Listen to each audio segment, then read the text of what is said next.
Merry New Year, Mother Beaches! In 2 hours. Let me get my music going.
I should go to Captain Zhao. I haven't done that yet in this playthrough.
What to do is the question. I don't want to continue the main quest right now.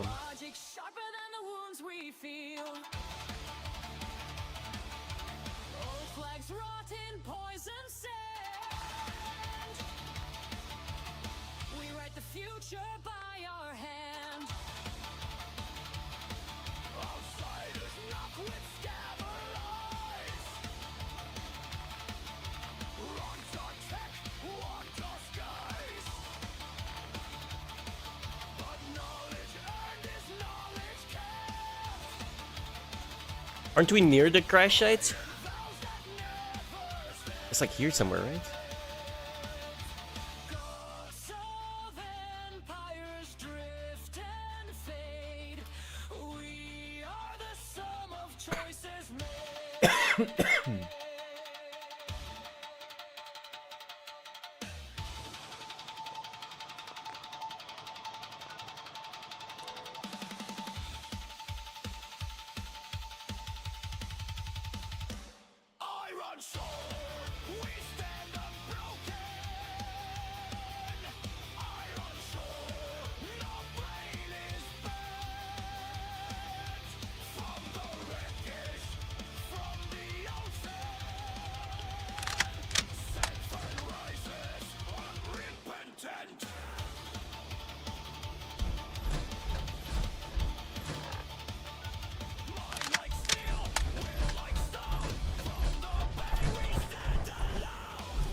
Holy shit, we found a real alien. Can I have his weapon?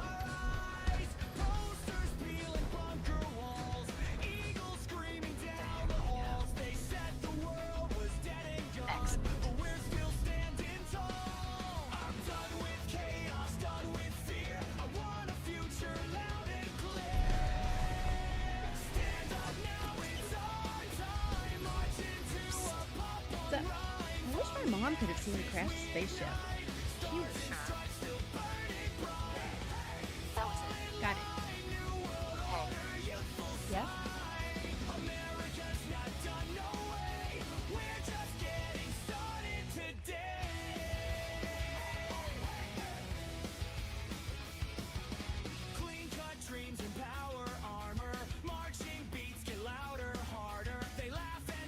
Where the hell is it?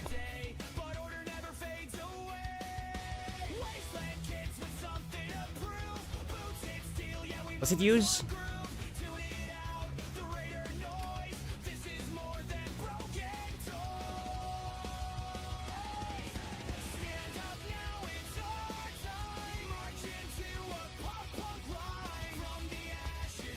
Huh, my own alien artifact.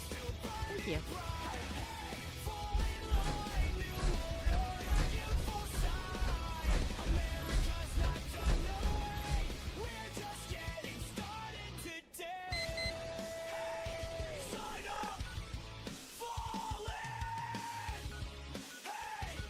What to do?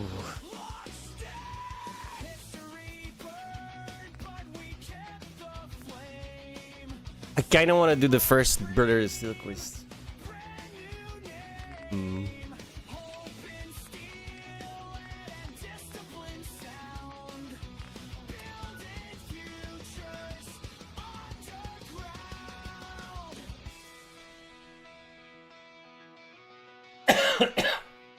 Stand up now, it's our time. Hear the drums, feel the rhyme from the rubble. Oh, maybe I shouldn't bring the synth.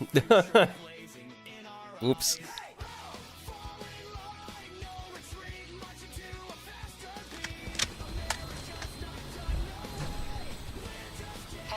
What's the plan? wait there. Hey, Yeah, it's about time, sure.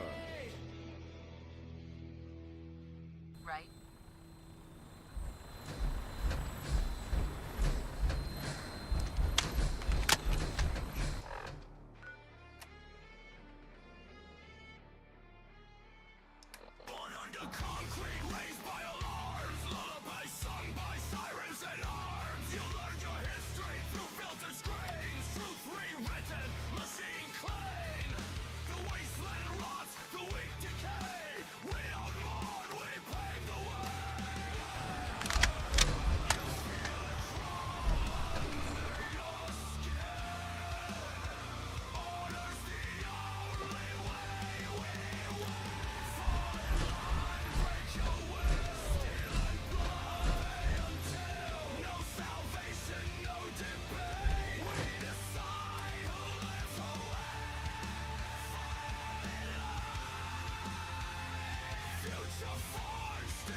Elder Maxon, I have a set of plans to build a signal interceptor to get me inside the Institute.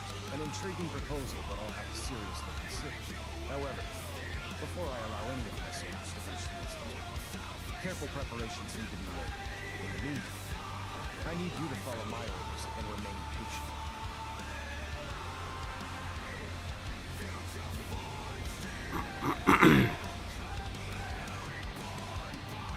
I understand. I know you're disappointed. I'm not willing to risk the lives of my soldiers. Give us time to validate anything. Right. Then when the time is right, I promise you, you're dismissed, man. Elder Maxon, Now that you've familiarized yourself with the Prigman's crew, are you ready for your next assignment, sister? yes, Elder. Good. Let's get right to it. Take a look over there. That's Fort Strong.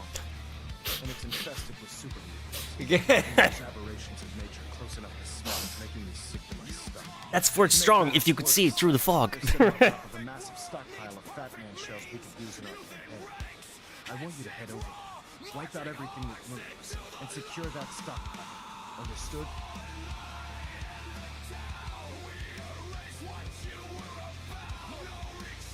Consider it done. Look, I realize you're eager to take the fight to the Institute. The Brotherhood cannot allow these abominations to have a nuclear...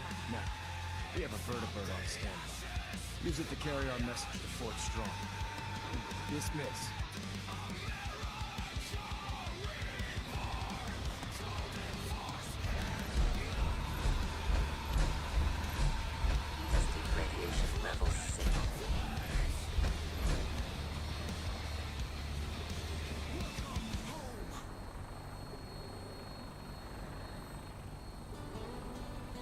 It's that one, right?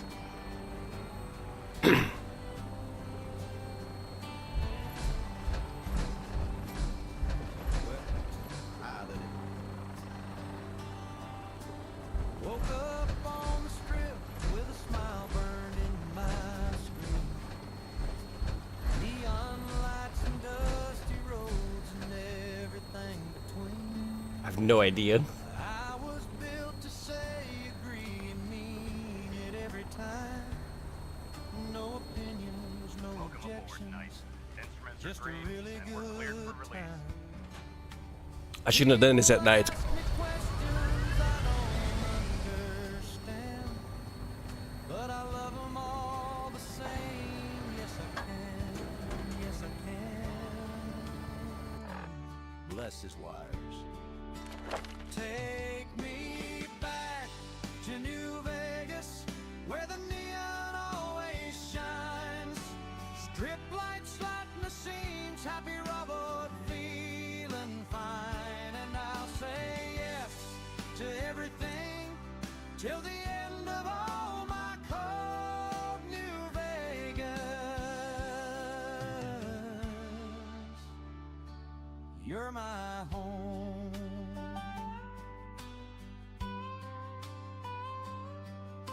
Some folks want a plan and some want chaos loose.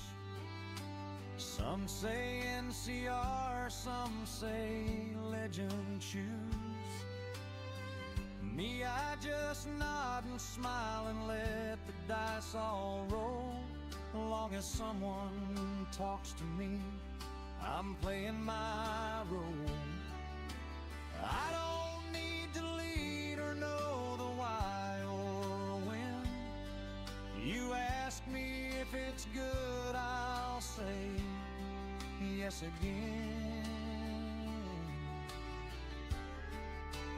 Take me back to New Vegas, where the future's always bright. Quarters make the choices, I just keep the status light. No fear, no doubt, no second guess, just a smile at all the folks. New Vegas, that's the road I know. Maybe I wasn't built to dream or take a stand, but I was built to help you out the best I can. Bless, yes. Take me back to New Vegas, where the strip never sleeps. You point the way. I'll follow promises I always keep. If you ask me one more time, I'll say yes before you know New Vegas. I'll never say no. Was this a good song? Yeah. Yes.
Relax.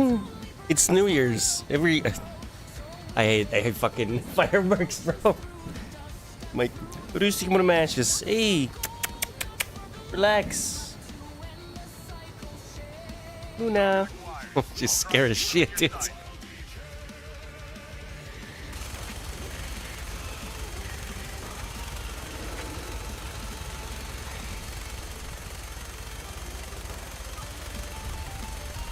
Primary target down. Look at that thing bleed. Find a place to set her down and then hightail it back to the Bridwin for repairs. What repairs? We didn't get it.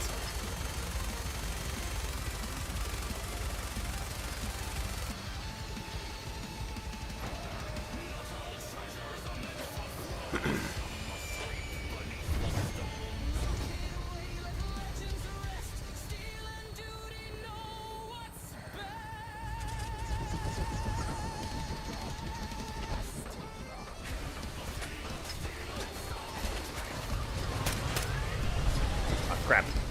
Should have stayed a little bit longer here in the...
dreams and serpent lies beneath the desert sky.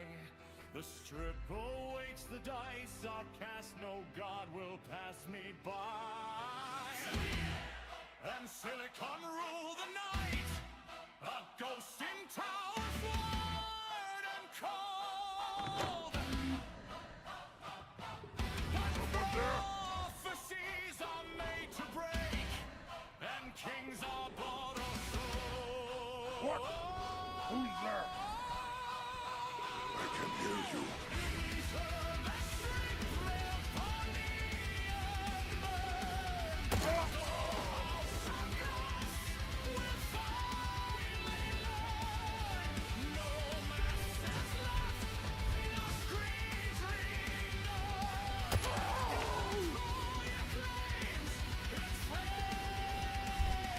Gotta come out sooner or later.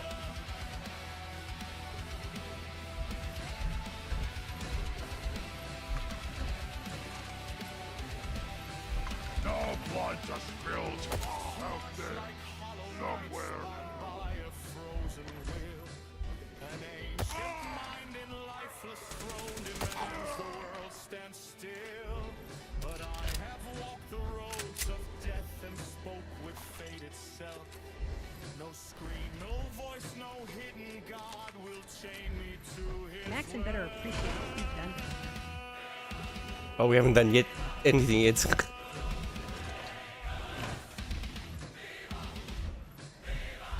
Decided it's all a ruse. We're still going to Enclave.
Private Bertram and I snuck down to take an early look. When I heard that the Eggheads were designing a man-portable nuke launcher, I thought they were nuts.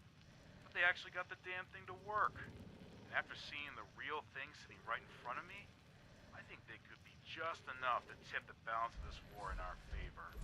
I mean, Spoiler alert. can you imagine the look on the enemy's face when we get dropped into Anchorage carrying these babies? They won't know what hit them.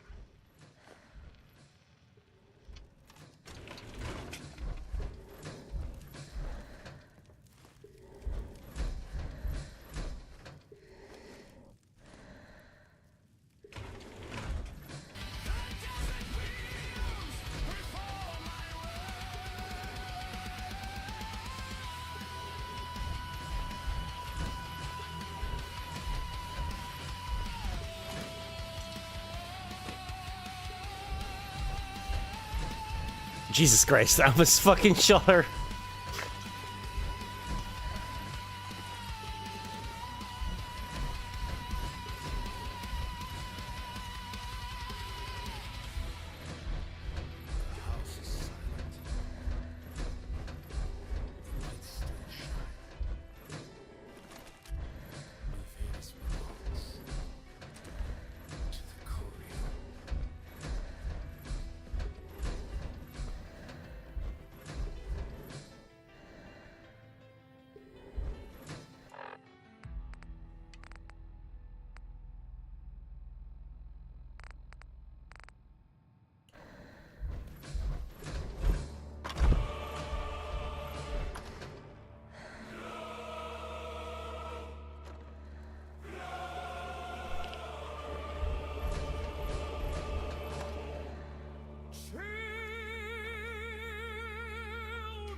the Enclave tag doesn't go away, and it fucked me over there.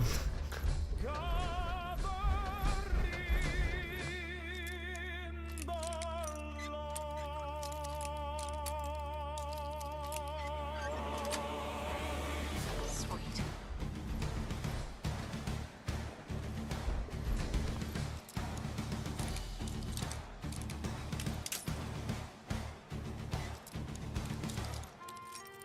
From the fire that ended ages, from the split atom born, came the radiant Father shining worlds into the storm. We were broken, we were many, we were cleansed in flame. In His glow we found our Ooh. purpose, in His glory gained a name.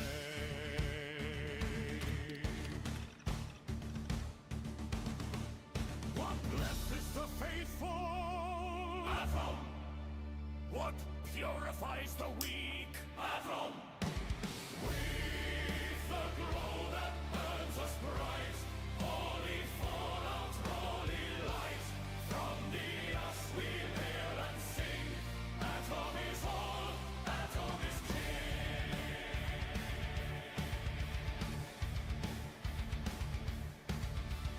See the smooth skins hiding fear from what they cannot see. Blind to gifts of radiation, blind to true divinity. But the faithful feel His warmth seeping deep into the bone. Every leaf M42 Fat Man. marker says His own. Split the glow and free the soul. Glow within us, make us whole. Embrace the burn. Embrace the change. Taste the glow that feeds our flesh. Bless the blessed that made you spread. No fearing flame, no fearing doom.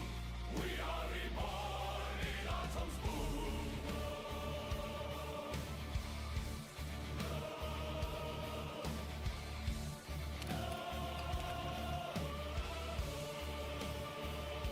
One of our testing squads. Whoops. Division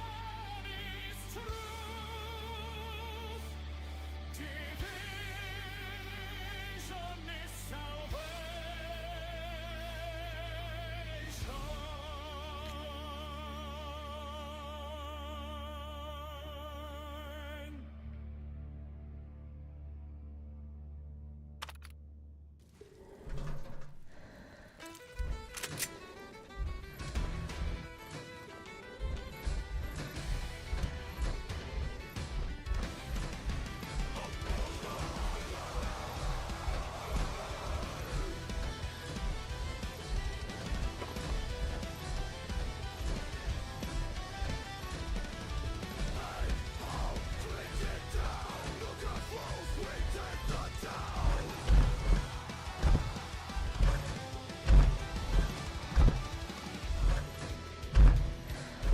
Rolling up from the neon gates, bottle caps and bad intentions. Every road sign reads too late.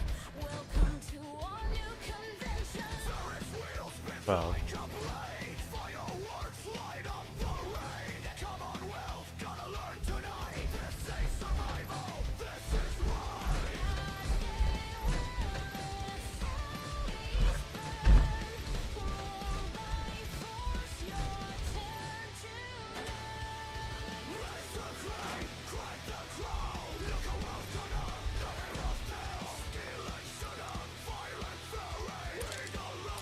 Take it,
Hopefully no night skin.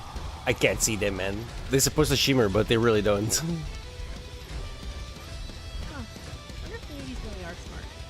Are they in here because they can actually use this stuff? Not a chance.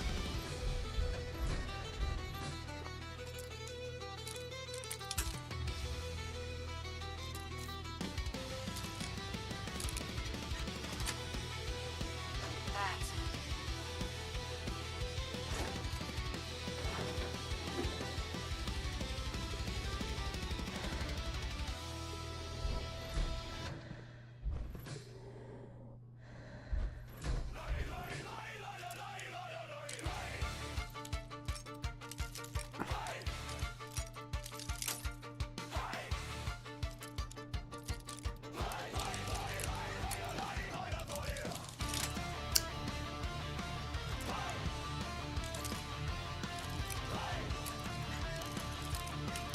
Oh, for crying out loud.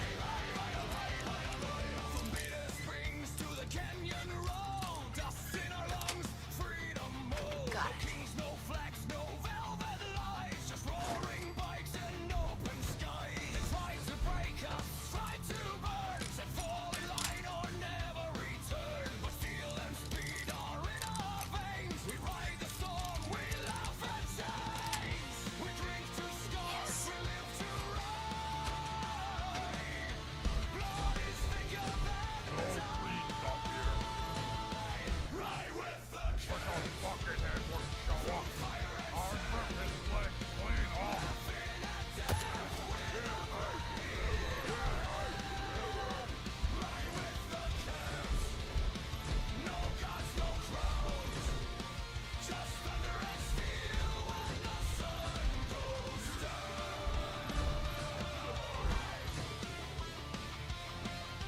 Yes. Nasty.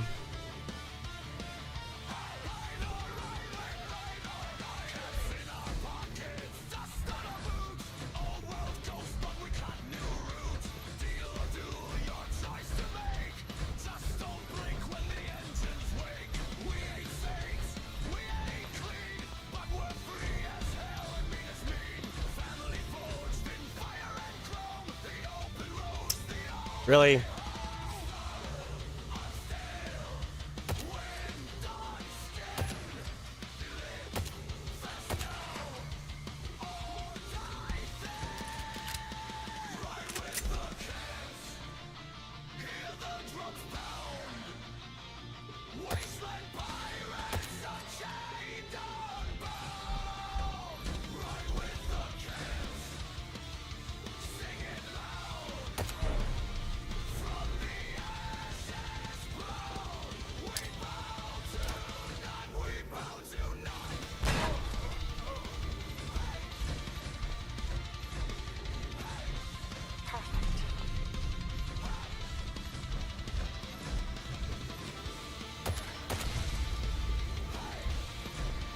Goddamn floaters.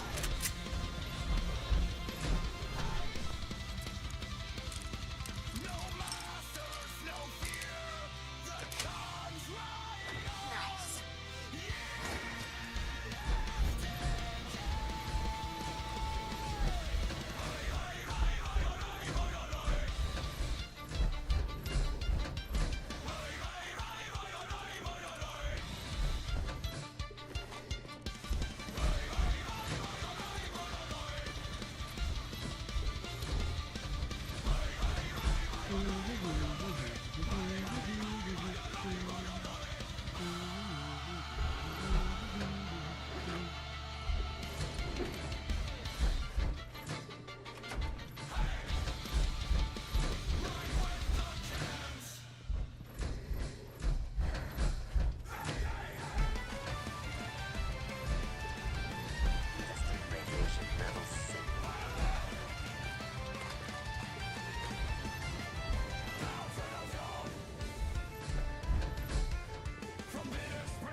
What a ridiculous idea.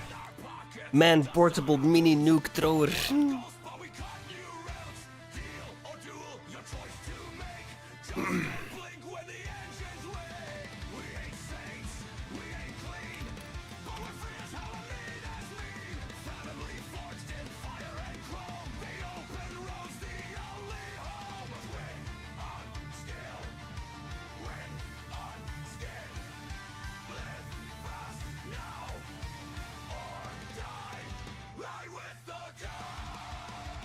Oh, GG. Stop getting drunk. It's not even midnight yet. You alcoholic fuck.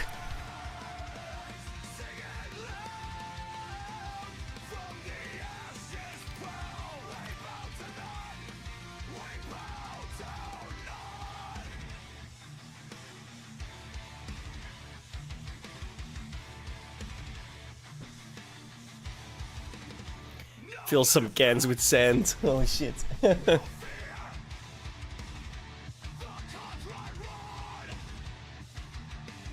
That's brutal.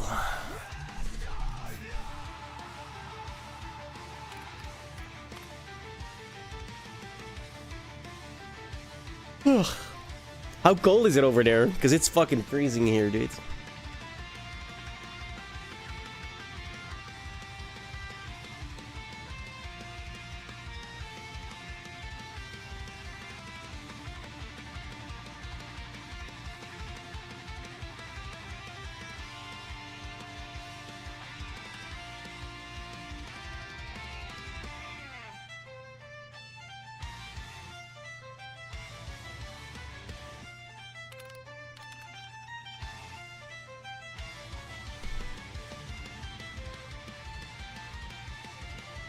Fuck that. I'm sitting underneath 2 blankets and I'm still like, ooh. Fuck that. Attention, citizens. This holiday message is brought to you by the Enclave.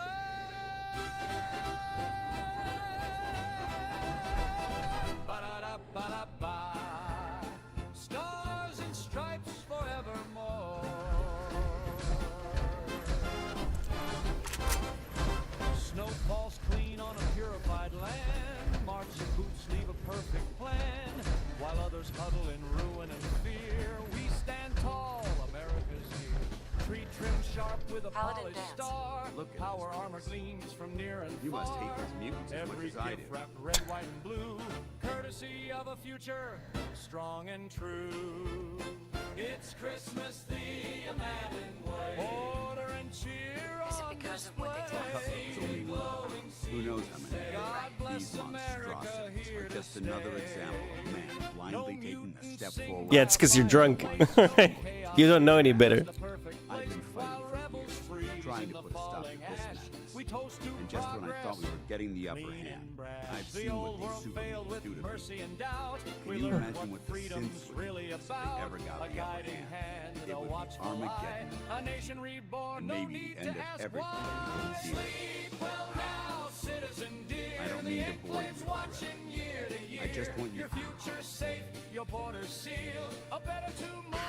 if the synths reached the point where they outnumbered mankind, they certainly possess the capability to make more of their own kind. And with instant technology on their side, it's a nightmare scenario. Anyway, what's important here is that you got the job done. You should head back up to the prison and talk to Max. Dismissed. Really?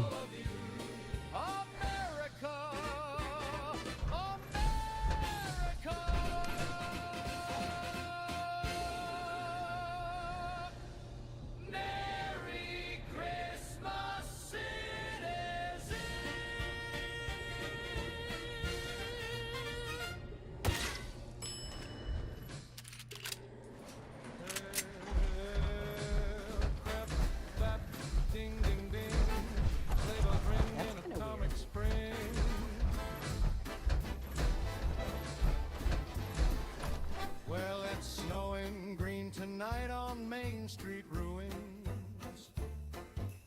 Geiger counter humming harmony tunes. Stop Christmas before the trees got lights that softly tick. Every ornament What's next? Oh, I might as well finish spirits this. high and rations shared. Merry Christmas if you're still prepared. It's a jingle jangle rat filled night. Oh, we're glowing warm by the reactor light. Duck and cover, hold your loved ones tight. Have yourself a very fallout Christmas. Tonight. Carols play on a battered radio. Excuse me, Elder Max. From a world Outstanding work we at Fort used Strong, to sir. know. Who next door hums in perfect key, says, "Hey, It was an honor, Spoopskin, I'm save glad a you seat feel for that. me."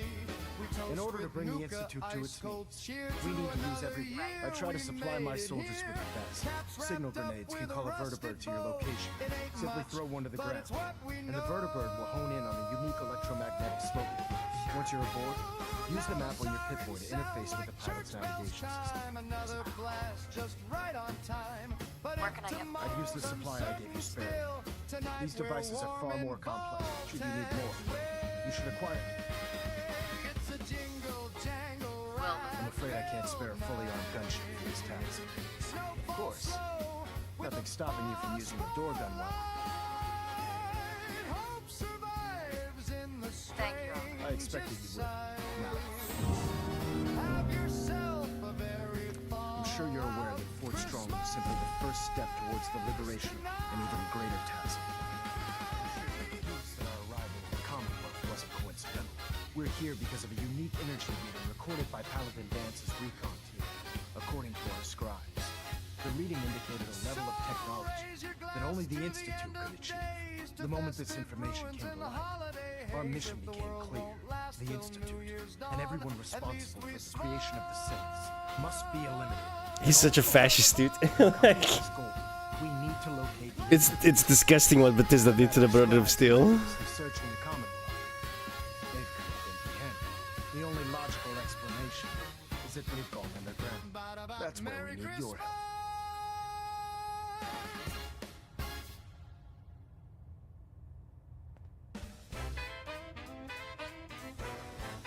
I might have a. I believe there's a bit more to the story than you're telling.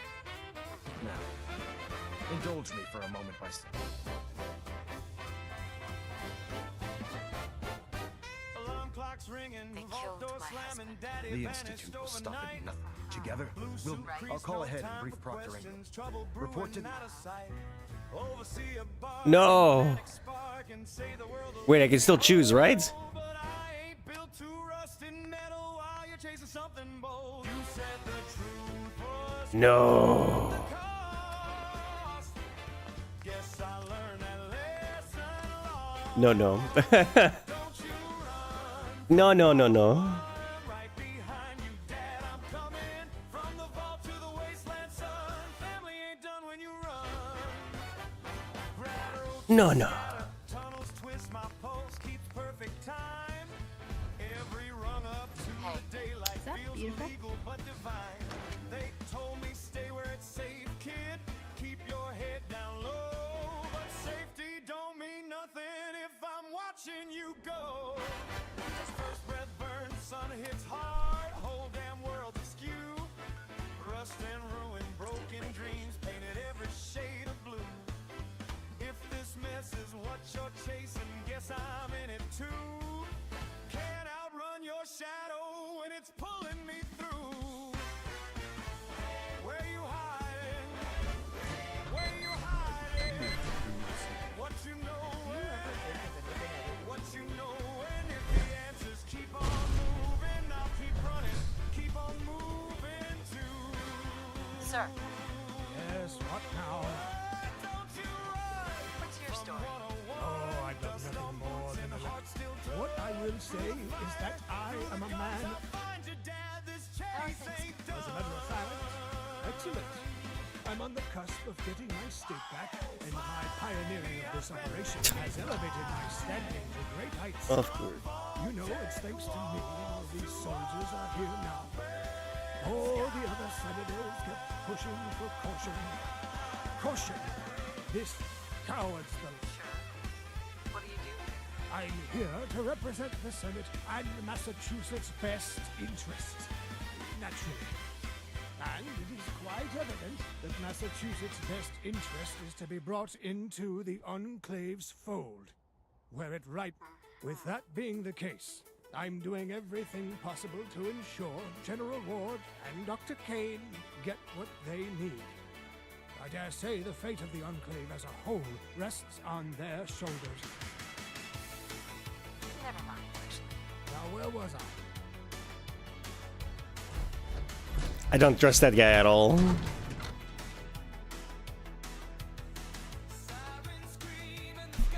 Politician.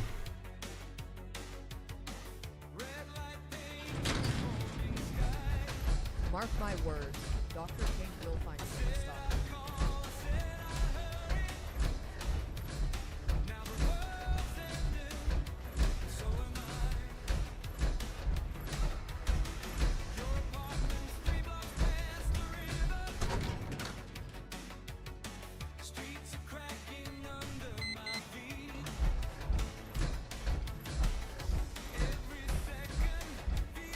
General.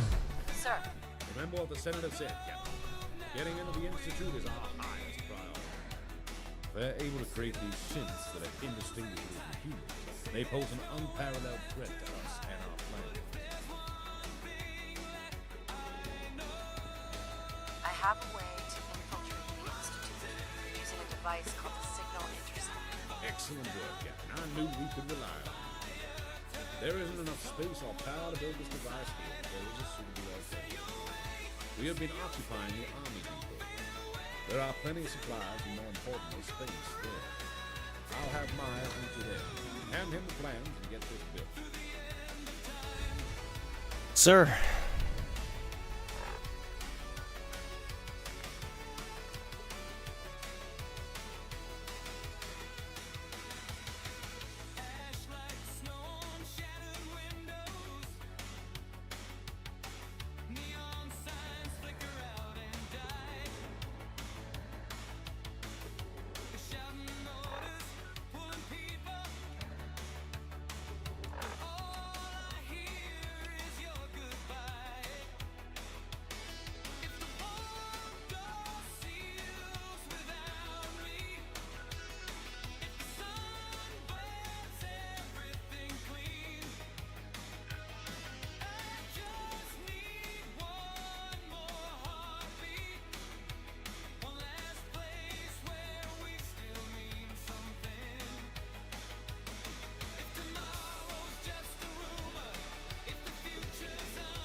Well, I unlocked something, but I have no idea what it was. I was trying to go into my armor, clicked it away.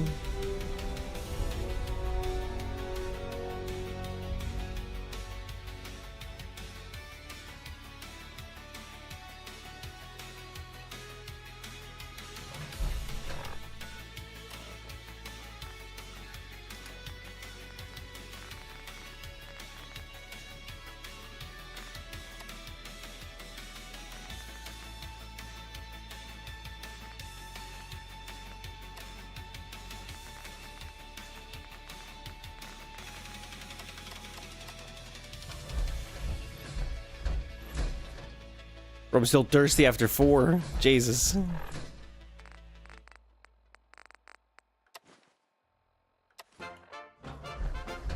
Well, they said, relax, pal. You'll be fine.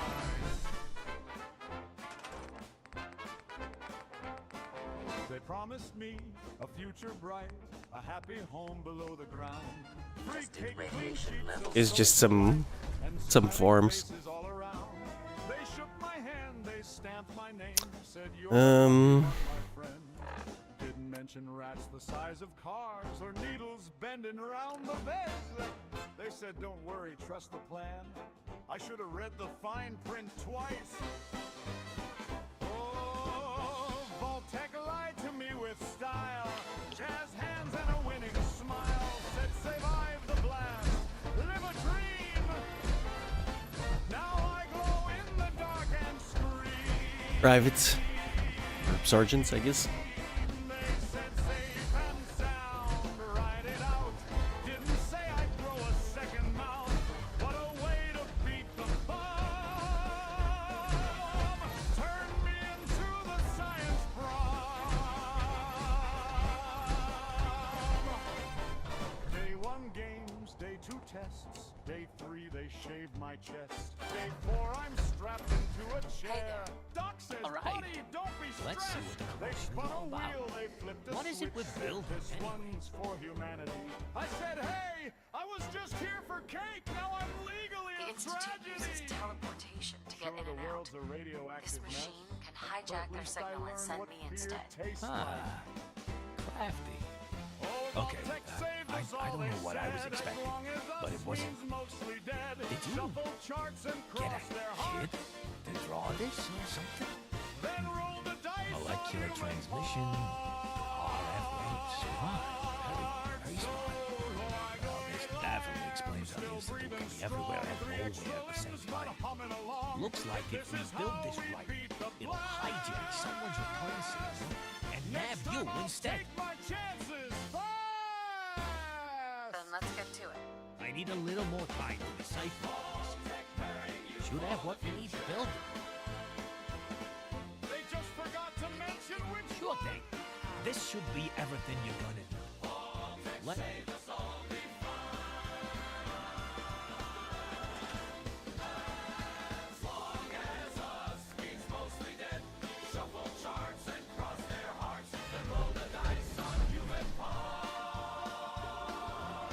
So here I am, still breathing strong. 3 extra limbs, but humming along.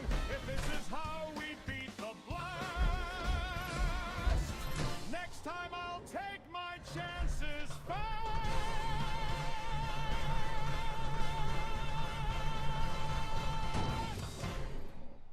Voltec, preparing you for the future. They just forgot to mention which one. got that platform built yet? Did you figure out the rest of Virgil's schematics? Only one way to find out. So, I've written down the remaining things. You come to me if you've got any. I was dealing cards in neon light when fate walked in wearing a smile. I'll get started. Happy With a pocket dream. Oh, Didn't know the don't mean odds to were insult your hostile. intelligence, but just so we're Platinum clear. gleam in a Sure. checkered coat, luck running just a mile too far. See, kid, this town don't play it fair. Every ace is marked and scarred. I tipped my hat, I shook your hand, while the desert whispered, make your stand. The game was rigged From the start. baby, from the moment you stepped into my park. Maybe. Chicks fall heavy, bullets fall smart. New Vegas doll, the house owns your heart.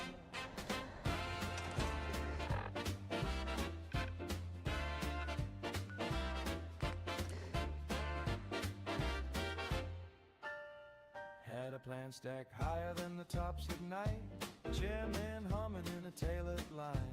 Could have been kings of the Mojave Sun if destiny didn't hate my time. You hit the dirt, I hit the strip.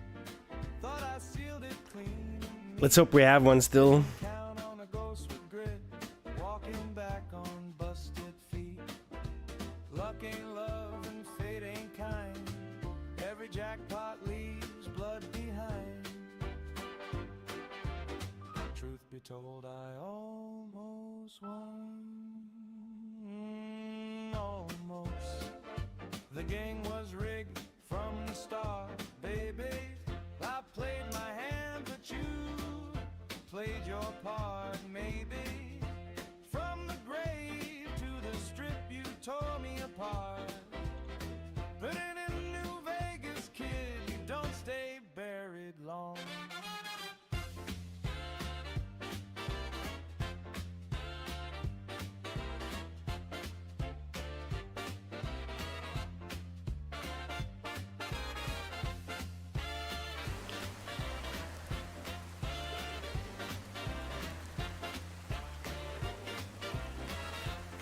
So here's the chips and loaded dice. 2 second chances paid in late. In this town of neon vice. You just did radiation level 6.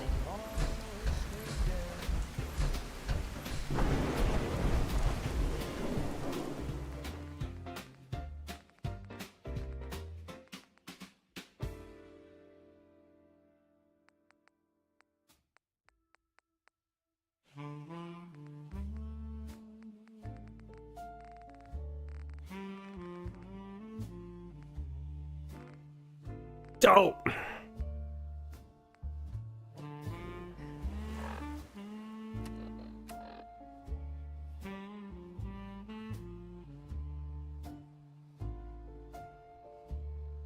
The wasteland used to scream in 100 broken tongues. It's a military circuit board, right? Not just circuit Every board. sound a loaded gun. Every promise half undone. Yeah. Now the night feels quieter beneath a single roof.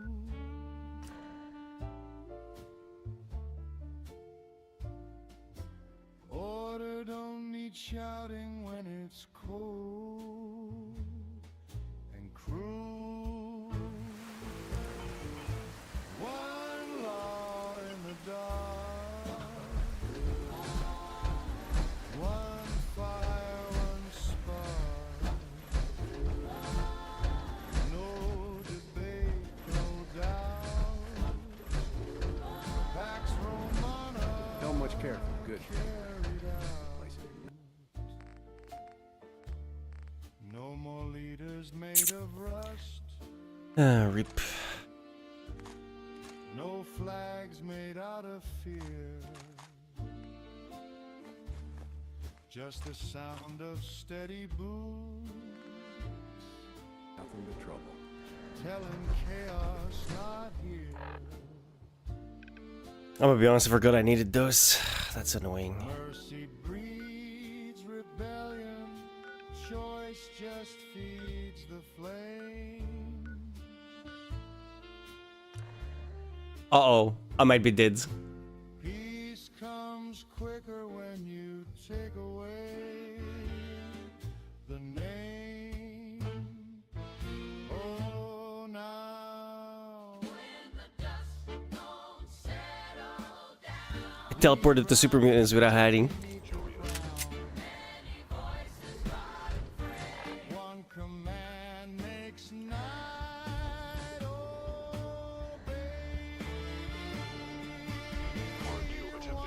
Flag in the shade.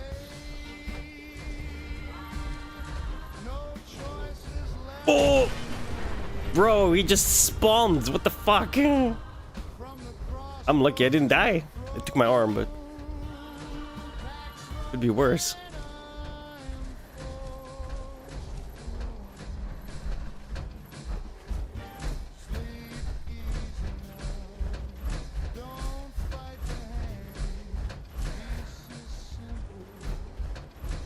When it's demanded.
Oh.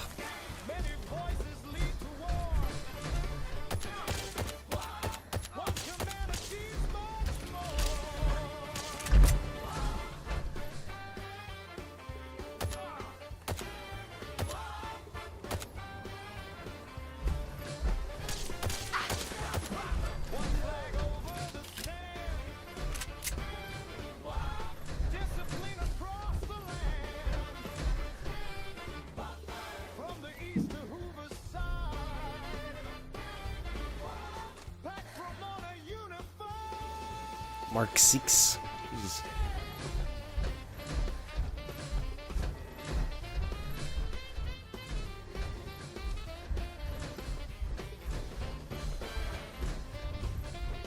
Just did radiation level 6.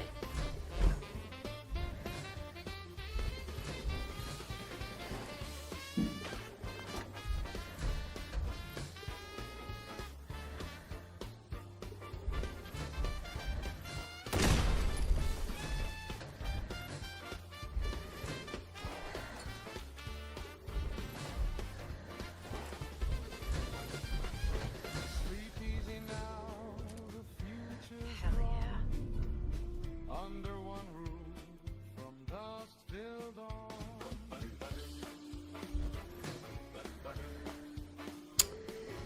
Great.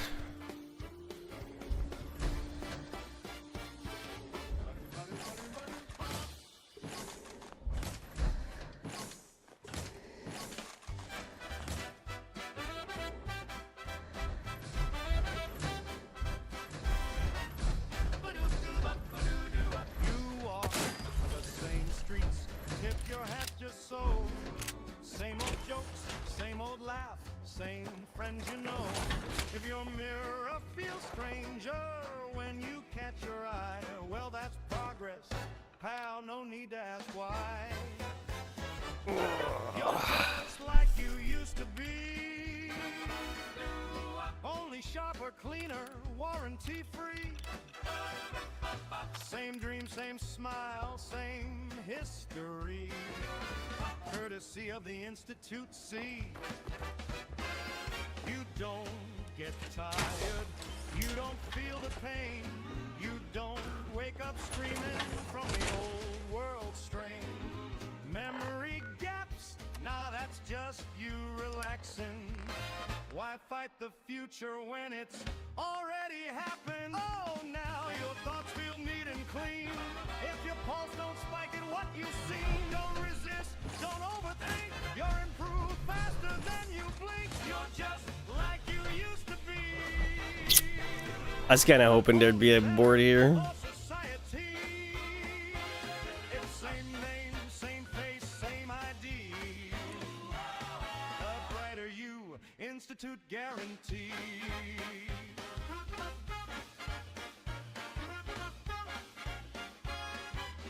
You feel fine, don't you worry none if something feels missing. It was never important to begin with.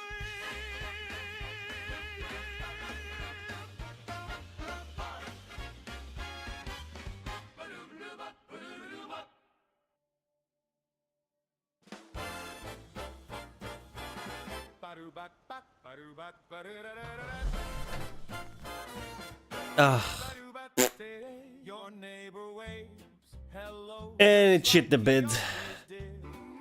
Same old grin, same old jokes, same stories from the kid. But something feels a little off behind those friendly eyes. Must be nerves, don't worry, pal. Now step inside. So climb, smile. You're still you You are just improved in a way or two. Same face, same name, same life. You knew to our courtesy of the Institute. They tuck you in a clean white room, polite as can be. Say it's progress, say it's science, say it's destiny. You blink once, lights go out, lights come back on. And now you wake up humming tunes you never knew were gone. If he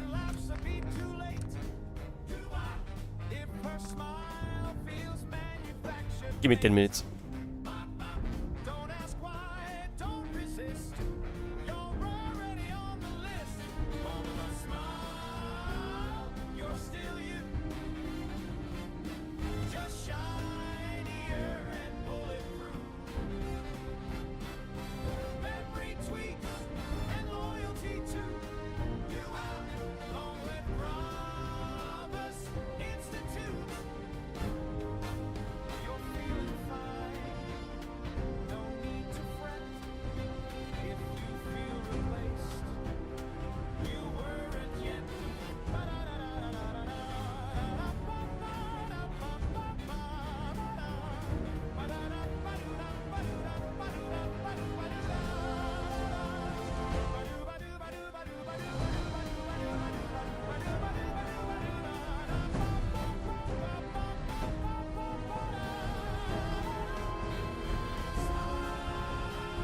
You're still you. Just improved in a way or two. Same face, same name, same life. You do. Courtesy of the Institute. Just shinier and bulletproof. Memory tweaks and loyalty too. Do I long live Progress Institute? Ba ba. Ba-do ba-do ba-do ba-do. Ba-da-ba-da. Ba-da-ba-da. Ba-da-ba-da. Well, I was strolling through the Mojave, feeling slick and brave. Sun beat down on my hat, thought the desert behaved. And then I heard that buzz like a razor in the air. Turned my head just once, big mistake right there.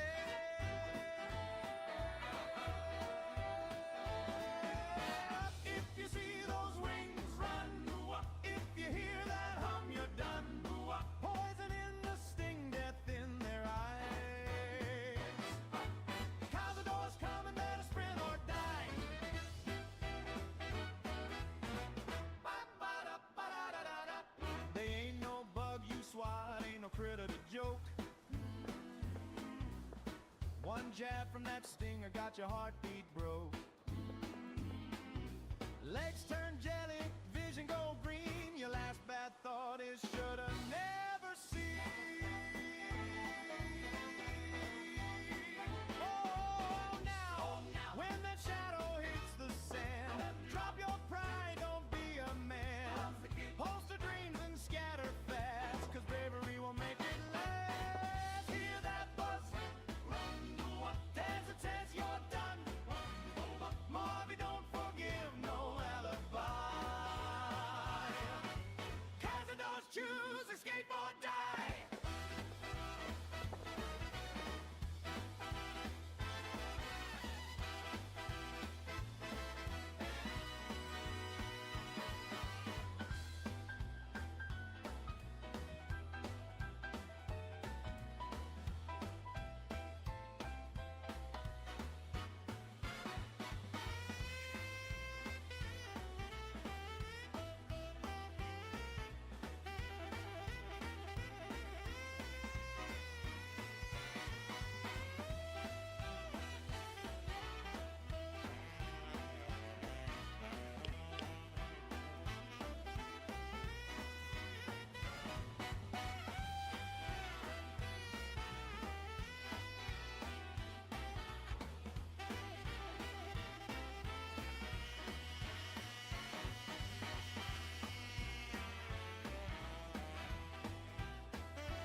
the caps and pour it strong. Flaps and flags are flying though the world went wrong. Just did radiation levels sink.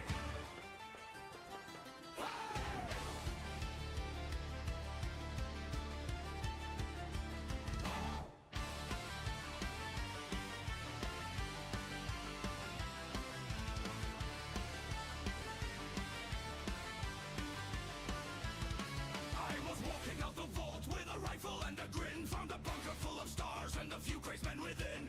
Power armor dented bad, but their spirit burns bright. Stayed America, dead just waiting for a fight. They said ghouls on the hills and mutants in the bay. So I loaded up the cannon and I said alright, okay. Now we sail the waste like pirates flying old glory high. From the ashes of the world, hear the uplift of a fly. Steel on my back and a flag in the wind. If this is the end, then we're starting again. Raising from the ashes, fire in the sky. Stars still shining even after we die. Caps and cannons, let freedom roar. Ghouls and mutants, better hit the floor.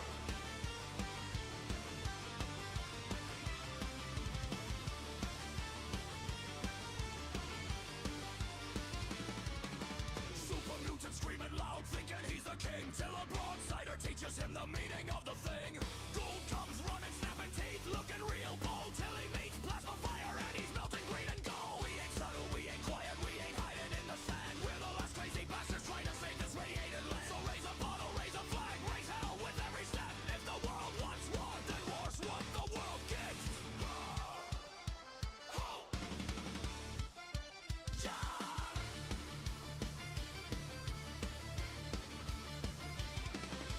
They said the dream was dead and buried deep, but it just needed rum and guns again. So we sing it loud from sea to shore. A better tomorrow, burning nuclear war.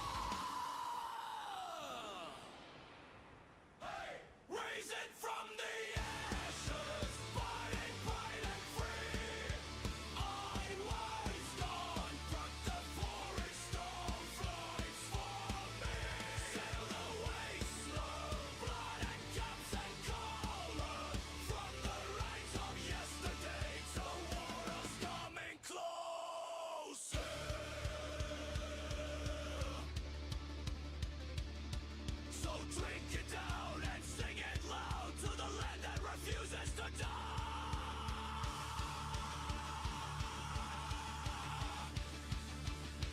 Hi ho,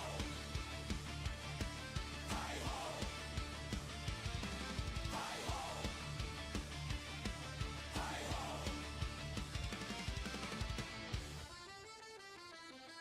Hi ho, ho.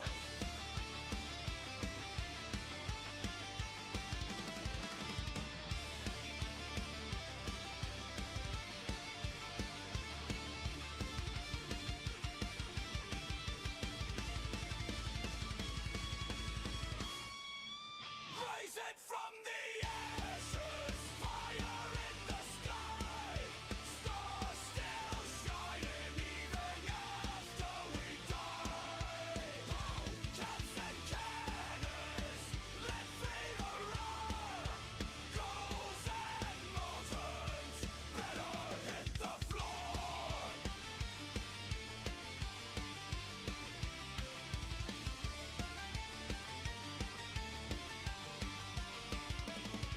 So drink it down and sing it loud Radiation to the levels land that refuses to die. Hey ho, hey ho, hey ho, hey ho, hey ho. I see your shadows in the dust.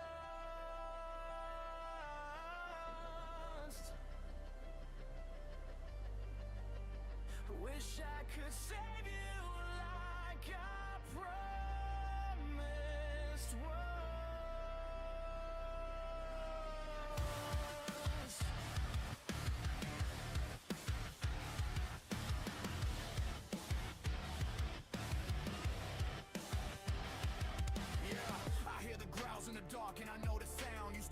brothers walking right beside me through the battleground. Now they twitch, foam at the mouth, dragging claws across the ground. They ain't themselves no more, not after sickness came around. I remember how we laughed underneath the broken sky, how we swore we'd watch each other's backs until the day we die. Never thought I'd be the one to look them in the eye, with a trembling hand on the trigger, whispering this is goodbye. Let go, let go. But I can't leave you trapped inside that fate.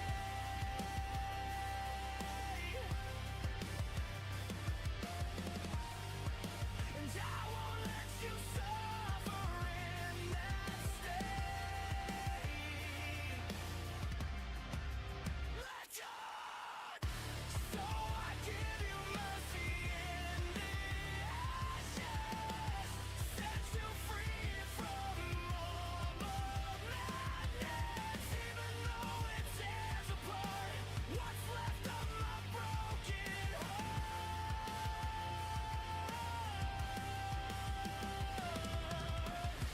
I won't let the wasteland claim you. All the monster that became you. I swear I'll see this through,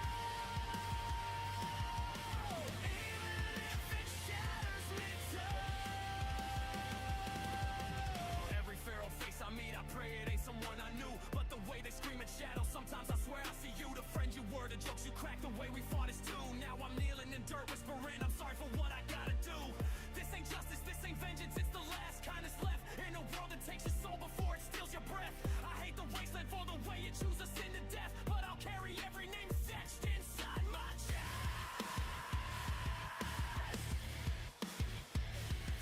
My cats are freaked out. Poor little fellas.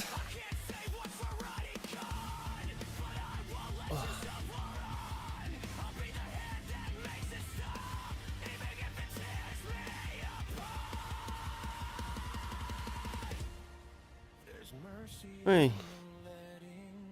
I know. Explosions, I know. Truth only the lost ones know, and I can't let you die alone. Is this before or after? So I give you mercy in the ashes, free you from the twist of Oh. Freezing, bro. Turn up the heat as well, dude. Like, I'm actually cold.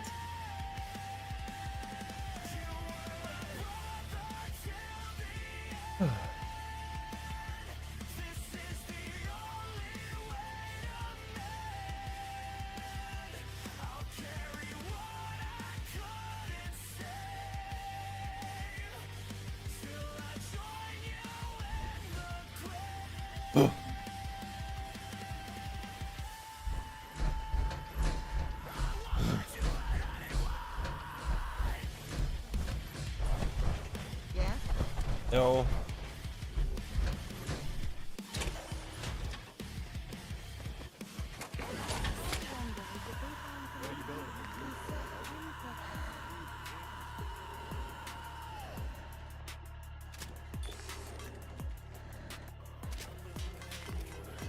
Tested radiation levels safe.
Om nom nom nom nom.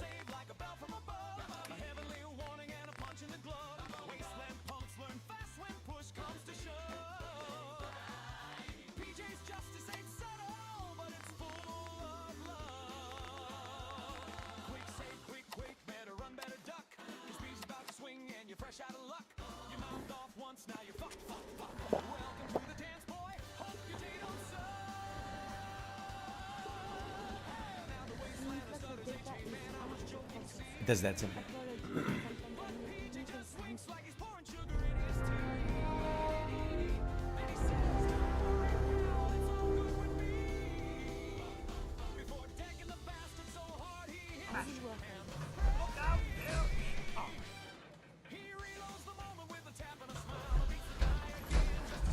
Apparently the castle's been trying to control the basement. I know, I've been ignoring them all game.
Guess I can't make it yet?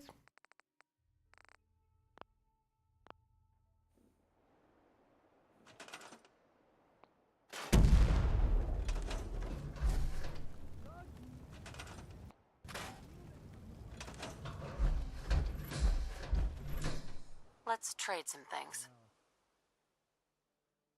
Weird.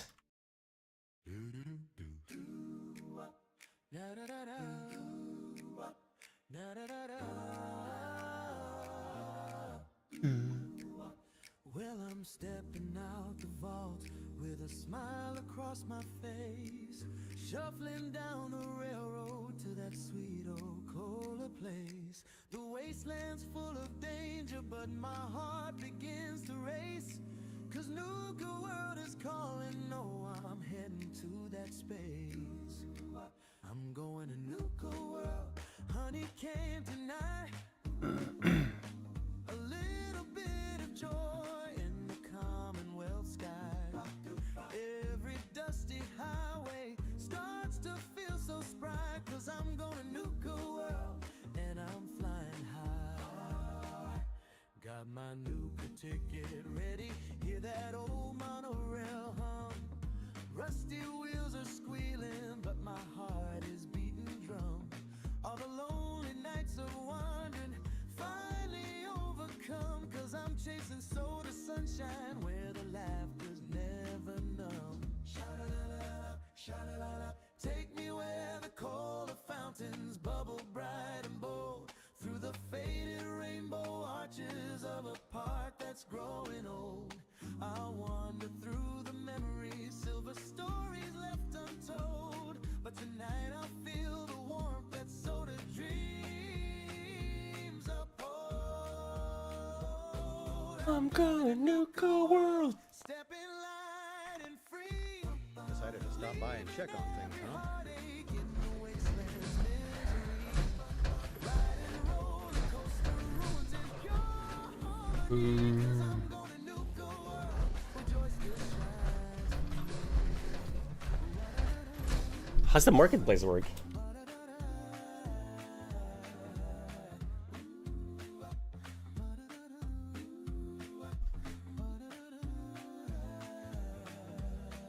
Ooh.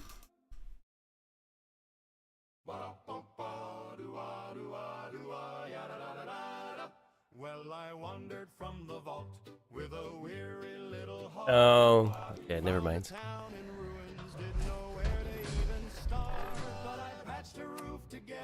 Clear the weeds from every part. Now sanctuary's humming like a brand new work of art.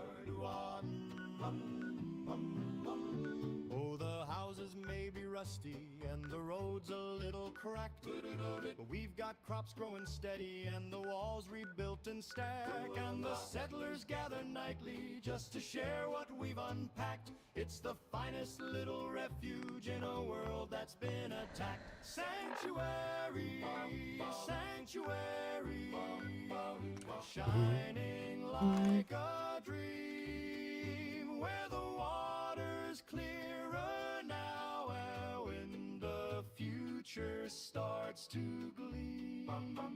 Sanctuary, sanctuary, built by hand and team, a beacon glowing proudly in the Commonwealth regime. Open fire!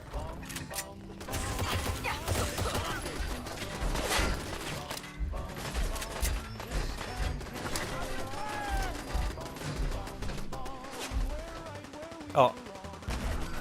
I thought the whoa.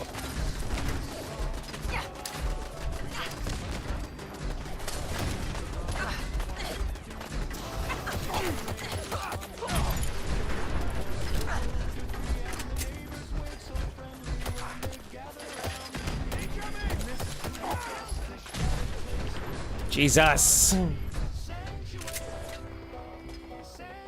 This game's gonna crash soon, dude. Like, what the fuck?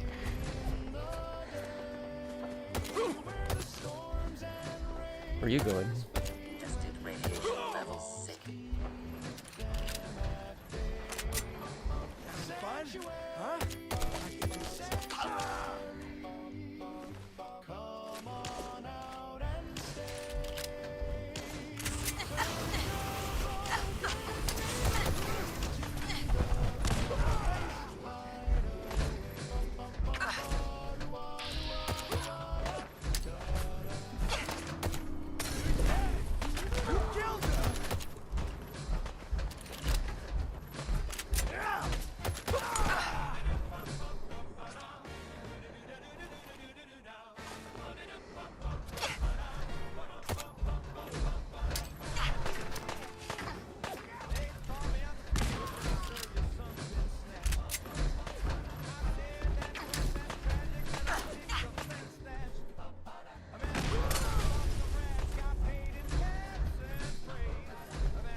Where's Heather?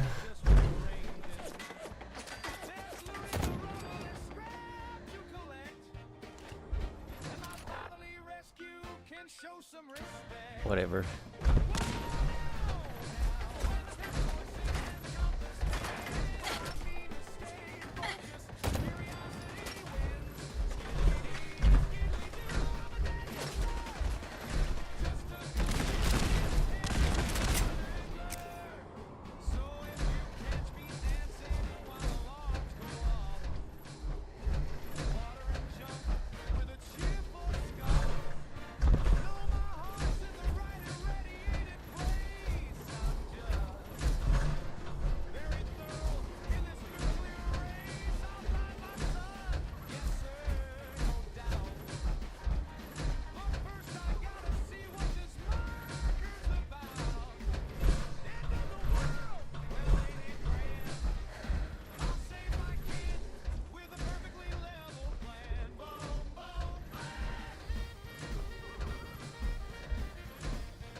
on safety equipment. There we go. Nice.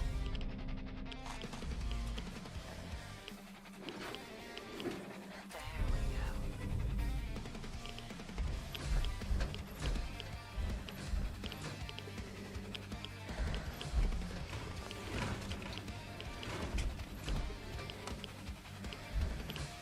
Tested radiation.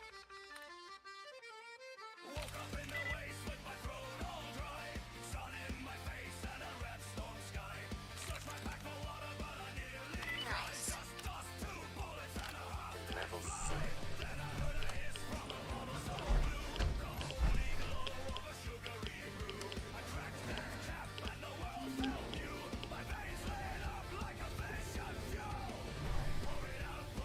I'm guessing it's near midnight. Poor cats. Yeah.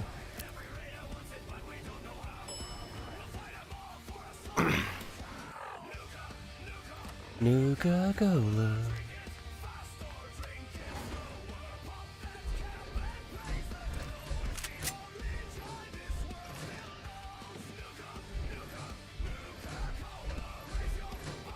Nice.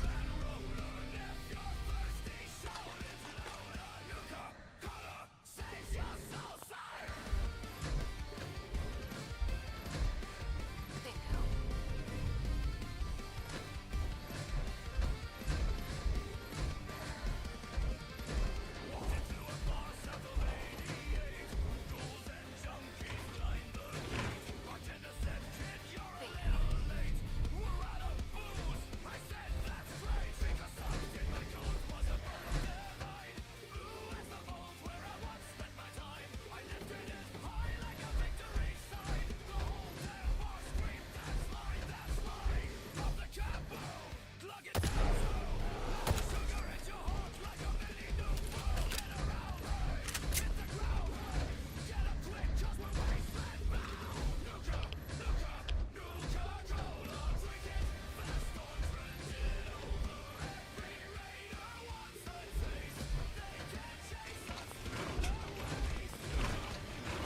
Nuka-Cola. Oh, finally.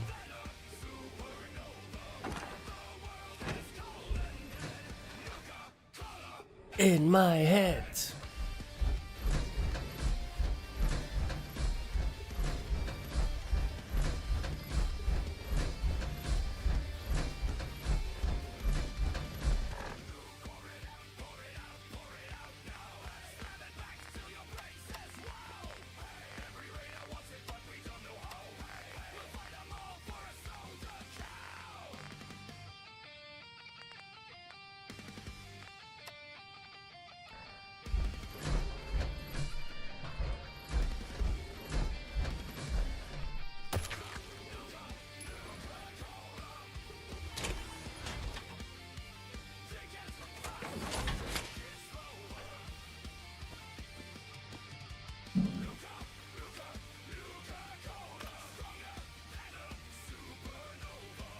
Four weeks stuck in this bunker.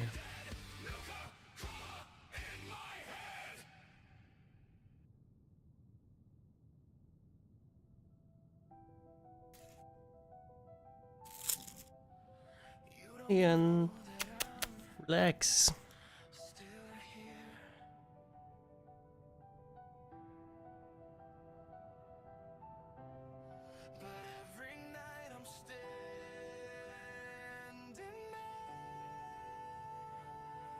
Remember tiny footsteps on the metal vault floor. Oh God.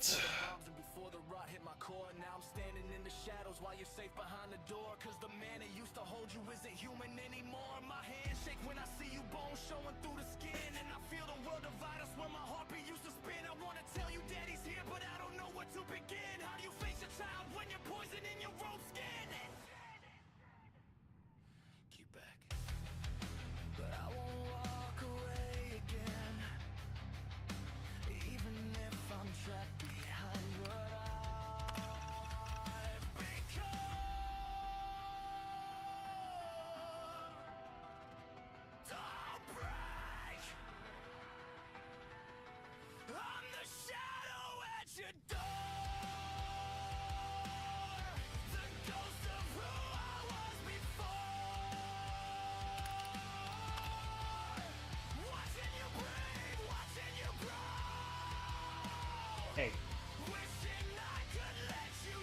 Okay.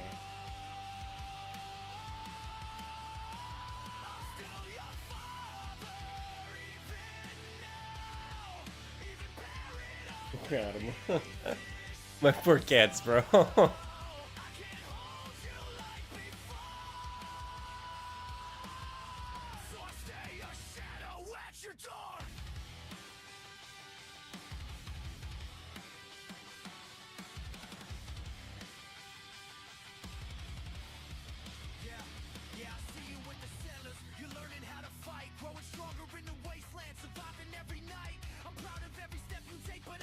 She's not having fun.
I can hear it too, don't worry.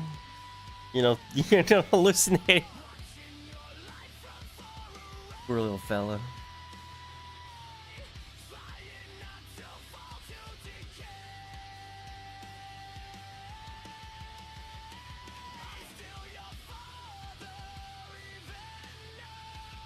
Well, Happy New Year, fuckers.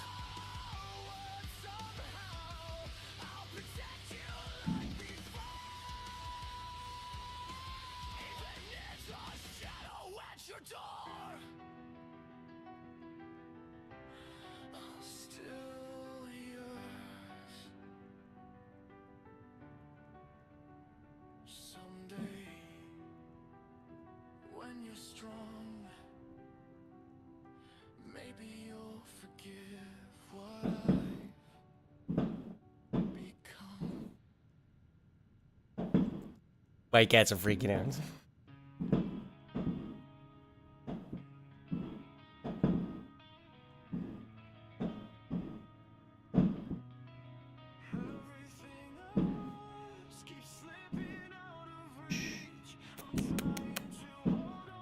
Rustig.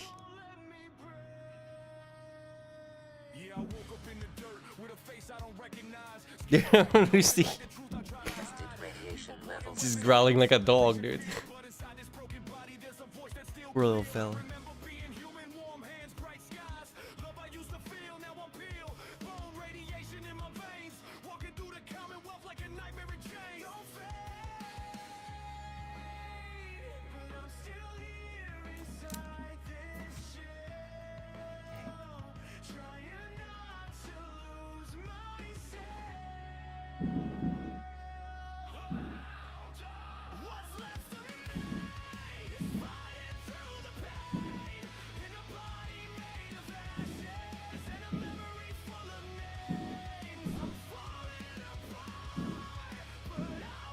I'm guessing y'all can hear the bangs. Happy New Year, Sion. My cats are freaking the fuck out right now. Poor little fellas.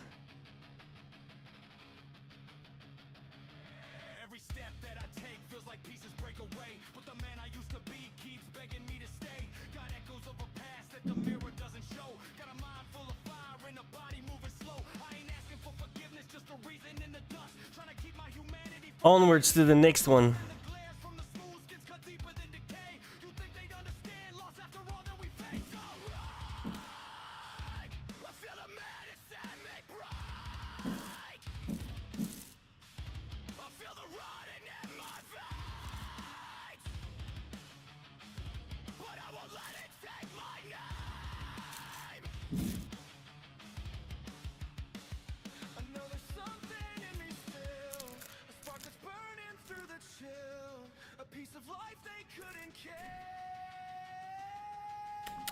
Relax. Relax.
Ground floor.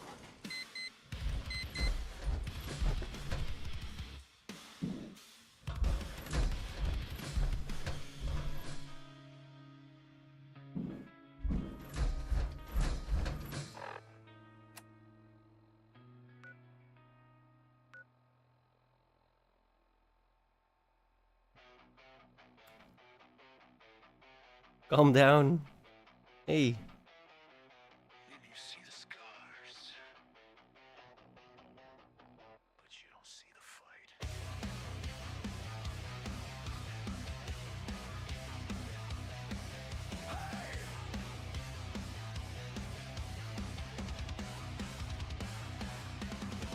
Skin cracking, nerve snapping, I'm changing every day.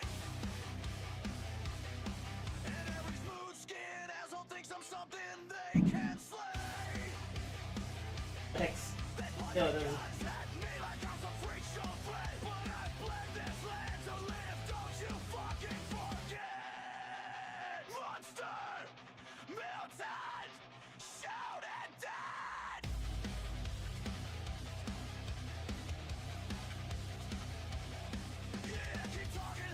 Let me check on the other one. She's like tucked in a box.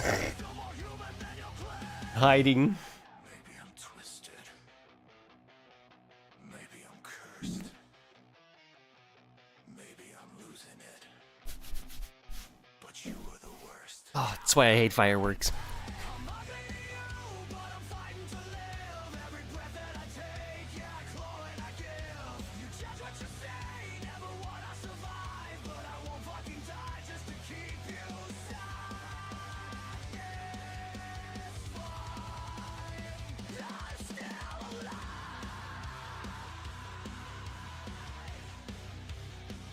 I'm still alive. Your clean face, your clean hands, yeah, they're faker than your pride. While your boys scream, get it, hoping I'll just fucking die. But I've walked through firestorms, rats, Oh, the other one's chilling. twice the size. So go ahead, pull the trigger, see who actually survives. Shoot me down. Good luck now. Didn't ask to be broken. Didn't ask to be seen like this. But you turned me into something harder. Something you'll always miss. Turning. But not gone yet. Shit's supposed to be illegal, but nobody gives a fuck. Right? On the one hand, I get it.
Oh, crap.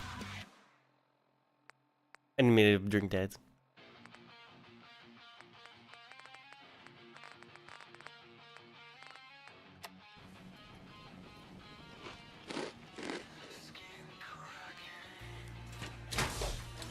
Tested radiation levels safe.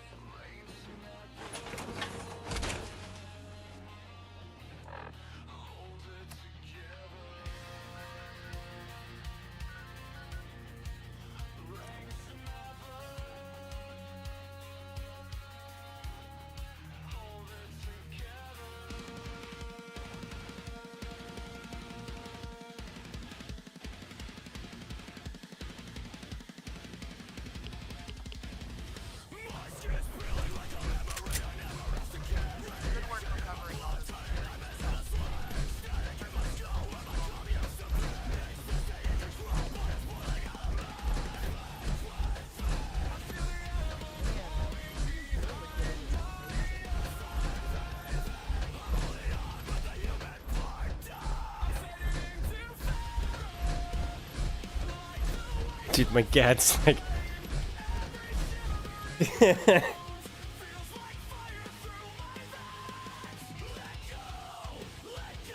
Hey. Relax.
It's alive!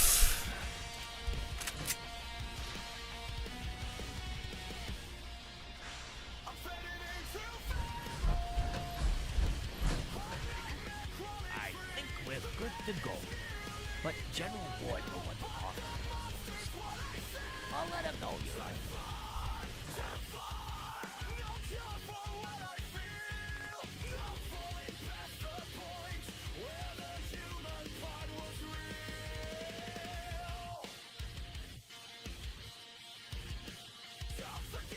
They're already slowing it down.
What'd I miss? Ma'am.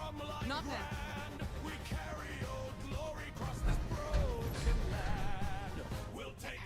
I knew you could count on me. Are you ready to put the signal interceptor to the test? Absolutely. I'm ready to go. Good. You'll need to keep your wits about you. Now, I have confidence in Chief Engineer Mine's abilities, but if luck is on our side, you'll arrive at the Institute. Lab rats standing by. I wouldn't have thought that this would be the time to join us. These are your objectives once you infiltrate the Institute. I want a list with the names, titles, and occupations of every key. Second, I want you to keep your eyes open for anything that might help us with the oil rig's powers, schematics, leads, and so on. Lastly, do not, under any circumstances, raise the alarm. Any questions? Is there anything else I should know? Yes, that abomination. There is indeed a possibility that you will find her, or her current whereabouts. Once you're in the Institute, keep an eye out for any leads. What exactly are... You'll need to get creative here. Myers needs more power out of the reactors, and we're hoping the Institute might have some helpful information. Look around whatever their engineering or generator areas may be, and to keep your eyes open. How do I infiltrate them? Let's be frank. The Institute are gonna know you. I see one of two possibilities. Either they will attempt to apprehend you immediately. We're hoping. Right now, all I'm looking for is a clear picture of who leads what. If you can, simply talk to personnel that appear, then return that information to me. If any suspicions are... Not right now. I want to make something clear. I know you're risking your life. I and the rest of the army. Before you go, I have one last thing. A personal favor. Good luck, Captain.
Okay, we have to laugh really quickly.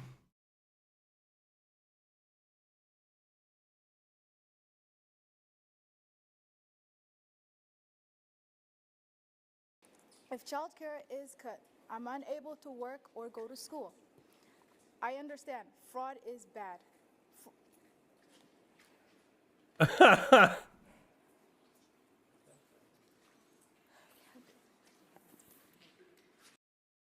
Look at the fucking ring on her finger, too. That's not cheap.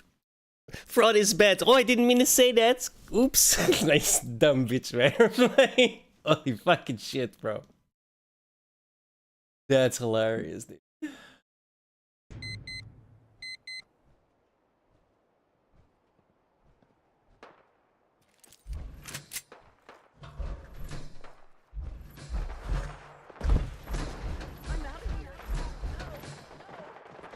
Wait, what's going on?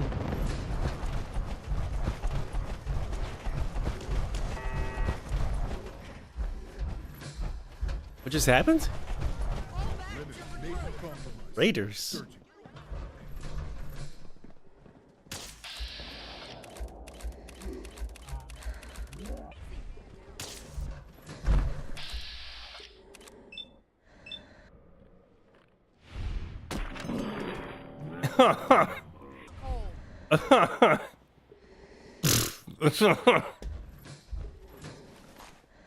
Damn.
Weird. Where are these raiders coming from? The fuck? Adjusted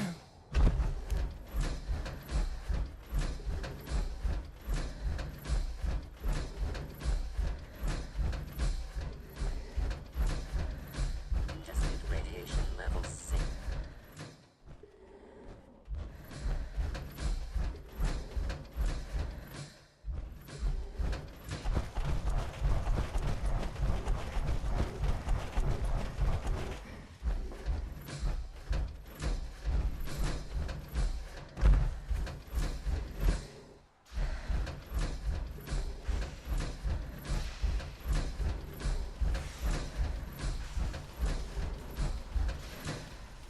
What was all that about?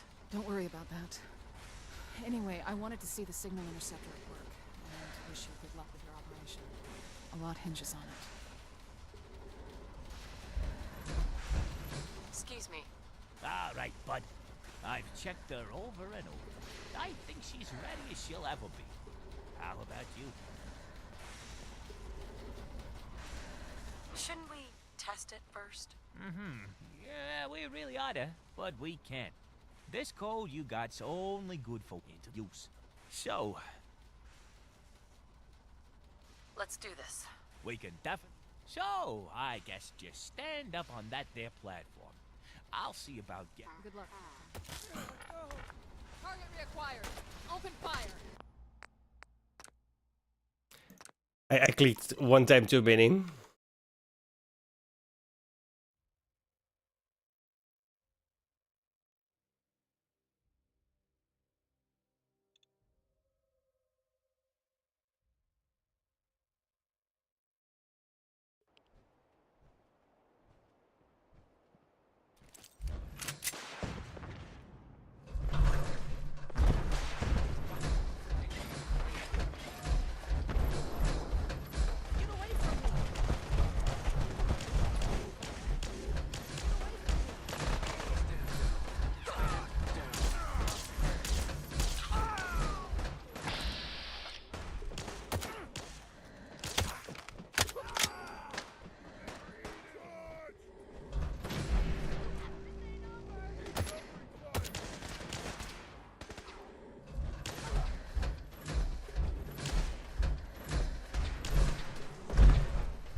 It'd be great if they could stop blasting fireworks now so my cat can relax. Being dropped off at this particular location, and fraud is something that he doesn't even understand, let alone is something that he's committing. So everybody just calm down. Is this daycare committing fraud? No, we're not committing fraud. Hassan showed us security footage from the same day Shirley was here. According to the timestamps in the videos, this woman takes a young child into the center at around 9 a.m. that day, about 3 hours before Shirley arrives at the door closer to the street. Within the hour after Shirley leaves, a woman arrives at the other door with a stroller. A larger family heads inside a few hours later. Tuesday afternoon, WCCO found at least a dozen children at ABC Learning Center, which is licensed with the state. Records show Minnesota officials last visited the daycare in November, noting some corrected and ongoing violations related to day-to-day operations, but no record of fraud. So this is the defense of this particular location. Look, we have surveillance video. There was a kid that was dropped off early in the morning at this particular daycare center. Then there was a woman with a stroller. Then there was a much larger family that was brought to this location. Therefore, everything is above board. ABC Learning Center did nothing wrong, and honestly, you might be an evil white racist if you continue to go after this particular business. And to be clear, and I said this by the way in my first video covering Nick Shirley's video, because most of these actual daycare centers have not actually been charged with the crime, and very few were actually under investigation, it's very important for you guys out there in the audience to understand that you should not harass these businesses, because we have no idea if they're legit or not, if something else was going on with any of these individual locations. I think the overall trend is concerning. However, this CBS segment actually convinces me of the opposite about ABC Learning Center, because if you'll recall from the Shirley video, they were supposed to have 40 children at this particular location. Now we're going to the next daycare center. How much money has this one generated? This one, in fiscal year 2025, $1,042,059. In fiscal year 2024, $1,059,078. And in fiscal year 2023, $727,336. This next one is literally one block away, and this one's also generated nearly $3 million in the past 3 years. See if there's any children, see if any of the buildings are open. Here we go. All right, we've arrived to ABC Learning Center. All the windows are blocked out. Let's see if anybody is here.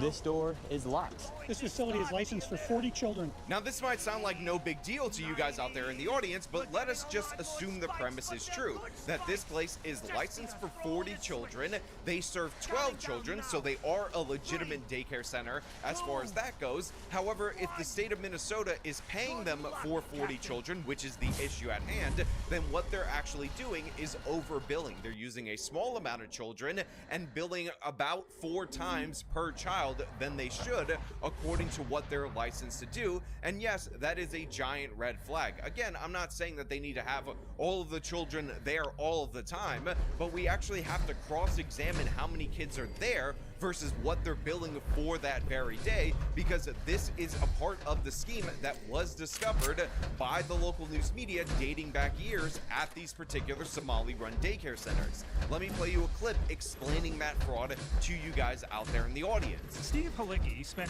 15 years as a welfare fraud investigator for Hennepin County. He came to us to grind it out. They don't want a fraud unit to do anything. They want a fraud unit on paper. Halicki was fired in 2013 while in the midst of a big investigation. The county claims he was an insubordinate bully whose tactics were hampering efforts to catch welfare cheats. They don't want to point fingers at various organizations and people. This is nothing but a giant cover-up. Driving down the street, have no idea. Halicki contacted the Fox 9 investigators after seeing our series of reports on Deco daycare centers. We uncovered evidence the company was collecting millions in public subsidies for providing bogus child care services to low-income families. In essence, this scheme was really involved creating a criminal enterprise. In December, Ramsey County charged Deco's owner with fraud. Again, this is a segment that was re-uploaded by Fox 9 Minneapolis St. Paul. It's from February 24th, 2015, and they're talking about a welfare investigator that was looking into this kind of fraud across the state of Minnesota. However, he got fired for being a quote-unquote bully when he started digging into a massive Somali criminal enterprise in their child care daycare centers, again in Hennepin County, which covers these same areas. In fact, some of the very places that are highlighted right here, even if the names are different, are the same exact locations that we saw in the Nick video 10 years later, almost 11 years later, because this is from February of 2015. And by the way, many of this guy's investigations go at least back to 2013. The daycares that I'm going to be showing you from this point on all bill over $100,000 a month. Halicki says before he was fired, he was tracking a similar scheme in Hennepin County involving multiple child care centers. He offered to take us on a driving tour to show what he'd uncovered. What does this one say on the door? 7 a.m. to 6 p.m. There are no lights on. This building is housing its third daycare center in as many years. They just got a new license. The two previous daycares had their public subsidies stopped by the county because of billing irregularities. Hour after hour, I would sit here and document nothing. Halicki discovered one center was charging the county for kids who were never dropped off. See those double doors over there? Yeah. Okay. That's a daycare center. You wouldn't know it from this. He took us to center after center that had no sign outside to indicate it was a daycare. When we knocked on the doors during posted business hours, no one answered. If you're driving down the street, would you even know this is a daycare center? I'd like to talk to you about one. Yet each location has a state license to operate, but there's nobody in there right now, and is eligible to collect child care subsidies to serve low-income families. I mean, that's blacked out up there, so you can't even tell when the lights are on or off. Exactly. Why would they do that? So you can't prove when they're working and when they're not. You could be billing till 11 o'clock at night, but they gone home, 6 hours earlier. Each of the centers he took us to had their windows mysteriously covered. Why block them off? What are you afraid of? So again, the CBS affiliate says, oh look, they're not doing anything wrong. We interviewed the guy, and look, they have about 25% of the kids that they're supposed to have and that they're being paid for by the Minnesota state taxpayer. So no fraud at all whatsoever. Legitimate business. Everybody shut the hell up. What did I do? I'm just a typical human being who wants to live and do the right thing. I have kids to feed. Umi Hassan, the daycare's current owner, believes these I latest don't believe you. accusations are political. Both she and Hassan are Somali Americans. We pay our taxes. We do whatever we can to be a law-abiding citizen. At the same time, when one Somali does something wrong, we all get collective punishment. So of course we have this woman saying, oh my god, I'm such a victim. When one Somali does something wrong, that just gets pinned on the rest of us, even though again, in just the autism fraud, 1 in 16 Somali children were diagnosed with autism. There were kickbacks. In order for the scheme to work, the daycare centers need to sign up low-income families that qualify for child care assistance funding. These surveillance videos are from a case prosecuted by Hennepin County. They show parents checking their kids into a center only to leave with them a few minutes later. Sometimes no children would show up, but either way, the center would bill the state for a full day of child care. This video from that same case shows a man handing out envelopes of what are believed to be kickback payments to parents who are in on the fraud. And in previous Somali daycare fraud schemes, guess what? The parents were also in on it. They were getting kickbacks from the daycare facility, again with your tax dollars, for claiming that they were dropping off their kids at these locations, and sometimes fake dropping off their kids at these locations. So honestly, cry me a river when you have a community that large portions of it are engaged in fraud. And again, large portions of it were engaged in just one of the Somali frauds, the autism fraud, then yes, that is a giant red flag, and you are going to be greeted with suspicion. Father, and you playing victim, to me, no, I'm not dealing with that. I'm not interested in that. And again, I will say it is alleged by Nick that this particular business may have been involved in fraud. We don't know that as of right now, but this is what warrants further investigation, in my opinion. And the local news media running defense, saying that they have a quarter of the kids there that they're supposed to have, that presumably they're billing the state of Minnesota for. Not a great comeback, not a great retort. Hassan says they turned over attendance records to comply with the Department of Homeland Security request. They're now waiting to hear back. CBS News is reviewing records related to the same daycares. All but 2 have active licenses. And Aaron, while the active places have violations related to safety or staff training, there's no recorded evidence of fraud specifically. So look, we end up hearing that DHS is going to review the attendance records at these particular locations. They will cross-reference it with what they're billing the state of Minnesota. And by the way, there's federal money commingled with the Minnesota money that is going to these locations, so that will determine whether or not that particular location is actually engaged in fraud. We also hear that all but 2 of the locations in the Shirley video actually have active licenses, which I also find to be incredibly hilarious because this information actually comes from a woman called Tiki Brown, who is at the Minnesota Department of Children. She is a commissioner over there, and she actually stated at one point in time that the Leering Center, which is the Somali daycare center that misspelled the word learning on it, is one of those businesses that are in fact shut down. But I won't go into any detail about whether or not any of these have any open investigations. I will share that our team was notified that Quality Learning Center closed just over a week ago. And I believe the details that were given at that time were around space concerns. And that's what was shared. But what's interesting about that is that the same day Tiki Brown said that this particular facility was shut down, it was not an operation. Coincidentally, it happened to shut down just days prior to Nick Shirley showing up to it, so it wasn't in business. Therefore, Nick Shirley debunked, obviously a dumb idiot who didn't realize that this was permanently closed. We had somebody come out and meet the press and say, no, it's actually open, while standing in front of the misspelled sign. The YouTuber that was making the claims, you were here earlier today. I came here at 1 o'clock. You were here. Where are you now? You claim we're closed. You claim we're on Friday. Where are you? Why are you not here right now? It's like you're trying to put out a certain message about a certain group. I'm not going to make that claim. I don't want to make that claim without me knowing him personally, but that's what it seems like he's doing from his front. Where are you right now? He was here earlier. He was recording us. We had no issue with it. We told him, hey, just get off our property. You can record. No, he's not here. He came outside of those hours and then claimed, hey, they're closed and they're still making money. They're using taxpayer money to work. And it's like, you don't come outside of operational hours and then say they're using taxpayer money. That was completely false. As you can see, we're open Mondays through Thursdays, 2 to 10 p.m. He was here earlier. I don't see him right now. So it's like, are you trying to record that we're doing fraud, or are you trying to put the Somali name and the fraud in the same sentence? That's what really hurt us the last couple of days. We're open. We've been open. We haven't closed. We've been open for eight and a half years now. We haven't closed once during that period. And by the way, at the same time, suddenly there were a bunch of children going into this facility that, again, 10 minutes earlier, we were reliably told by the Minnesota state government this was a closed facility. In addition to that, they also ended up finally changing the sign from Leering Center to Learning Center right before our eyes, which is a weird thing to do if you have a closed business. But it gets even worse because this local news affiliate also went to this location in order to interview people who were definitely 100% dropping off their children. They were business regulars there, and there was nothing suspicious at all whatsoever about what these people said. Another facility highlighted in the YouTube video was Quality Learning Center. The people operating it would not speak with us, but we did talk to a mother dropping off her kids.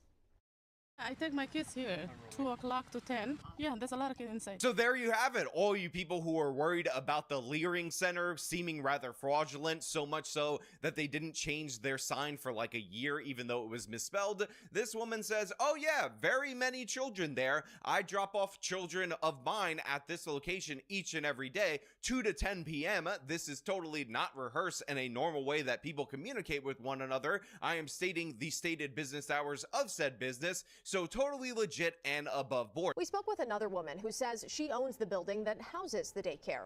She says they've been operating there since 2017. And by the way, the local news media says that they talked to the owner of the building and that this place has been in operation for like 7 or 8 years. But in reality, that's not true either. This place has been a daycare center for 10 years. However, the previous owner actually got busted for, guess what? Fraud, and what ended up happening was the license was moved to somebody else's name, and now the Leering Center operates in this location, and by the way, operates with many violations, never had payments stopped, and according to, again, the state of Minnesota, it's completely closed and shut down. That's why when Nick Shirley showed up, there was nobody there, but also at the same time, according to the guy that's standing in front of the Leering sign, this business is fully operational, and it was never shut down, and that's just fake news. This is a legitimate business. Nick Shirley just just didn't come in the right hours. Again, two different excuses for the same situation. Now, I will also point out that this Nick Shirley controversy is manufactured. It is made up. And the reason for that is because the local news media had been getting after these particular cases of fraud in these particular daycare centers for a very long time. There are local news segments where they visit the very same facilities, including the Leering Center and that one that's like in a warehouse garage looking thing. And guess what? Those segments aired no problem. Nobody was accused of evil white racism, and they documented the same thing, even though, again, this was 11 months ago. I started by visiting Quality Learning Center Daycare, so it is that 14B, which sits right in the heart of downtown Minneapolis. Between 2019 and 2023, the Minnesota Department of Human Services found 95 violations at this location. They range from failure to keep hazardous items away from children to no records for 16 children, which include things like immunizations, emergency contacts, and medical needs. So state investigators placed Quality Learning Center on a conditional license in 2022. Happy I went New to the Year, daycare's America. location several times. Happy and New only Year, once B. Did I see people there? Oh, that's your daycare. They but I did finally not somewhat see stopped shooting any fireworks. My children. cats can relax now. No. After school? Okay, gotcha. All right, thank you. DHS declined an interview, but in a statement acknowledged Quality Learning Center was put How on you a doing, B? conditional license because of its poor safety record. But it still received nearly $8 million in taxpayers' money since 2019. Now look, that is obviously a different local news affiliate. That is the Fox We're only just affiliate now out of beginning to Minneapolis. explore But the the fact of effects the of matter extreme is, he ends up emotional going to the stimuli. location. He documents Please that try you and can't keep get an open into mind. said location. He goes I during their recognize that available you are business emotional, hours, and he points that out your that there's no journey here children has been there, fraught despite with the fact that there's a bunch of violations. start They have anew. blacked out windows, and they're receiving a lot of I am money from the Father. taxpayer, even though At again 10 p.m., they have multiple jeez. violations. Then he goes to another location that's also featured in Shirley's 43-minute video, and guess Pretty what? much the same. exact A little thing. tired. I also went to yet another facility, Oh, Minnesota excuse Child me. Care Center in this South Minneapolis building. I found it at the end of this small hallway with a steel door, no windows, and no visible security cameras. That's the sign of the place. State records show between 2021 and 2023, the daycare had 36 violations, some of them serious. They failed to request initial background checks on 6 staff in 2023 and failed to request Apart from that, we background just checks chilling. on 8 staff in 2024. Ultimately, the state would accept corrective documentation on these violations. Wasn't anybody here last time either. I visited several times, and each time, no apparent sign of any workers. And each time, no apparent sign of any children. Was anybody there? And this is why we have the mixed messaging from the media, because they're Oh, trying to rip. sell you on the idea that there is no fraud, there's nothing to see here, but at the same time, That's always Nick fun. Shirley isn't giving us any new Bad information timing because for that guess one. What? They've already covered these same locations multiple times and the potential fraud that's going on Shit's there, not cheap. even though, again, that was 11 months ago, payments have not stopped. Again, other segments date back years at some of these same locations, and payments have yet to be stopped. The 2 years since Halicki was fired, not one case has been prosecuted by the county. We found most counties in the metro aren't investigating daycare center fraud. They're handing those cases off to a special team with the Department of Human Services that ramped up more than a year ago. Public's wondering, what's taking you guys so long? Nobody is more frustrated with the amount of time it's taking than we are. We really want to get through these and get some of these completed. We're told the state has nearly a dozen active investigations underway. Steve Halicki believes there are probably a lot more to pursue. This cannot go on. We need to stop this immediately. Halicki says he's going public with this information. My because 64 gigs was 150. Again, according to the local news media, way before Nick Shirley showed up, there have been problems and complaints from inside Minnesota state government about how they refer different Yeah. places for prosecution. I know. And guess what? The state of Minnesota actually refuses to do so. It's like When the 600 prosecution now. starts investigating, the Department of Human Services in the state of Minnesota, which is rampant Crazy. with this kind of fraud, refuses to turn over information to prosecutors so that they can build cases. This is why there are very few state cases, and again, the federal government consistently has to get involved and do the prosecuting on behalf of the taxpayer of the state of Minnesota. So we are in this situation where Nick isn't revealing anything new. They've been investigating and reporting on this fraud all along. Also, in addition to that, they've been investigating this, but nothing has come of those investigations. But also, there is no fraud, but also the licenses for these places are in fact suspended, but also they're fully operational businesses. My absolute favorite, and I mean all-time favorite explanations and deflections, was this particular daycare center owner who claimed that there was a break-in at his property, and coincidentally, as the auditors were coming in to look up their information on their children and employees, it turns out all of the documentation that had the records of the children Immediate and employees deportation. was missing. It was gone. It just happened to be the Immediately. thing that was stolen. Unfortunately, we saw that there was important documentation, enrollment of the children, and also employee documentation that was gone. There were also checkbooks that were ripped from our check papers that were ripped from our book. This is devastating news, and we don't know why this is targeting our Somali community, as one video made by a specific individual. Of course, that's why. Yeah, it's not because you did it, because you're trying to like hide your fraud. Through our voice notes, Bro, deport all of these guys immediately, past dude. couple of days. Holy shit. Including one that happened yesterday morning. If it starts in America, it might start in This Europe. daycare center Let's in go. current year 2025, at the end of 2025, on the cusp of 2026, still uses regular ass paper, and it was stolen. There's only one copy, no backups, because of those dastardly criminals. Now, people have pointed out that they had actually reported to the Minneapolis police that nothing was missing, but whatever, we're not even gonna actually investigate that, because it's Minnesota. If a Somali says it, it must be true. And when all of that fails, they just call you an evil white racist, and they tell you to shut up with your evil white racism. It's absurd, it's asinine, it's ridiculous, but this is where we're at in terms of this story, and that's all I really have for you guys today. So thank you so much for watching. Obviously, Happy New Year to you guys out there in the audience. I thank you and appreciate you. Honestly, dude, I'm starting to feel like we should show them what racism really is, right? You wanna see what racism really is? I mean, we can turn it back on, right? Like a couple hundred years ago, we were pretty damn racist, let's be honest. I'm pretty sure we can get there again. Keep acting like this, and we probably just will. Like that's the crazy part, that they don't realize that they're like playing into it. You know what I mean? Like, you're definitely making things worse.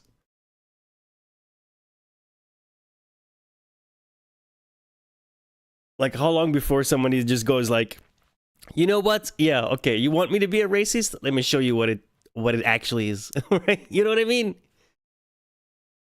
It's kind of nuts.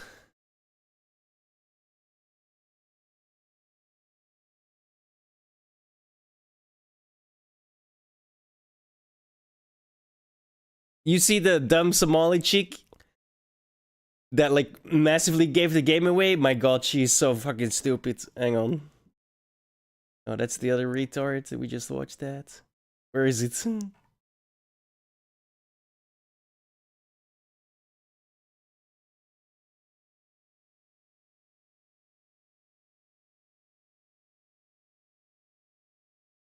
Here it is. I'm unable to work. If childcare is cut, I'm unable to work or go to school. I understand fraud is bad.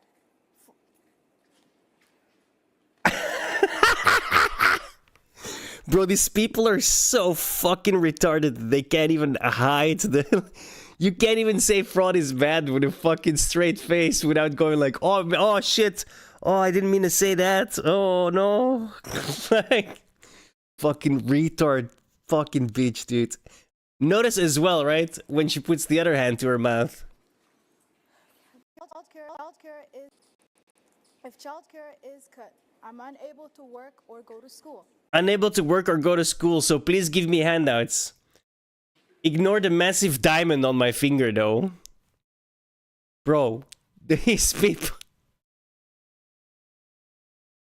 These people are, like, the dumbest people alive, and we're just letting them get away with it because of, I don't know, politics. It's reprehensible, dude. This bitch should be in jail, okay? Actually, no, she shouldn't be in jail. She should be in a hut in Somalia somewhere, you know? Unfucking believable, dude. couldn't even keep a straight face when she's like just when they're trying to condemn fraud, right? So fucking dumb, dude. My God. They're really not doing the stereotype that yo, Happy New Year, Joe. Happy New Year. 10 more minutes for you. Bro, they started again with the fucking fireworks, man. My poor cats. Or at least one of them. The other one's just curled up in a box. Like...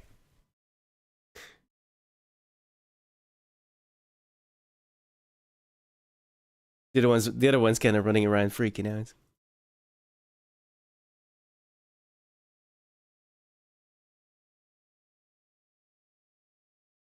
Yeah, that's true.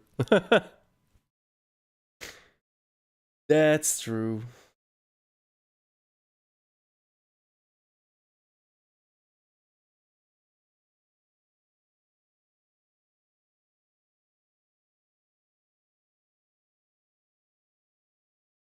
It really was, yeah. Well, that's what happens when you import barbarians, right? Barbaric practices come along. As in throwing grenades. It wasn't even the right house, turns out. Fucking retards.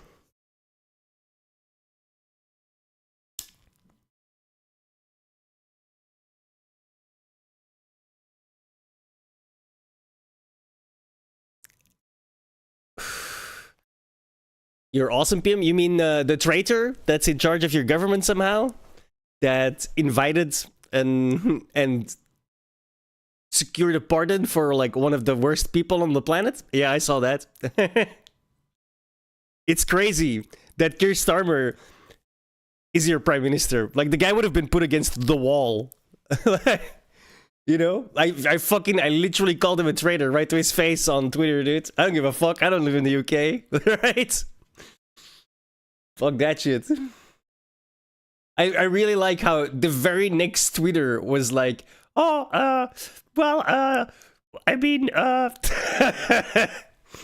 fucking traitorous piece of shit, dude. You should be put against the wall, a bullet in your head, and then your corpse in a ditch, but somehow you're the prime minister of a country you seemingly despise, right? Yeah. Your government is literally led by a traitor. Like, that's treason. Like, what he's doing is pure treason. But apparently, we don't give a shit about that anymore in 2025.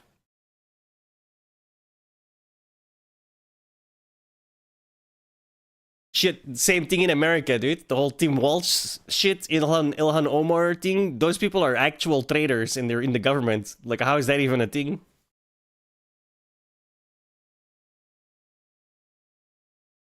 Like, literally treasonous, in my opinion. But apparently, we're A-okay with that now, these days. It's crazy, dude.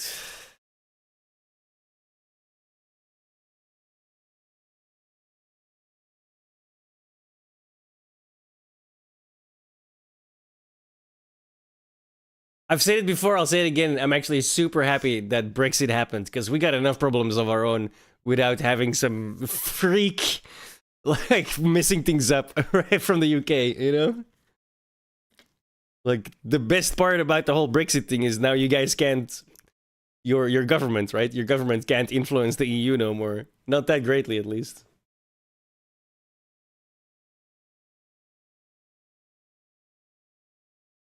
Like, we've got enough treasonous people in our politics.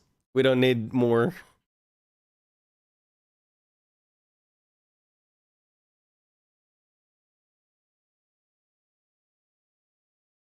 We have more than enough.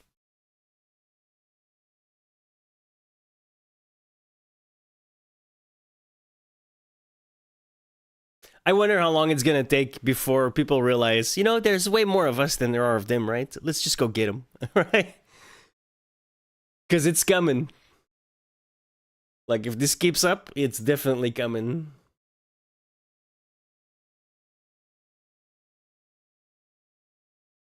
Happy New Year.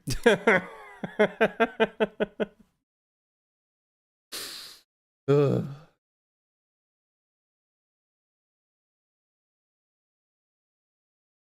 £500-pound black bear that made its den under an Altadena home still refusing to leave after more than a month.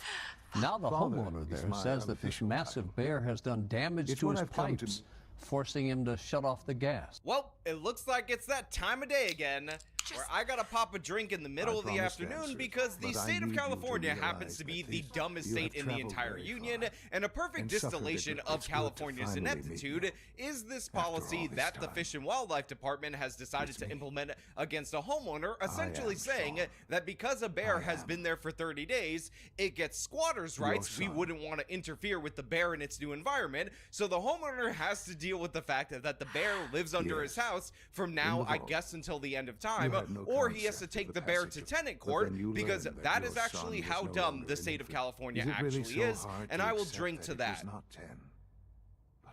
But before we get into that, I want to say thank you to everybody who supports this channel via actualjusticewarrior.com/join. Give me the money. Give me the money, okay? And that man says that living with a bear under his house has now kind of pushed. There's another traitor. Can you imagine? Wow, and he plans to sue the Department of Fish and Wildlife after being told that the state will no longer help. So look, obviously she's had done a lot of work. Terrible for this. She's had a lot of work done. When you hear Sorry, his story, put it that way. when you hear what Fish and Wildlife ended up doing to him or not doing for him, and you understand that. Oh, you guys can't see it. Be glad. She looked very plastic. For millions of dollars, because the fact is Californians pay such extraordinarily high taxes, but the public services are absolutely trash, and a perfect example of this is that the department that is supposed to manage bear situations has decided that they're a bit bearish on his situation. Hi, Corey. Yeah, it's just terrifying. This poor homeowner says he's just at his breaking point. It's been over a month since that 550-pound black bear moved into his home, and as you just mentioned, it's caused a lot of damage. He can hear it from inside of his home. So now he's deciding to sue the agency because they stopped helping him get that bear out. So first of all, obviously for you preverts out there, the reporter on the ground is in fact an attractive lady, but she's also a bit of an evil white racist because for whatever reason, she wants to emphasize that it's a black bear that's doing it. She's like, 13% of the bear population commits 50% of the home intrusions, and I find that to be absolutely disgusting and honestly horrible in every possible way. That's funny. Because in reality, this is a bear of color. This is a bear that should be judged not by the color of his fur, but the content of his character. And yeah, we're getting distracted from the story, but trust me, it's worth it, because what this man had to go through with this bear, and still has to go through, as it is still there at the time of filming, is absurd. Ken Johnson says the bear moved under his Altadena home just before Thanksgiving and never really left. If I kept track of everything I tried, it would be, bear 14, homeowner 0. Okay, so is it just me, or does this man actually look like he should be able to handle this bear situation himself? I mean, again, his name is Ken Johnson. Sounds like a very fake TV name. He looks like he's the host of a nature show, and maybe, just maybe, he's trying to shift the burden onto the government because he doesn't want to have to sue this bear in order to get it out, because the bear's been there 30 days, and therefore it has squatters' privileges, and now it's a civil matter. It's not a matter for the Department of Fish and Wildlife, and therefore they're not going to intervene on his behalf. California Department of Fish and Wildlife stepped in at first, setting a trap near the crawl space, but instead of catching the large bear under Johnson's home, the trap caught a smaller bear, the wrong one. The Institute is on the verge of some important breakthrough. That bear was hauled away, and the bigger bear stayed put. Well, I was kind of sad for the other bear I've helped at first, to build a life, but then I'm like, well, if this bear comes out, now where's he going to go? Now look, I'm not a bear expert, I'm not a bear scientist, I'm not a bear doctor. I do like to bear arms, and sometimes I walk around in my bare feet, but other than that, I don't know a lot about bears. But if you ended up developing a trap that was capable of trapping said bear, why wouldn't you just use the same trap again? Just because another smaller bear ended up going into it doesn't mean that eventually it won't work for the bear that you think. Also, if the bear's in a crawl space, why not put the trap right up against the crawl space, so that would attract the bear that you actually want to get? Biologists later tried again, using air horns to flush the bear out. Johnson says it looked like it was finally working until he says they suddenly got a call ordering them to stand down. Very defeated. Oh, yeah. I mean, I just dropped. Imagine having to live above like an actual wild black bear. What, I'm supposed to And the watch city's my like, phone when it comes out in the middle of the night? Or like sleep Sucks in to the be kitchen and you. listen for him every night? I even asked, like, okay, so as long as you guys are gone, can I still use the bait to get him? No, can't do that. So one of the reasons why I hate democratic areas, democratic states, is because they have all these taxes, they have all these rules and regulations, and the proper authorities to address every issue under the sun, including issues that you don't need a separate agency for. But when you actually need them, when you actually want to rely on them, they just pack it up and go home. And then, because of the existence of all those rules and regulations, you are powerless to do the very things that they were doing because, oh my god, you could hurt the animal who, again, has tenant rights. Now, again, there's no real explanation for why they ended up abandoning the mission other than the fact that the bear ended up getting 30-day residency at this location and thus is protected by squatters' rights. But the fact is, they're blocking him from being able to do this. And look, even though I don't want you to kill the bear just for no reason, in reality, this would be a situation where if you had a firearm, you could take care of it in about 3 minutes because, again, the Kill it thing and is eat it. underneath It's your probably house, delicious. damaging your home, and it could jump out and attack somebody at any given time throughout the course of the day. And guess what? If a newspaper person or somebody from the post office is delivering mail and this bear comes out from underneath this home and attacks someone, they're gonna sue the homeowner, find the homeowner liable, and claim that the homeowner didn't do everything in his power to inform the proper authorities and make sure they actually acted. Since then, Johnson says he can hear the bear moving around, presumably doing a lot of damage under his home. You can hear the plastic being shredded underneath, and even when the cameras picked it up, just bulldozing through it. It's a mess under there. This video of a broken pipe prompted him to shut off his gas on Christmas Eve, and he hasn't had any hot water since. I'm just exhausted from the whole thing.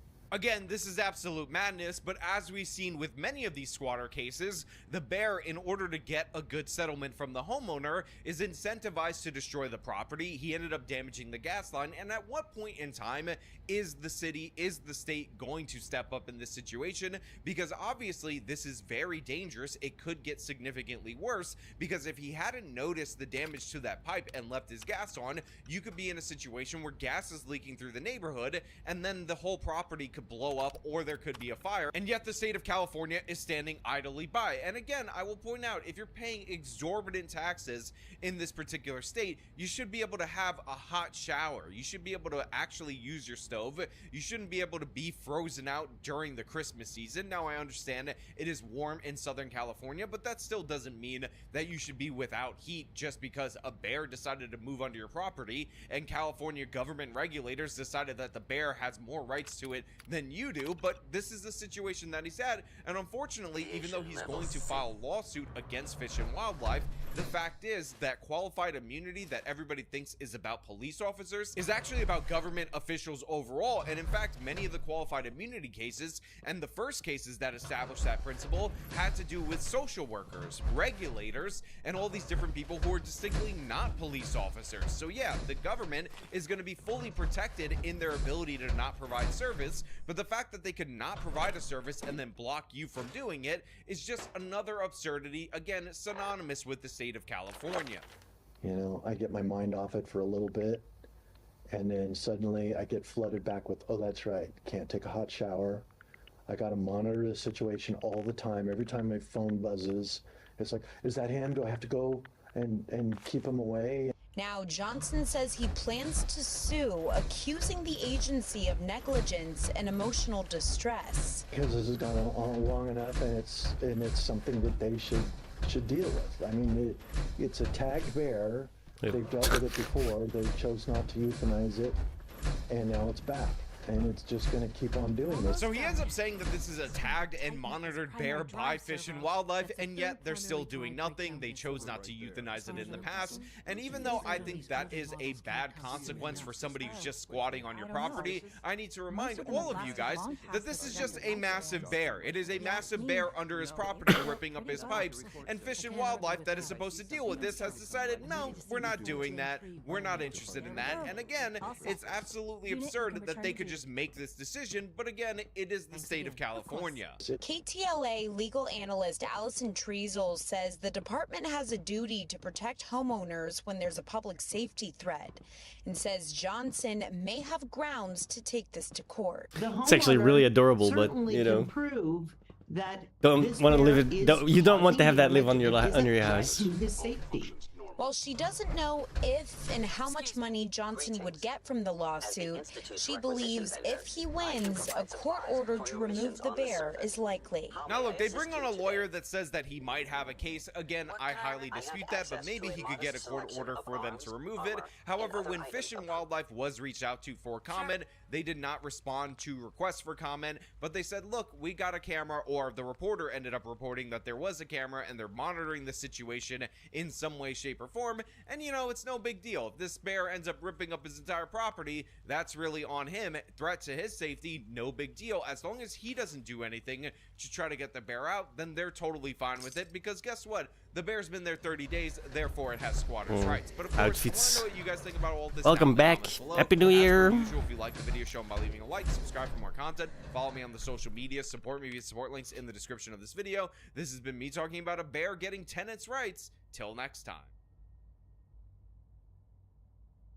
My cats are finally calming down. This is Los Angeles. Prostitutes. Influencers. When I die, sub to the OnlyFans. Sex dungeons. Oh my god. Who came to this party, male. Okay. He is like a decently popular content creator. What's his name? Money.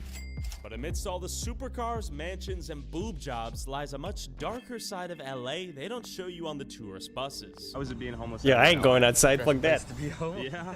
With over 75,000 homeless people, LA homes costing nearly $1 million on average. I'm definitely not shooting off rockets here. My cat's freaking out People are already. doing whatever they can to survive, out, including selling their bodies on the streets of Figueroa. So I met up with local street photographer and LA native Andy to introduce me to some women selling cookies who definitely weren't Girl Scouts. We are in Figueroa, ass cheeks straight in our face 5 minutes in. We got some glitz and glamour on the streets right here. This is an exchange gone wrong, bikini on the ground. Everyone knows about Figueroa if you're from LA, right? Why doesn't LA do anything about it? Here's the problem. They already know that it's an ongoing issue. Our jail system is over flooded. If we can control a flame and keep it contained here, then it's okay for us as far as like the city goes. But if we were to lock up every single pimp and prostitute and John that's out there, that's fair. Where the f are we gonna house them at? Where are we gonna put them at? The fucking county jail's already full of shit. So it's one of those things, containment. The same thing that they're doing with the homeless, they're doing with the prostitution problem. One may argue, let the girl sell her cooch. Question is though, is she selling the cooch of her own accord? Is she being trafficked? Let's just say we have prostitutes out there that are paying off a debt. That's the scary part, is because you don't know if it's somebody that's underage being forced into it. You know, unfortunately you got fucking people that are willing to pay for that shit out here. But yeah, I would not go outside.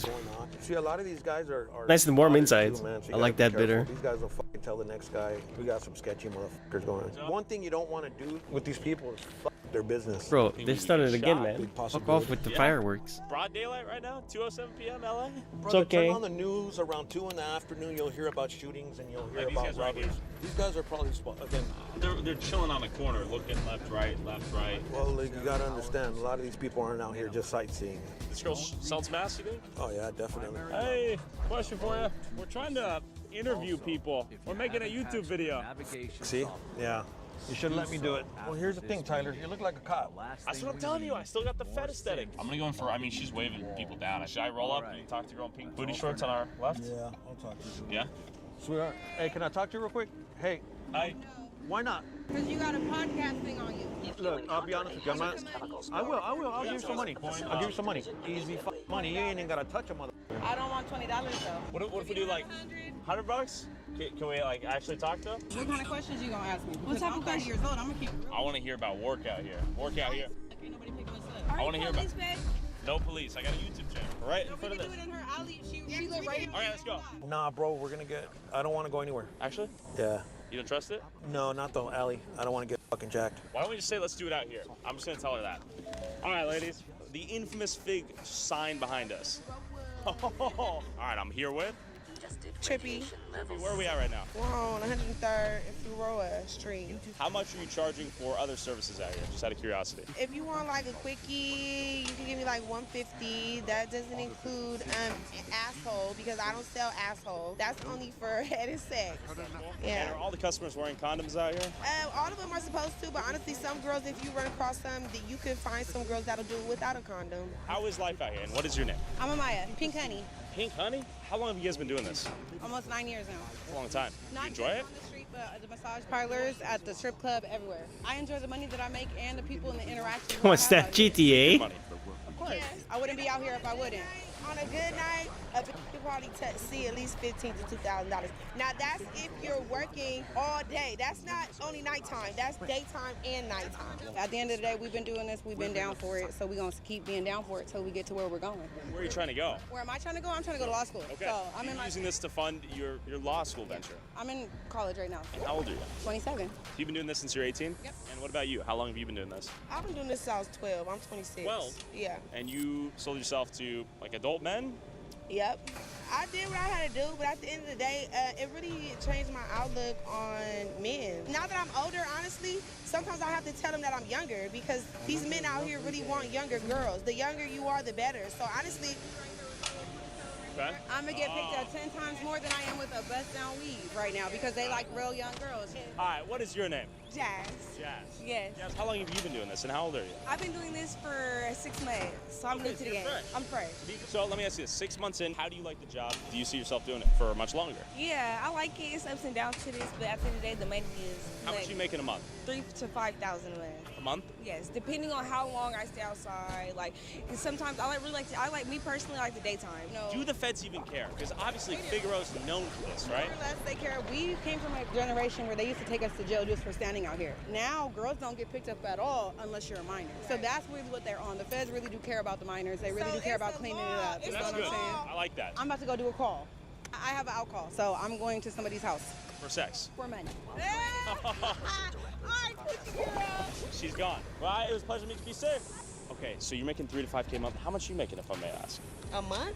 Sure. It just depends. Probably like a good 2,500. Just curiosity, have you ever thought about doing something else? Making the same money elsewhere? Doing something else? Yeah, but I feel like if you gotta spend money to make money at the end of the day. Like, I do have talents. I can cook. I'm a chef. I want to soon to have a restaurant and sell plates and a food truck and stuff like that. But at the end of the day, I have to have money to invest in that. So 6 months in, how many more years do you see yourself doing this? After a year, I don't want to do this. Well, obviously you're very smart, right? Yeah. Do you ever think like, why am I doing this, or is that not about the? Yeah. Like, not a lot of people help me. Like, you know, I don't have a lot of help or like a support system. Like, you know, so I have to do what I have to do to get by in life. You know. And yeah, I am. Sometimes I'm ashamed, and sometimes I am embarrassed. But like, it just is what it is. I have to do what I have to do because who's gonna pay my bills? That's a fair point. Right. How many people will you end up meeting today and doing something with? As many as I can. 10, 20, 100? I hope I've never got that many people. Do you ever go home and cry afterwards, or is it just kind of a disconnect? To be honest with you, yes. Yeah? I do. Okay. I do cry about this because it's like I don't want to do this. And most girls probably wouldn't tell you that Yeah, because no, most that's very girls out honest. here do like this. They like what they do, you know. But They were very empowered, and they wanted to tell me, you know, don't make us look for goofy. a long time, like, you know me. Thanks for sharing. Is there any last thing someone should know about Was this active? the job you do and the place we're at? Without mods? My last words would just be like, I don't don't- I judge remember us, seeing this. because you never know what somebody goes through. And Okay. yeah, we do what we have to do. Okay, you be safe, all right? You have a great night. See ya. Bye, Jazz. Well, some of these girls claim to feel empowered and strong, selling their bodies on the streets. I couldn't help but feel bad that some of these girls felt that this was their only option to make money and have been doing it since they were literal children. Figueroa was my first glimpse into the city that has prioritized the pursuit of money at all costs and the consequences of fatherless, single-mother households and a morally bankrupt culture pedestaling role models like Sexy Red and Ice Spice, preaching the power of spreading your cooch for some How can you coin. tell? What makes LA so jarring is the fact that Hollywood and the countless movies they've made has depicted this city as the land of fame, fortune, and opportunity. I headed to Skid Row, the exact opposite of the LA I was shown on the big screens growing up, and home to roughly 4,400 of the estimated 75,000 homeless people in LA County. Last time I came here was almost a year ago with my friend Kevin, a leading expert in homelessness and drug addiction who was forced to do meth in a tent after we lost him out on the streets. Let's see how the community of Skid Row was doing today. A lot of these people are drug users. answers. They don't come from bad families, though. You got family members that are offering them a home, jobs. They just simply don't want to take it. I would agree. A lot of people I've talked to have said, I don't want your help. I want to be left alone, and I want to do drugs. And a place like Skid Row is a perfect place to do that. California has 51% of the outstanding homeless population. The question becomes at a certain point, why? What magnetizes people to come here? To establish those black buildings, this is all vacant. For lease, 14,000 square feet. We're seeing vacant building, vacant building, vacant building. But it didn't take long for even Andy to get sketchy looks from the local homies who ran the block. So what's going on? You got guys letting us know where we're at, what neighborhood we're in. By virtue of association, I'm a target too. No, you're fine. Actually? You're good. Like little white boys cool? They won't think we're part of the same gang. But we're chilling in an alley together. Well, look at the alley. This ain't your average alley. Okay, so we gave you the car keys just now because if you do get pressed, you should dip. I don't want to get you, if you're feeling sketch, we can just meet up later. No. You guys. Genuinely. No. You guys are fine. I don't want to get you shot. I'm being serious. I know this is the thing. Okay, let's go. People are going home. No. You go wherever you like. Don't let me get you in trouble. I'm gonna keep going. Okay. No. You keep doing your thing. You smoking an apple? Can I see it? What is it? It's an apple, bro. You're smoking an apple? Yeah. What are your thoughts on Skid Row? Hopefully it fixes itself soon. Yeah? Should be better. Do you think it needs to be redeveloped or should it stay the same? It needs to get better. I don't know. They're building buildings, but doesn't get rid of the people. So. By people, he's talking about the countless homeless and often mentally ill people on the streets with some form of substance abuse issue. So we're basically asking people how it is out here in Skid Row. What are your thoughts? Skid Row. Skid Row. That's what it is. How long you been out here? I've been out here a while. They get pretty intense, right? Yeah, when all down there get you when you get one something you can't get. That's the only problem. You got no money, you got nothing coming. You got money, everything out here. I'm getting catcalled right now. I'm sorry, what? Sir, listen, we're doing a school project. I'm dead meat. Then I'll see you in court.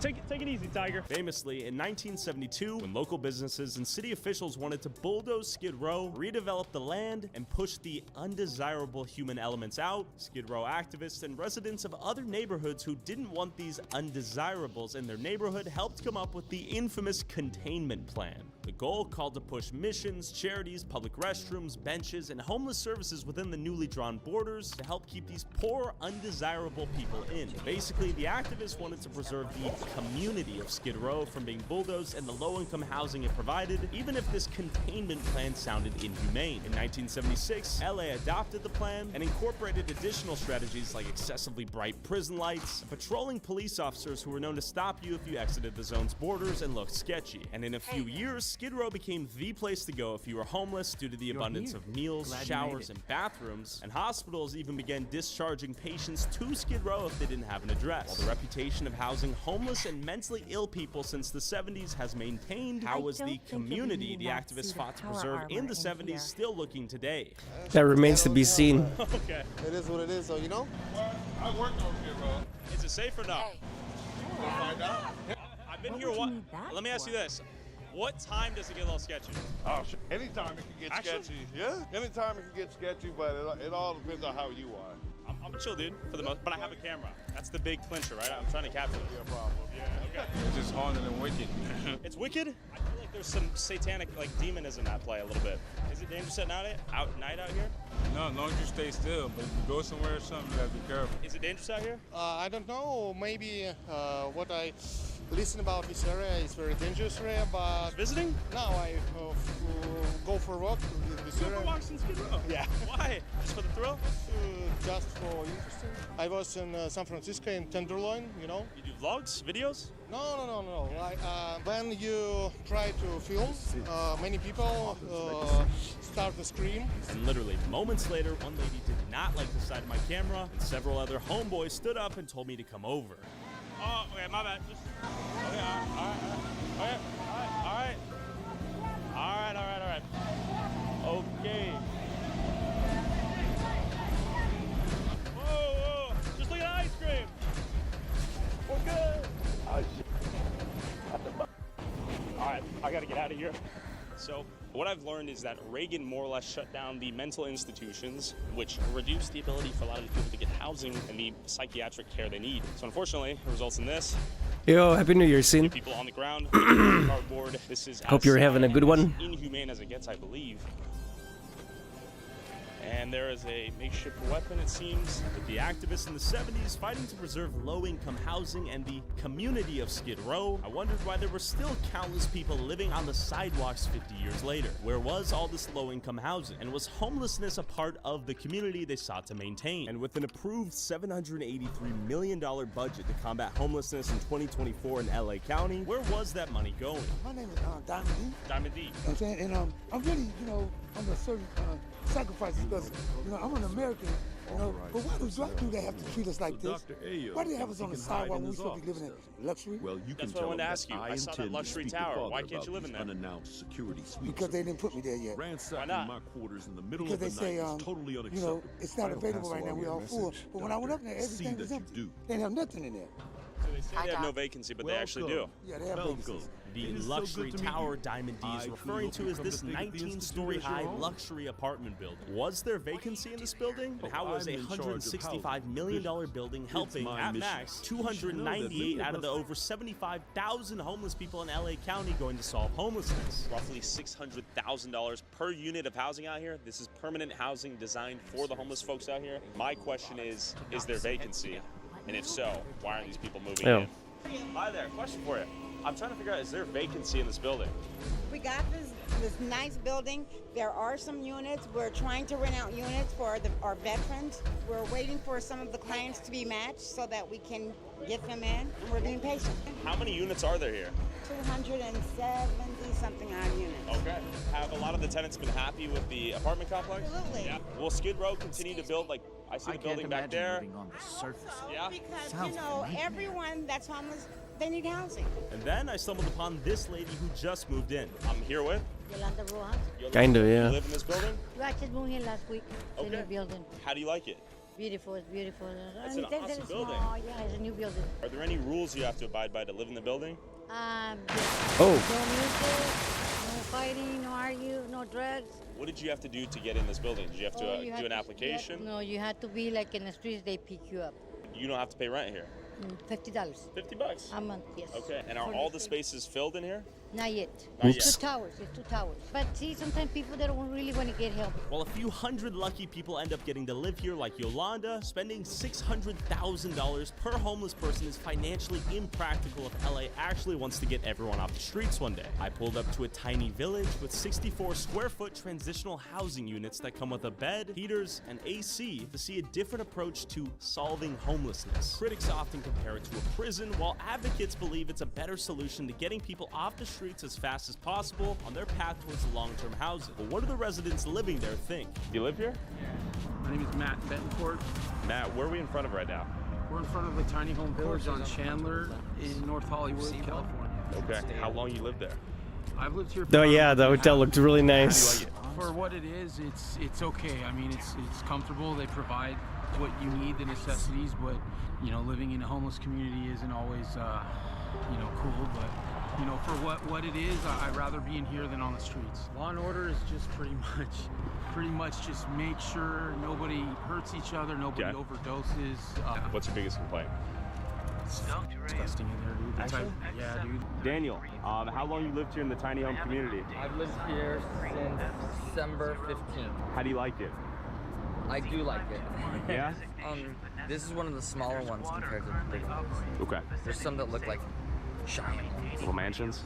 Yeah. I battled with alcoholism, so I've been in and out of rehabs since like the age of 18 to like 34. And then I was just like, I'm gonna go out there and just do what I want to do. Sure. And I've been homeless for like 8 years. How is it being homeless out here in LA? It's the best place to be homeless. Yeah? I couldn't do it anywhere else. I couldn't do that in New York City. No. Security was booting me out. I was trying to come in and say hi. Yeah, no. But they lock you down, which is good, right? You feel safe in here or what? Yes. They help. They're trying to give me 6 days housing. Okay. So you'd get permanent housing, right? Yeah. Are you allowed to use drugs in the village and drink? Not in. But you can have a locker. Okay. And you can see stuff in the locker. They don't ask questions. How would you rate the tiny village out of 10? It's better than jail. it's not as good as the Ritz-Carlton. LA's amazing year-round weather seemed Yo. to attract people like Daniel from Jesus. New York City, who found that LA was a relatively easy place to be homeless compared to other parts of the US. While many end up on the streets of LA after losing everything, I met up with up-and-coming YouTuber Reckless Ben, who represents the other side of people coming to LA. Those who leave behind everything in pursuit of becoming a rich and famous YouTuber while living homeless on Venice Beach. I'm originally from Ohio, and I came out to California just because I was like awesome weather, and I get like sad in Ohio when it's cold. So I came out just for the summer, and I like didn't have any money, so I just lived in my car. To be fair, he basically lives in a garden shed, so I think he was being sarcastic towards the other guys that do get to live in the nice hotels.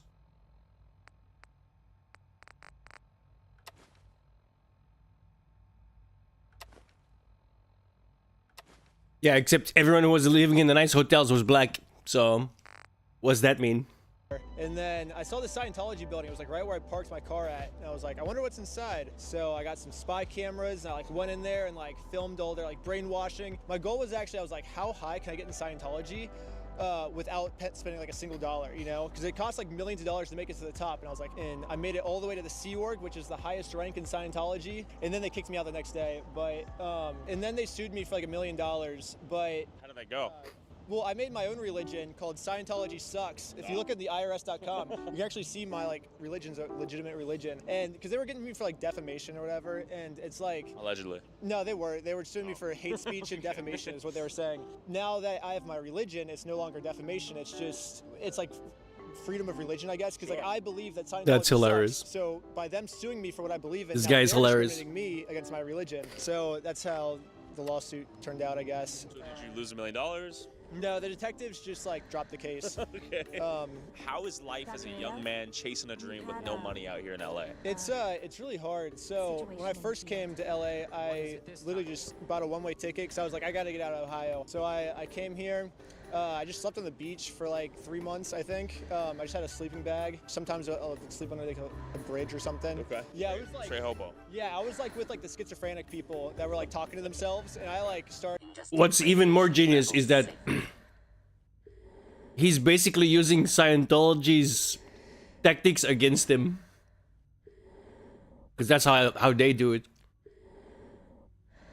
Hilarious. To like feel like I was going crazy, you know, because it's like, but yeah, and then I made a huge upgrade. I got a car, a $3,000 car, and it had no window, the door didn't close all the way, no air conditioning, no radio, no nothing, and that was sick because I actually didn't have to sleep on the beach anymore. I did that for like 6 months, and then once I infiltrated Scientology, I got my first YouTube check. It like instantly went viral, and I was able to split a room with my friend. And why do you have a duck mask in your hand right now? So I am wanted pretty badly by the police. There's like warrants out for my arrest. Allegedly?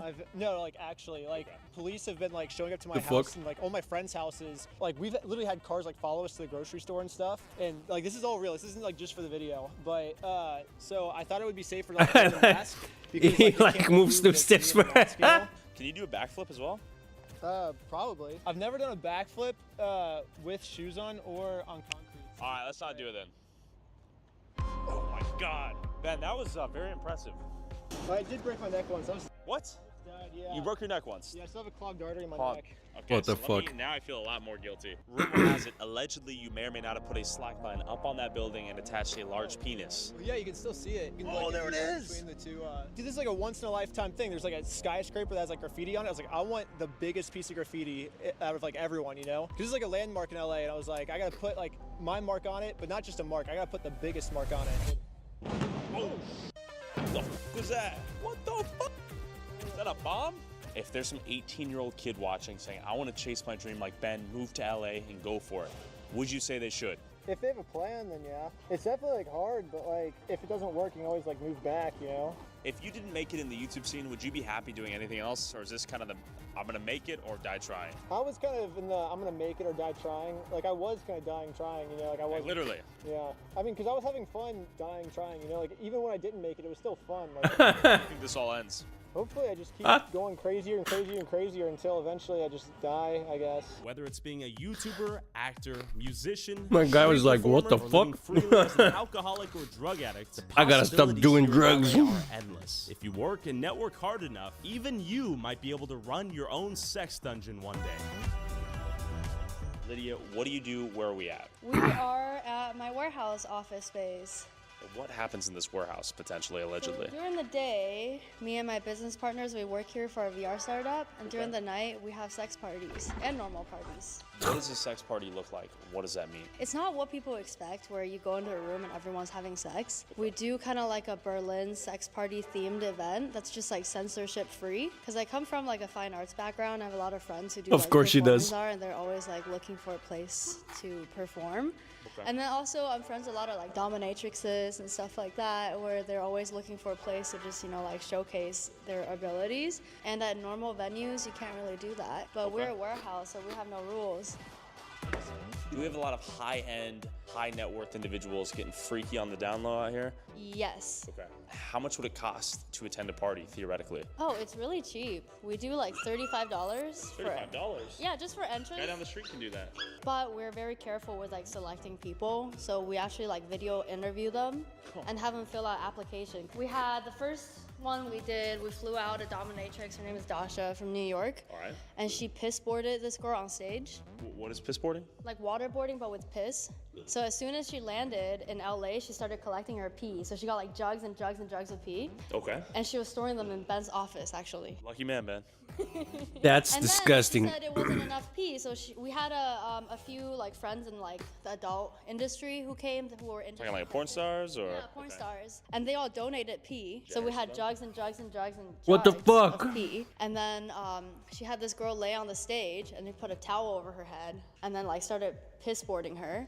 And then she got like a butt plug that had a funnel in it, and then put it in her ass, and then poured the rest of the piss in her ass, and then she like squirted it out at the audience. And it was really funny because I think that was the first one we did here. Nobody expected it. So everyone saw like the naked girls on stage. So they were like running to the stage and be like, oh my God, like naked girls. And the piss started coming out. And everyone was like running back.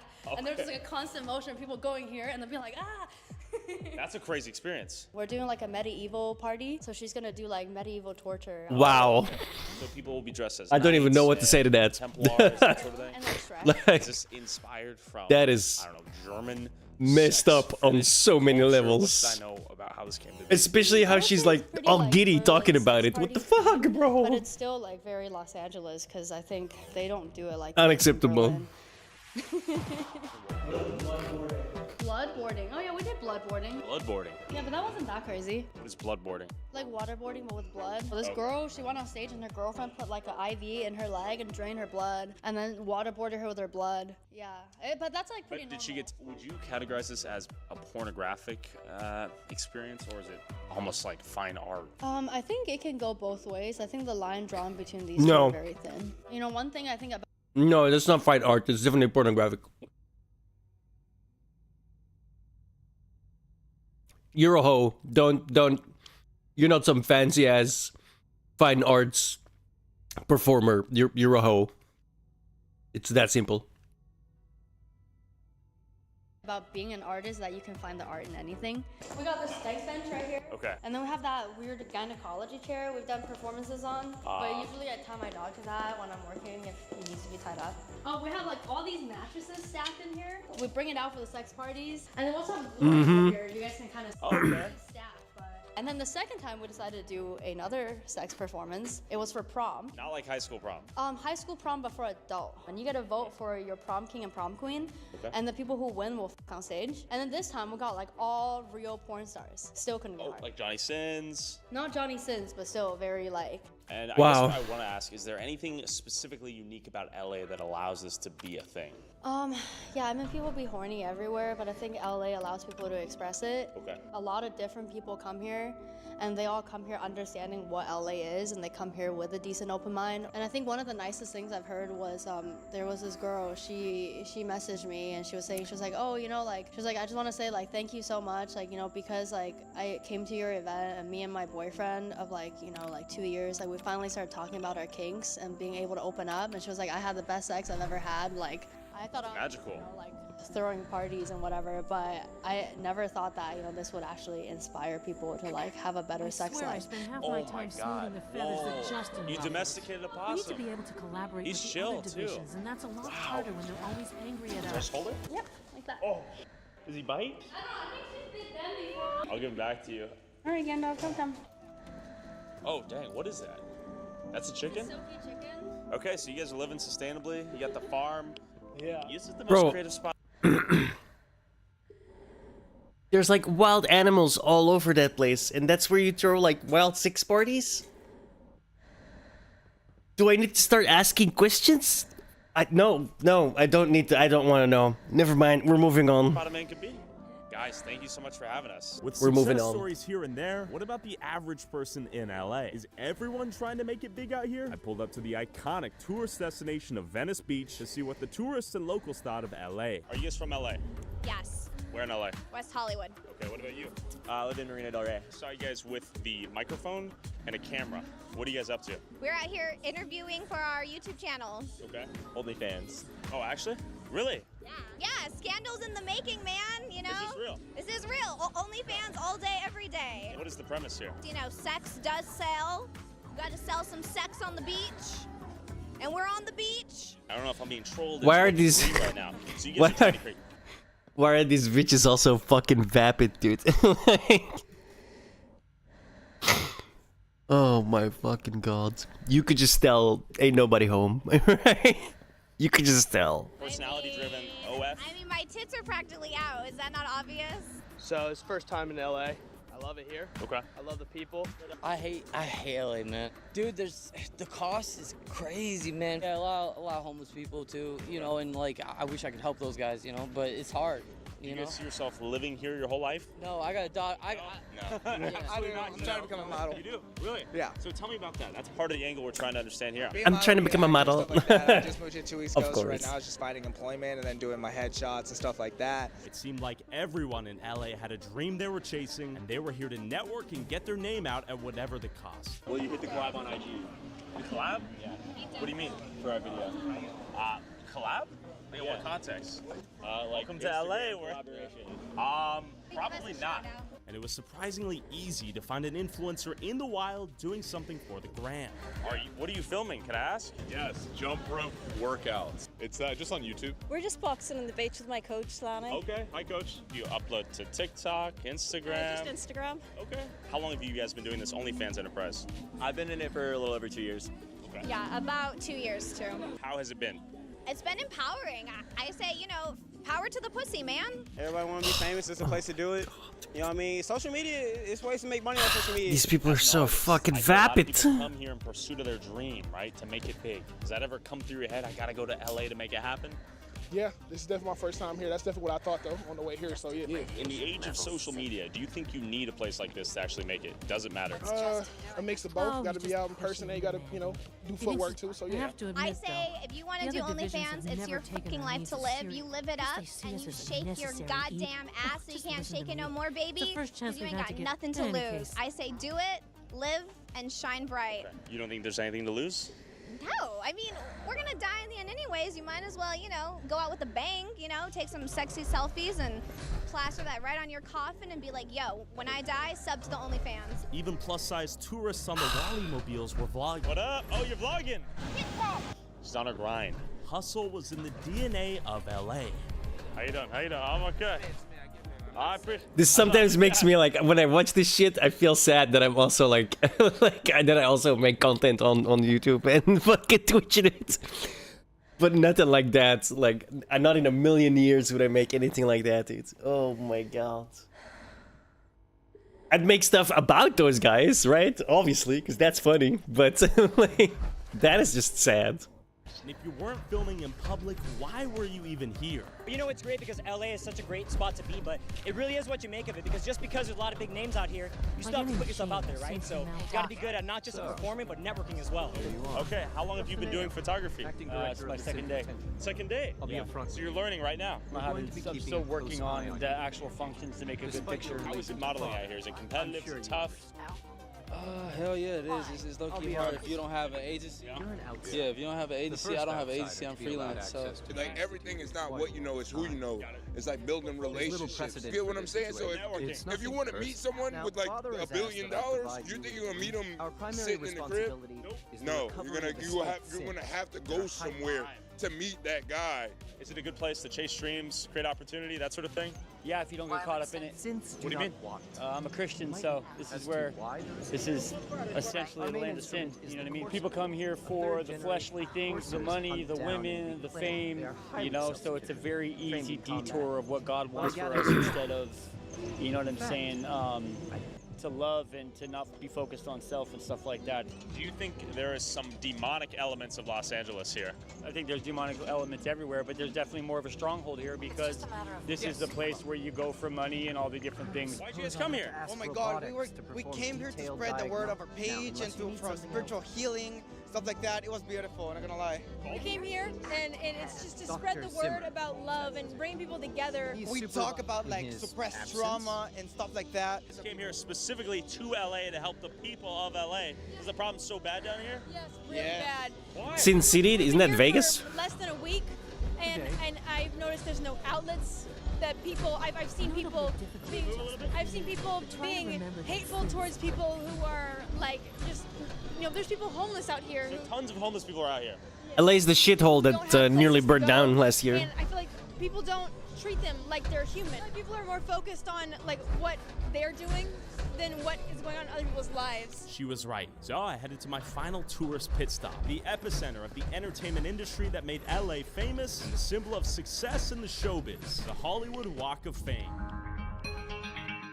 We're headed into downtown. I think the general takeaway is there's an overwhelming sense of despair and hopelessness out here. Kind of like the whole world's given up on you, which obviously that is in fact the case. How you doing, man?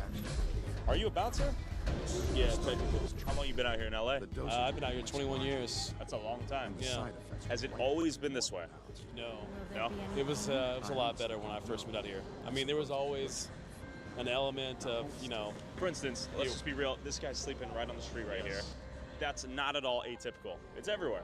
It's everywhere. It's probably several things. I think, you know, definitely fentanyl. I think it's a big part of that. I think housing is an issue.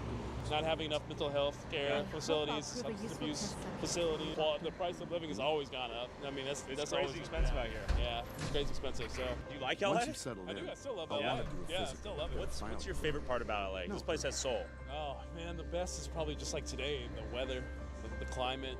You know what I mean? Do you think the problems LA faces could be fixed? Yeah, I'm always one of those people. Like nothing's impossible. I think it might be a big money though. Is my point. We'll do enough money that this problem can definitely be corrected. But they're not seeing the money. Yeah, exactly. I mean, you're not seeing the money, right? I think it's going into some other people's pockets, right? The sheer amount of vacant spaces in this city is interesting. Why are all these businesses leaving, and why are so many Californians leaving? Is this a symptom or a cause of a broader exodus out of California? Question for you. Has the city offered you any form of housing out here or no? No. Getting run around for like over 2 years now. Do you literally just go from spot to spot to spot? Yeah. How is LA as a concept? I know like over half the homeless population is out here in LA. Yeah. That's not annoying at all. Is it still it's man, yep. I've been to like 24 states and 5 different countries, and this is probably one of the shittest places I've ever been. I've never been anywhere where there's such a lack of humanism. Yeah, you know, being put up it's going into the wrong hands. It's not being used correctly. So I hear a lot of these NGOs are getting pretty wealthy. Doctor. Yeah. So I'm not sure how to go about changing that. If you offered shelter right now, would you take it? They're all fallen angels. Why do you think so many people are homeless on these streets? You know what, out here? Yeah. All the people that I have talked to, and a lot of them, especially most of the girls in the Garth Park, Mine now. they have houses, but it's this shit because they want to party. They want to party? Use drugs or what? They want to get high. Just a few. I hear they have shelters out here. Is that real? Do you guys have options to get out of here? Or are the shelters? What's going on out here? Because I see a lot of tents out here in LA. Yes. Well, I'm actually just starting to stay in a shelter now. Okay. How is that? It's not bad. They actually, yeah, they have options. Like right now, like I got into the one called the Highland Gardens Hotel up the street. Okay. So what they do is they rent out hotels and they use the hotels to house people. And what they're supposed to be doing is supposed to be getting people housing and stuff. It's like a transitional step.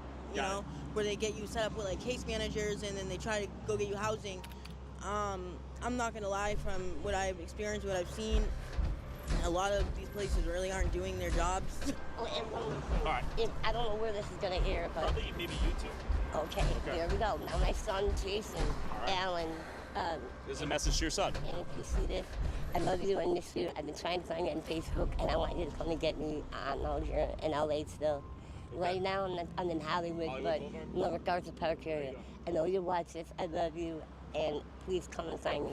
Okay. Easy to be homeless out here, or is it hard? Absolutely not. It's not easy. No, it's not easy. Like me being a woman, okay, I've been raped out here maybe 4 or 5 times, just from sleeping. In this area? In this area, in other areas, it's for a female. It is absolutely not easy being homeless. I've been sexually, assaulted, and I've been beat up by random like crazy people. It's not safe out here. Even all the All of the homeless above. people on the streets know that there are billions of dollars involved in solving their problems, yet they're still out here on the streets. Good old marijuana. How long you been out here in LA? 5 years. Well, yeah, that's a long enough time to have an opinion. How do you like it? I love the weather, but it's a homeless situation out here, man. People out here are hungry, and people out here doing a lot of drugs. Did you notice a shift in the last 5 years, or has it been that way? Yeah. The COVID killed it, man. Yeah.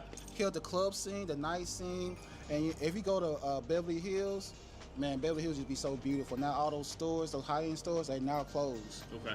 You go downtown, all this leasing everywhere, man. So I saw it now leasing, probably 100 times today. Yeah. How long you been out here, sir? What's your name? My name's Dave, born and raised in Hollywood. In Hollywood? Yes. How is it working out here right now? Excuse me. Oh, it's actually beautiful, man. It's you. This compared to here, approximately 10 years Yes, ago yes. I is know who the you difference are. between We hell all and do. heaven. Well, This is I'm sure- Disneyland. This is Disneyland compared. What was going on here 10 years ago? There used to be a crack dealer on Advanced each systems, corner special of Hollywood and projects. Highland. You've seen the boy. Me and my brother used to go to the movies at Chinese Theater, and we'd get chased by gangbangers. Before I forget, I've been told to install To a rob portrait. us. You're to be Changed given since full then, access. so this we're on the up. with You know, they have cleaned up the area, no question, and there's a lot of Given that the improvements. relay is the only way to access, They in never case the used to clean significance is even the lost Walk of on you. Fame.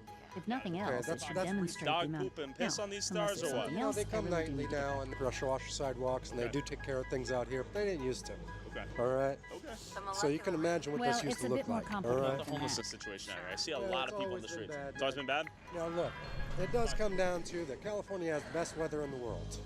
All right? Makes sense. And I don't blame anybody for coming to California. Okay. There's drugs. And You notice fentanyl become a thing. Yeah. these drugs are everywhere. It's not just here in Hollywood. It's just that here is a high concentration of it. I guess just kind of a general question. As a true Hollywood native here, do you think it's worth it to come down here and live in LA? If you're a youngster? Absolutely. You just have to have a purpose for being here. Dream out No here. plan. You're going to end up like one of these. I want to make it be known right now, down here, right in front of the Taco Bell where you can buy alcohol.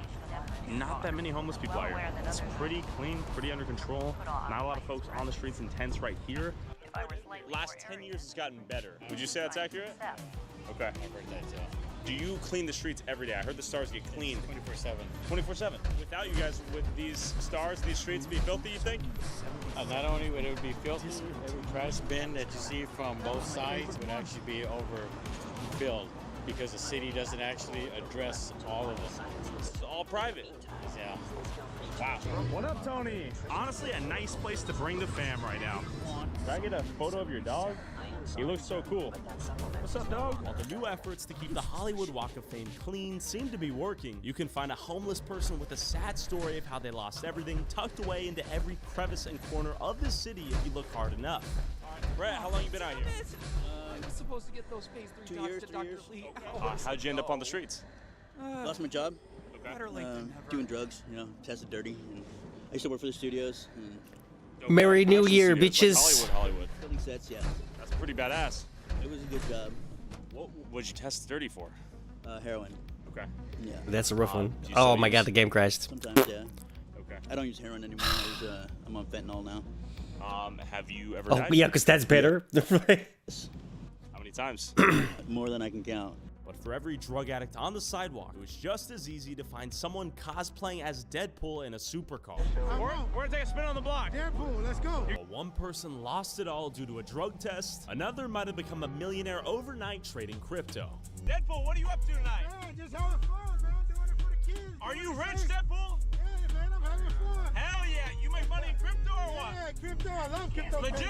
Becoming rich and famous is rare and improbable. For the 1 in 1 million who risked it all, chasing their dreams and made it, you have 999,999 who have wasted their lives chasing something they'll never achieve. Because let's be honest, luck aside, most people aren't special, and that's okay. But in a culture where we put actors, YouTubers, streamers, and musicians on a pedestal, can we be surprised every kid wants to become one? Let's face it, in America, if you're not a winner, you're a loser. And nobody cares. This country is Darwinian. Its mantra is survival of the fittest. And magically enough, on my way out of LA to the airport, I saw this group of kids filming a music video during golden hour, and I had to interrupt them. What is happening right now? We just pulled up on you guys. There's gimbal, nice DSLR setup. We're shooting a music video. Are you here specifically to pursue that dream of becoming a musician? Definitely, yeah. I'm doing it. Trying to, you know? Okay. Struggling. These are all LA homies. I mean, it's not that far off, right? Considering. Organically, yeah. Okay. In the LA scene. Is it a good place to live for what you want to do in life? For what I want to do in life, it's like the only place to live.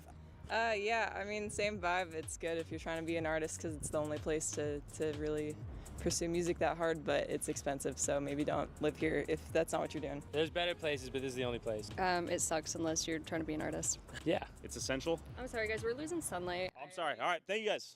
Bye. All right, this is LA encapsulated in a few frames. This is where you chase the dream. You come here to LA, baby. Oh, here we go again.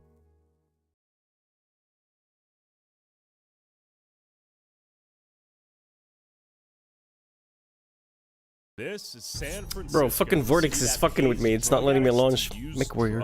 I mean, if we're gonna be realistic, they pay you to be homeless here. I get $620 a month, dude. This right now is literally by choice. How many times have you died? About 40 times last year. Almost a handful of times. I've died on my feet, standing in one spot. I met this chick right out here. She's pretty cute, yeah. That's the night that she shot me with fentanyl. I don't do fentanyl at all. Forcibly injected fentanyl in. With record high overdose deaths in 2023, rampant homelessness, deadly drug addiction, and unpunished shoplifting and car break-ins, businesses are fleeing. And Wait, how do I launch this game now? It doesn't let me get to this point, and can it be fixed? So I met up with JJ Smith, a citizen journalist. Let me just restart who's lived in Vortex. the Tenderloin, the heart of San Francisco's drug crisis, his entire life. I started to see too many of my family, too many of my friends, a lot of my friends dying off of fentanyl. But what it is a lot of people trying to normalize it. Majority of everybody out here that you think is homeless, a lot of them ain't homeless. They got homes to go to. They got family houses. They got friend houses. Some of them even got husbands or wives' houses. They just can't do their drugs. That fixed it. To come live on the streets and do it. No, Vortex was fucking with me. Wouldn't let me launch MechWarrior. Fallout was the one that crashed. I'm just swapping I over. started very young with busting drugs. My mom doing heroin. Can you tell me what you're up to right now? Getting well. Getting well? Yeah, off fentanyl. Smoke it on some oil. All right there. Yep, ISO, and then clean ISO. So those are like practical, you know. How many times have you died? Me, but I have almost a handful of times, I think. Times? Yeah, I've died on my feet, standing in one spot, and my wife right here screaming my name, shaking me. Push for you, man. What are you using in the pipe? Is it meth? Yeah. If I was able to offer you some treatment to get into a rehab, would you accept it? At the moment, no. Why not? It's not ready. What do you use? Heroin? No, hell no. I smoked methamphetamines, but not that much anymore. How many people? Bro, even the guy that he's like walking around with his coat is like completely fucked up, like ripped open. Hundreds. I have personally documented 18 in one day. How often does shooting go down out here? I saw the video where the guy's shooting with a silencer. It was another shooting right here. That's why you see that police van right there. They got that police truck right there because it was a shooting directly in front of that kid's playground park. 5 people got shot, 1 died. Yeah, that's someone that died recently from the shooting. A nice playground right here. So what I've heard in the comment section is when they say kids coming through, everyone's supposed to stop using drugs.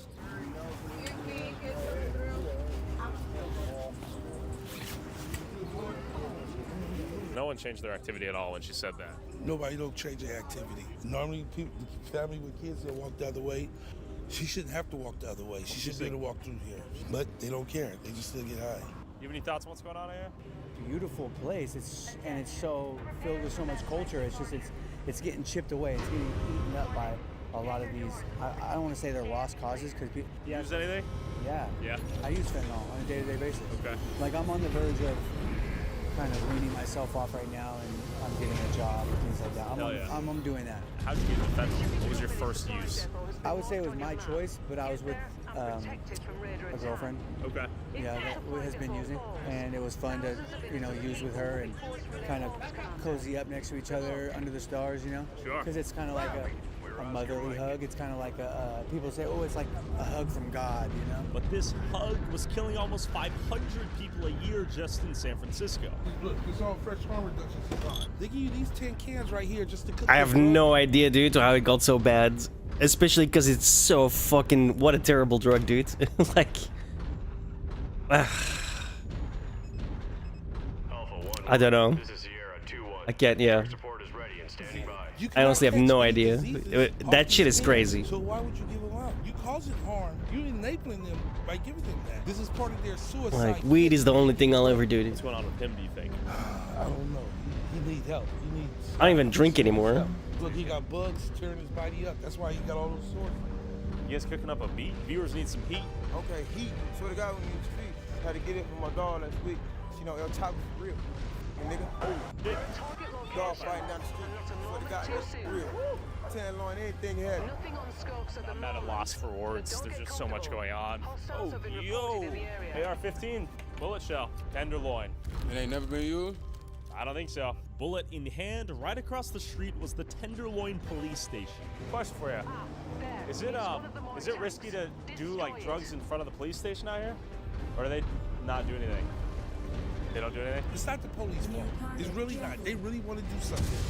It's the Board of Police Commissions and the Board of Supervisors, particularly a dean president, the supervisor in this district, says, let them stay like this.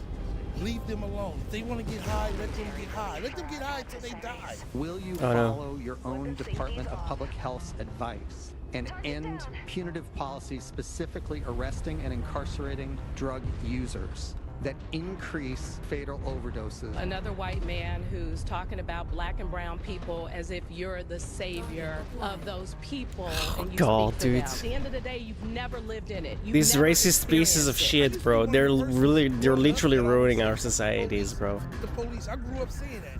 I don't believe in that no more. I really like this police station, these police. It's just that their hands are tied right now. They want to come out here and move this. Trust me, they get disgusted when they walk outside and they see this. Disgusted that they can't help them the way that they want to help them because the Board of Supervisors and the Police Commission say, no, leave them alone. You see, this is a charter school right here, right? And it was a dead body right here 4 days ago. Question for you. What are your thoughts on your tent being right across from the school? Oh, I didn't really know it was right across from the school. I see. Oh, yeah.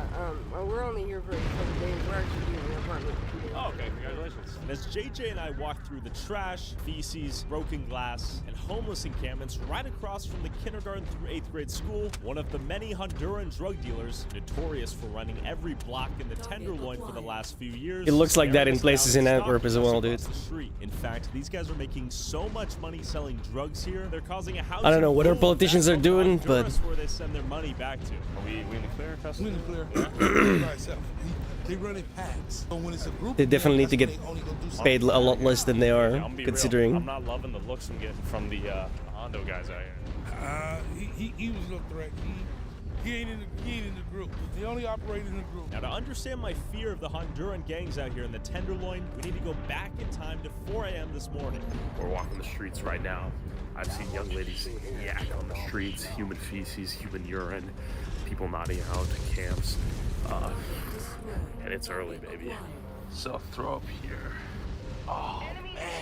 Human poop. As me and my cameraman explored the loin, we walked past a group of masked up Honduran gangsters, keeping a close eye on anyone and everyone walking by. And out of fear of getting blipped, I didn't dare point a camera at their face. As we walked off, one of the Hondos was trailing us for multiple blocks, clutching his sagging pants tightly onto what I can only imagine to be his gun. Holding his belt buckle like this. Sketchy out here. Are you breaking the lock or what? No, I'm not breaking the lock. What are you up to? Oh, okay. Now that you've seen the countless drug addicts and understand the gang influence out here, you might be wondering how businesses can operate in this environment. How does it be a business owner out here? I feel sorry for the people. I feel very sorry. Remember when we used to have Law and Order?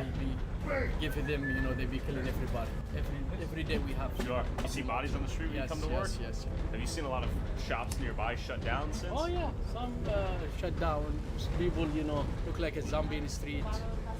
In the street, live, you know, Sure. You feel so sorry for them. The government doesn't do anything to help. We need some action. But When I've heard the government's handing out harm reduction, do you think that's helping the problem or hurting them? no, but doesn't. The government have to find somehow to help the people. But with record high overdose deaths in 2023, is harm reduction actually working? I met up with consumer finance reporter Erica Sandberg, who believes it's actually destroying the city. Instead of directing people and actively promoting people into treatment so that people are healthy, they get meth pipes, needles, fentanyl foil, you name it, anything that is going to help them, and I'm going to put it in big old air quotes, use safely. 100%. Everything is using safely right now. Question for you. We're talking about harm reduction. We're trying to understand if it's a good thing or a bad thing out here. Do you have any thoughts? It's honestly the worst idea imaginable. You're giving in to the bad behavior. You're making it okay. Oh, and it's like our children are playing on these, in these streets. Our animals are running through these streets. Our elderly are in these streets, and they could die. Right now, I'm kind of going through something myself, and I'm not really willing to talk. Like of course I'm not clean and sober. I'm going to be here really soon. It's no wonder that we've got such bad reputations on the streets, because look. We have to kill 47. Jesus. Walking around with body lice all over them, and it's spreading. I do have an infection. I don't know what it is. I've had it for 2.5, almost 3 months. My nose never stops draining. I never stop drooling. I've had a cough. It's horrible. I feel like I'm dying every day. Goon Body once again, 2024 Black King. You know the score. And you have been putting me up here with the niggas. Well, you're spitting bars. Can I hear a few more? They should have had a real nigga doing this shit. I'm on stereo. I was everywhere on the floor. Everybody bothered me because they know I'm a price war. Mad bars. You run away. I was like, whoa, we have to capture his excellence. Repping in San Francisco, caught me in the middle of a dig and grab and go. But a little boost? Oh, just a little something to keep me going. Where from? CVS? Out to Mama's kitchen. What about my friend Erica here? Would you bip her? Oh, no, I won't bip her, but I pick her. Well, You gotta apologize now. She's in the beauty, right? Okay, he's risen you up a little bit. That's Tyler. Mowgli. Erica, nice to see you. I mean, how is life out here in San Francisco? King, huh? Negro King. Dia. Huh? I gotta go. All right. While this guy walked away with his freshly stolen goods, you might be wondering why he's not running away from cops after committing theft in broad daylight. The biggest thing I keep seeing on Twitter is $950 limit. I can walk into Walgreens, steal $950 worth of merchandise. Go to Macy's, go to Saks Fifth Avenue, grab what you can. If it's under that threshold, it's a misdemeanor. So you get your $950, awesome. Then you go boost it, right? But it gets better than that. So you can go to Macy's, get your $900 worth of stuff. Head over to Saks Fifth Avenue, get another $900. Head over to Neiman Marcus, get another. We lost Nordstrom.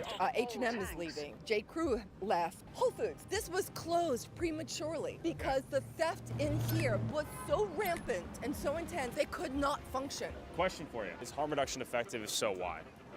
Yeah, because We're trying to understand it a little people are going to use drugs and they're not going to stop. The government, the CIA brought these drugs here to sell them to the American people, to create a genocide. This isn't a coincidence. Purdue Pharmaceutical. My man's hitting all the buzzwords. Any other drug on the market. This is facts. I think that this is a manufactured crisis by the powers that be, the big money of the world. If we see it any different, then we're fucking retarded. If you think that drugs being sold on federal property every single day, all day long by Hondurans who are brought here by our fucking government, stop bringing dope over our borders and stop making fentanyl in San Francisco. You said harm reduction works. My friend Erica says that it may not work. Oh, where do you guys disagree? Just real quick, final question. If the Narcan wasn't out here, Yeah.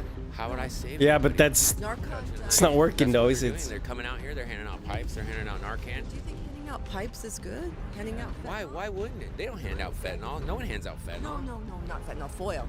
Yeah, why not? What are they gonna do? Grab that shit off the ground? They're handing out. They're handing out foil that's not. Draws people into the city. The dope draws the people into the city. No, we're saving lives. The fucking Hondurans out of our streets. He said that harm reduction works. Where do you guys disagree? What works to what? To what end? To keep people alive until what? What kind of life is this? Okay, so you think it perpetuates the inevitable death?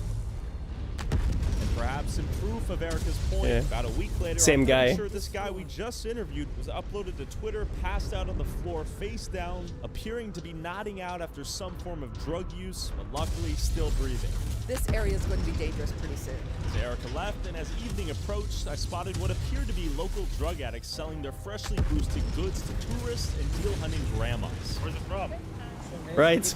It's like, oh yeah, the addict loves the harm reduction, obviously. It's free shit, right? I came back at night to see what I could find at the infamous Fentanyl Bazaar. A massive open-air market where hundreds of drug addicts sell boosted goods and do their drugs. But I brought the Batman of San Francisco with me. What are you doing with those umbrellas? You didn't pay for those umbrellas. Did you pay for that, ma'am? I didn't see you go to the checkout line. Did you pay for that, sir? Did you pay for that, sir? No. Go check out. Go check out. No stealing, brother. No stealing. No stealing. Your resistance is Give that back. Give that chocolate back. Give it back. Stop stealing from the store, motherfucker. Get the fuck out of here. Get lost. Get the fuck lost. I don't work here. I will kick your fucking ass. Get lost. Yeah, he doesn't have to worry about getting fired from his job.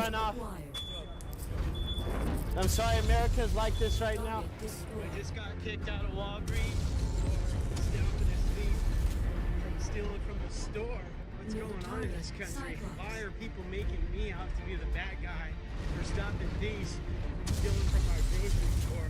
I'm here with. My name's Darren. I'm It's- the founder of the World Peace Movement here in San Francisco, California. We're helping the homeless and raising awareness about the dangers of fentanyl in our community. I've seen San Francisco go from being the cultural capital of the world to the technological capital of the world to what seems like the fentanyl homeless capital of America. Now people are traveling from all across the country. I know, for right? fentanyl, and it's, $3 a gram. It's cheaper than a loaf of bread, a gallon of milk, and a gallon of gasoline. So many people have left San Francisco. I don't want to be another person that No, he leaves got San kicked out of the Francisco. store for stopping the thieves that they didn't, right? Walking to the bazaar. As you can see, everywhere you look are for lease signs. For lease, for lease, for lease, for lease, for lease, for lease. San Francisco has hit terminal velocity in its economic collapse. People don't want to go to the city. People in the East Bay are starting to call the city the shit. And as we walked into a nearby Walgreens, my anonymous interview with the security guard there might help you understand why.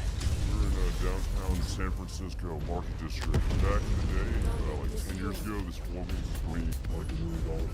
Every time I come here with my mom for the holidays, I think people walk in, steal stuff, walk out. Is that still happening? Depends on the guards, because the guards are all by districts. Me and my brother have been here about 6 months, and we've fought in Ukraine and in Afghanistan. Since we've been here, no, we have zero death. You guys shut it down. Yeah, so it's like, hey, if you try to leave, I'm gonna mace you, and then I'm gonna cuff you, and you can explain why. You're outside blind and broken. Are you in the minority of security guards who actually care about their job out here, or who are actually willing to enforce any level of don't steal stuff? Oh, very much so. Again, I'm an outside contractor. I'm not from here. I'm from Miami. I was brought in to fix the situation. So You're losing so much money here. so much. Like, it's theft is so bad compared to like, it's bad. Even this one's bad, but Oakland City Center is the worst. Anything along this bar system, the train, everybody hops on, dumps, comes in, grabs trash bags, anything, grabs anything. And it's up to like $950 or something. What was that, California law? All that does is incentivize crime. You're gonna eyeball $950? No, nobody can. Yeah, it makes it all passive. That's the point. It makes nothing a felony. Not even misdemeanors. You could come in here and jack $5,000 It's in trash bag, ain't no stop you. Now, several people I've interviewed have mentioned this $950 amount that someone can steal from a given store each day and not be charged with a felony as one of the main reasons incentivizing criminals to shoplift. And this theoretically makes sense until you look at other states like Texas and Wisconsin that have a $2,500 limit, meaning you can steal double the amount and still not hit a felony. But the big difference is Texas enforces the law at both the misdemeanor and felony levels. California does not. When someone goes and steals from the local Walgreens in San Francisco, if the employee calls 911, the cops probably won't investigate. But if they do, prosecutors will most likely let it go. So the next time this thief steals, the cop knows the prosecutors will probably let it go, so they don't investigate and the thief gets away. And this leads to a doom loop of criminals who become emboldened to continue stealing knowing there's no punishment. So we walked to another Walgreens nearby, notorious for shoplifting, that did not have a hard-on crime war veteran security guard, to see how many people we'd see steal and why they got away with it. So they come in here and they look around and they're right here. Here we go. Pardon me. He's definitely bipping right now. Shall we witness the bip in action? Oh, you're witnessing it right here too. Yeah, more bipping going on there. How you doing, man? Right here, because it's the only Walgreens that's open. Yeah, so every other Walgreens has been closed down because of the theft. Anyone in here walking around with a large bag, is it fair to assume they're taking it? Okay. If they come in with a suitcase, if they come in with this large suitcase or a large backpack, that's definitely a clear sign. And last night, I was stopping people from stealing from the store, and I got kicked out. Get the f out of here. Get lost. Get the f lost. I don't work here. I will kick your f***ing ass. Get lost. Oh, let's see what's happening on aisle 9. What's good, man? You bipping? Yeah. Can you tell me about it? We're trying to learn more about this whole $950. Survival in the city. You can still get in trouble if you really try. Okay. So are you stocking up for the cold night tonight or what? No, I didn't take all these. It was already empty. Okay. Is it pretty common for people to come in here and just take what they need, walk out? No comment. That's a yes. Sorry, brother. We got to. So, tell us, man, what's your name? Where are you from? We're YouTube. All right, so one thing about Frisco, there's a really big, but yeah, that's why I'm moving back. Oh, bro. So sorry, let's give each other a little space. You know, it's big wealth gap, right? And that's basically what it boils down to. You know, I came out here in 2013. Yeah. You know, where are you from, by the way? I'm from New Orleans, Louisiana. Do you mind showing me your wares here? Kind of an average, like, boost? I mean, let's say you bought it. Do you mind showing me what you got today? All right, where we going with this, man? What goes through your head when you walk in there? I mean, like, by any means necessary. I'm not gonna be dirty. I'm not gonna be stanky. I'm not gonna be hungry. I see. I don't like going to sleep lines. It's not gonna happen. I read a hustle before. I mean, if I get called, I get called, man. It's like you can't depend on mankind to just assist you and give you things any and all the time, man. It's you know, it's bullshit. I hear you. Well, I guess Can- the kind of the reason. This guy's appearance and voice really don't jive together. I'm asking is someone watching from the outside might say, look at these guys stealing stuff. They're ruining the stores. We lose the stores. They're destroying San Francisco. I've been doing this for a long time. The more you do it, the smoother you get, the better you get. I'm tired of all my game. Like, I'm a fumbler. I'm too dumb. Like, okay. Yeah, it's kind of hard to buy shit when you're broke, you know. And after stopping to make sure a few motionless bodies we found on the ground were alive. You breathing, brother? Are you breathing, Brian? You're good? He's breathing. All right, that's 2 for 2. We had made it to the Fentanyl Bazaar. People were selling everything from stolen clothes to stolen steak to stolen shrimp to stolen Red Bull. It's like just out in the street, and you think the police don't know about this? They know about this. For a fraction of the cost. While the couple hundred people out here were mostly drug addicts selling random stuff they had snagged from a Macy's or Walgreens earlier that day, you might be wondering who's breaking into cars and stealing the more valuable loot from places like Louis Vuitton. After the cleaning squads had been sent out to clean up after last night's festivities, I went back out the next day to meet up with the king of San Francisco bippers to understand the industry. We're here with Little Sim, aka Robin Hood, aka Loyalty Solo. Rumor has it you're a world-class bipper. I've been blessed. How long you been in the bipping industry? Probably like after high school. You got your My first friends doing it and stuff. Yeah. If you saw a car, what would classify it as a good bipping opportunity? Honestly, it's all about the energy of the car, the energy of the vehicle you in. If you spot it and it seemed good, it seemed clear. Some of these people aren't gonna lock the car door. A lot of times they leave the windows down, and it's an automatic green light. But I've heard that people leave their windows down so they don't get smashed. You're gonna bip them anyways. Yeah. Drivers leaving their back doors wide open to show thieves there's nothing valuable inside. There he goes, he just broke in. What do you go for on your bip spree? Are you going straight for the catalytic? Put these people against the wall, dude. Person in the front seat. Definitely, that's a bip in all 4 of those cars. Like right there no are bippable. more Mr. Nice Guy, no more like, oh, you're having such a bad life. No, you put them against the wall, you put 3 bullets in the head, and you throw the corpse in a ditch. You do that a couple dozen times, and it'll stop. I guarantee you it'll stop. On the bib scale, the bib economy, are Ray-Bans a hot commodity, or are they a common item, or are they legendary item, rare? Did you bip something like this lens crafter right here? No, but I know people who have. The first pop-ups that just got here, bro. None of these have been hit yet, bro. So it's fresh for the bip? Are you plotting a hit or what? Not really. Honestly, all these stores lame. Leave these stores alone. Mom and pop stores, leave them stores alone. Ah, I see. So you're going for the corporate chains? Like, tell me about Walgreens. Of course. Fuck Walgreens. Fuck CVS Pharmacy too. You bipped him to oblivion or what? Yup. What's the biggest bip you've had? Damn near $500,000. Yeah, but we live in Which product? Coddle Criminalville, right? So we'd be the one that would go to jail. On some spots too. Where do you sell the product to? The streets. We're talking the fentanyl bazaar?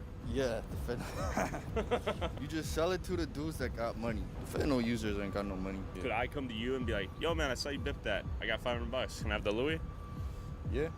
Okay, so you do some on the street, spur of the moment sales or what? Yeah. Is it dangerous out here when you're doing your business operations? Does it get sketchy or what? I would say so. Why so? Yeah.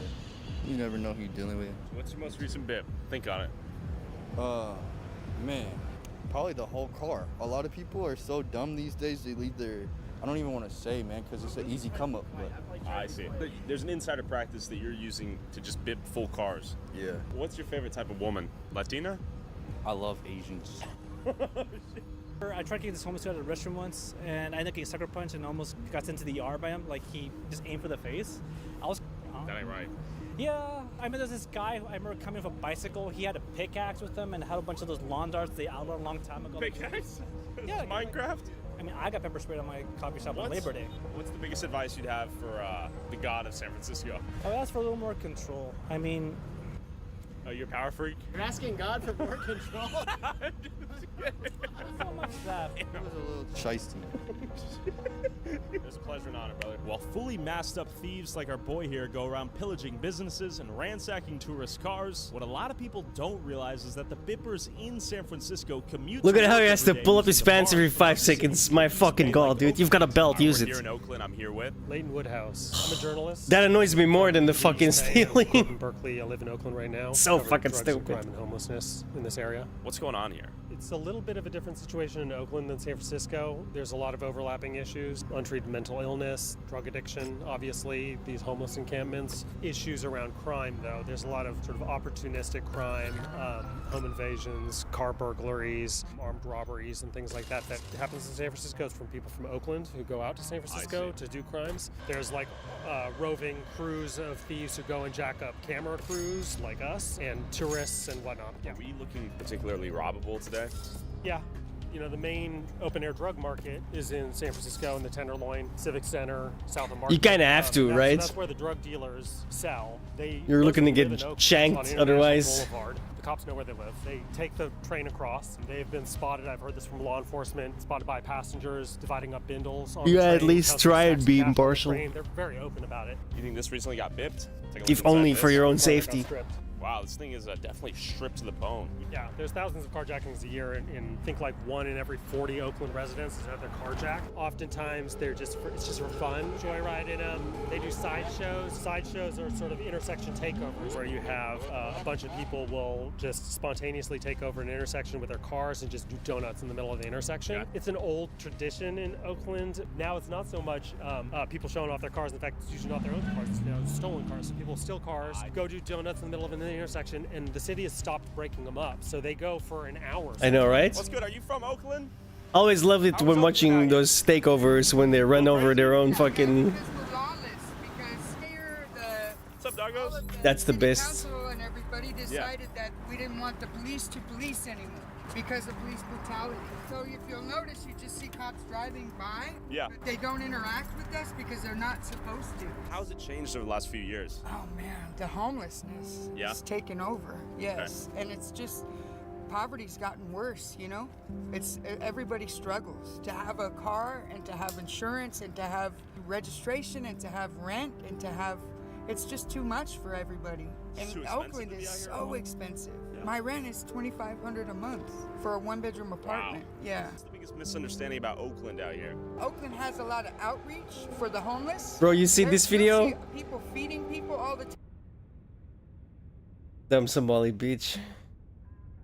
If childcare is cut, I'm unable to work or go to school.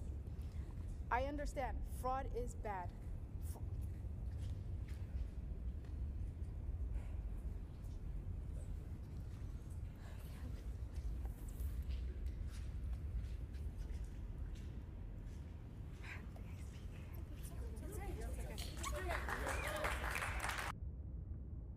Unbelievable. Notice the diamond ring as well on their other finger. Oh, I can't work. I can't do the woo woo woo. What the fuck is this? Right? This doesn't look cheap, lady. Send these people back to the fucking cave they crawled out of, dude. It's like, oh, we imported a bunch of pirates. Oh, they're doing piracy here? Oh shit. Like, what the fuck do you expect?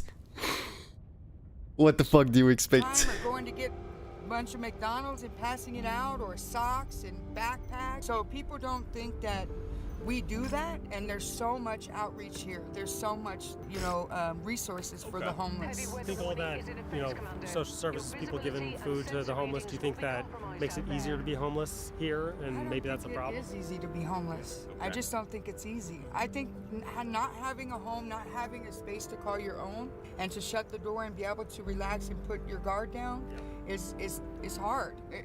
You're still fighting an everyday battle that you wake up to, you know? And then I saw this lady who appeared to be homeless out here. How are you? What's your name? Miriam. Saw that car right there. Is that a pretty common sight? Yeah, totally. Where do they come from? Oh, I don't know. You know, just show up. Okay. Yeah. How'd you end up out here? I just, you know, fucking on my feet. Use anything? Speed? I got no speed. Is that what you like to use? Yeah, fentanyl. Fentanyl? Yeah. So you smoke fentanyl straight up? Okay. Inject? If someone will do it for me. Really? Okay, so you don't feel comfortable injecting yourself. How many times have you died? Never fentanyl. Never? What? I got about 40 times last year. Exposure. 40 times? You're a walking miracle right now. Do you go into the city to get fentanyl, or you buy around here? Okay, Tenderloin? So if I wanted to buy some fentanyl right now, where would I go? I'd probably hop on the train. Okay. I can help you if you need some. Any family need to know that you're out here and alive and well, or what? Yeah, you know, hi. Come find me. You have family out there? Somewhere. Yeah? Yeah. Are they worried about you? I don't know. Yeah, I need someone to come rescue me. For reals? Yeah. Where do you want to go back to? New York. Do you want to get into treatment? No. No? I like it. Okay, so you'd like to go back to New York and continue. I want to. Someone come rescue me, but I don't want to change my ways, though. Okay, yeah, that's gonna work. Okay. Yeah. Is it easier to use drugs out here than New York? No, not necessarily. Interesting. It is right now. Stay safe out here, right? Yeah. Little bip went down right there. Someone had an unlucky day, parked at the wrong spot at the wrong time. Ooh, How can a city like this clunk. allow that? Well, there's not enough cops, inadequately staffed police department, hasn't had a police chief for a year, there's just an acting police chief in charge. The fuck was that? Police essentially don't respond to anything but the just most heinous crimes, so people are moving. So if I were getting mugged right now, could I call 911 and would they do anything? It would probably take them 3 or 4 minutes to pick up. I've called and had to wait for 5 minutes before. I know somebody who's had to wait for 40 minutes before and just gave up. I think the average pickup time is about a minute, so if you're going to send somebody out and that cop may or may not show up. 2014, there was a law passed called Prop 47 in California statewide, which I think I voted for it. It sounded good on paper. It was the idea was to combat mass incarceration by making a lot of felonies into misdemeanors. You know, the idea was that prisons were being filled by nonviolent criminals. Prop 47 was terrible, dude. I remember that fucking... Became a misdemeanor if it was anything less than, I believe, beginning of the $950. end. Also, drug dealing in small quantities. Small quantities meaning enough to supply an actual drug dealer was considered a small quantity. It's no longer a felony. So effectively, drug dealing was also just a misdemeanor. And this prevailing lawlessness in the Bay has caused businesses like this In-N-Out near the airport to announce they'll be leaving Oakland. They're doing fine financially, but they can't justify the level of crime to their customers and their staff, so they're shutting it down. Do not leave your valuables in car. You seen any bipping around here? All the time? Yeah. Who are they bipping and why? I mean, anyone here, right? Anyone with a car, no one comes here expecting to, get broken into. They just come here to get some fast food. And a lot of people who come here have no idea what Oakland's like because they're coming from the airport. So it's really sad. A lot of unsuspecting tourists getting bipped and bopped out here? Yeah, I mean, not just tourists. Like, we've had employees have their car broken into as well. Even if there's nothing in the car, sometimes they'll break the back window just to lower the back seat and see if there's any luggage in the trunk. And you'll get your window broken into either way. Yeah. So when's it closed? March 24th is our last day. People are going to lose out their In-N-Out burgers out here, no? We got jobs, and there's not a lot of food out here in this part of town. I've yelled at these folks like, hey, stop. Like, what are you doing? Stop. But I can't really do more than that because, I'm not going to run after them or everyone loses out, And it's the kind of thinking where it's like, this is why we can't have nice things. Are you Oakland native? No, I was born in Yemen. I came 2014 before the war started. How do you like it out here? Better or worse than Yemen? It's worse than Yemen. We be chilling in Yemen. Have you seen any bippers out here? Yeah. Some guy was doing noodles right there. Needles?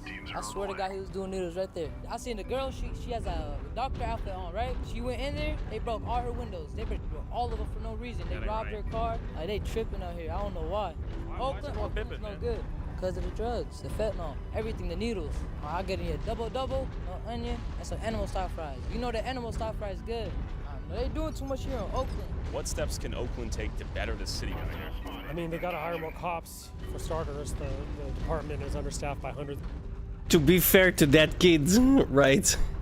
First of all, not his fault that he came here, and second of all, that's a really, really damning indictment of Oakland, is it not? Of officers, they cannot respond. But also the homeless encampments here, people need help. These people tend to be drug addicted and with untreated mental illness, and they need to be put into treatment. But we're not doing that in San Francisco. We're not doing that in Oakland. We're just letting people live in this kind of misery. You need to have an intervention for somebody to come out of a really hardcore drug addiction. That's what we're not doing for folks. We're just basically making the conditions feasible for people to continue to live on the streets and use drugs until eventually they overdose and die. In the 1980s, We'll have to go all the way around? Oh no, we're going back to the leopard and then going. Addiction crisis similar to the Tenderloin's fentanyl epidemic. People came from all over the world here to use heroin. At first, the government decided. Yeah, it's definitely that's the reason. Literally, like they were talking about Prop 47. It made anything under $1,000 a misdemeanor instead of a felony. So if you're drug dealing, but it's under $1,000, you have under $1,000 on you. Well, that's a misdemeanor, not a felony all of a sudden, even though you were dealing drugs. And even set up little floating islands where you could shoot up heroin. The dumbest shit you've ever heard of. In the 90s, police and health workers began to work together as police broke up the open-air drug markets. Healthcare specialists offered methadone, treatment, and shelter. Police also began to ticket violators, and if the drug users did not pay their fines, the courts actually ordered arrests, forcing addicts to follow a treatment plan or go to jail. After constructing tens of thousands of of individualized plans in combination with offering treatment and punishment if they denied to accept it. Amsterdam solved their seemingly unsolvable heroin crisis, and maybe San Francisco can solve their fentanyl crisis too, if it recognizes the balance of tough love, offering people the help they need, and punishing them when they refuse to accept it. Maybe then we can stop this descent into madness. Thanks for watching, guys, and special thanks to everyone involved. Link in description. Also, whoever has the most viewed TikTok or YouTube short using a clip from this video, I'll send you $500. Post however many times you want, but you must tag my TikTok/YouTube @ and put YouTube Tyler Oliveira in the That's a title smart description. Smart way to advertise yourself, I'm not gonna lie. Squatters. We've seen this one. Oh, hey. The immigrants are in Germany to make Germany an Islamic State. In 2023, foreigners made up 15% of Germany's population, but accounted for 41% of all violent crime suspects, with 75% of the victims being Germans. As Germany is the third largest host of refugees, hosting over 2.5 I know, right? Yeah, the fact that it's legal. Squatters' rights. What the fuck does that even mean? It's like a law from like the 1700s. For when you would find like a cottage in the middle of fucking nowhere, and you'd start cultivating the land, and you decide like, let's settle down here, and then 10 years later the actual owner shows up. That's where that's from, dude. They are fucking fascists. Bro, it's 2025. What the fuck? How is that still applicable? It became a beast, and we're not really able to stop it anymore. And people just think about it, how it all went when fascist Germany rose. Yeah, and I'm afraid that it will happen again. As many Germans believe their national identity is being destroyed, their generosity exploited, their culture degraded, and their country no longer safe as they massively. This video should be really good for you, then.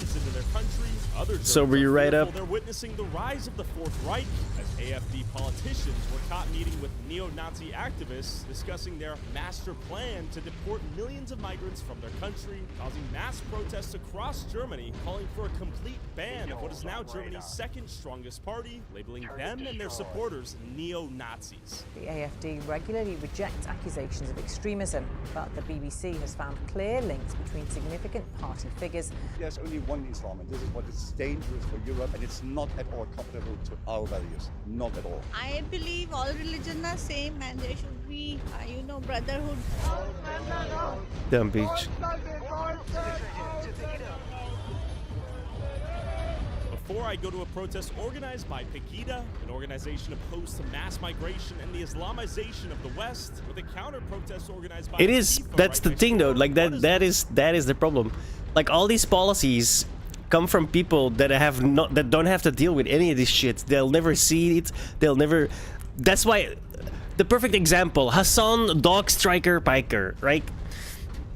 He is the perfect example. Like, he lives in opulence and wealth, and is like, oh, you should give your money away, communists, oh, taxes, this and that. But like, he's advocating for things that he never even comes into contact with, right?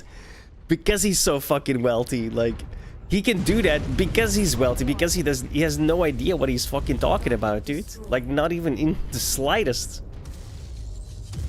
Like, now he's acting like he literally posted on Twitter like, oh my god, I hate that New Year's falls on a Wednesday. It feels like I'm gonna have to clock into work tomorrow. Bitch, you've never clocked into work a day in your life. What the fuck are you even saying, dude? You know what I mean? Like, shut the fuck up.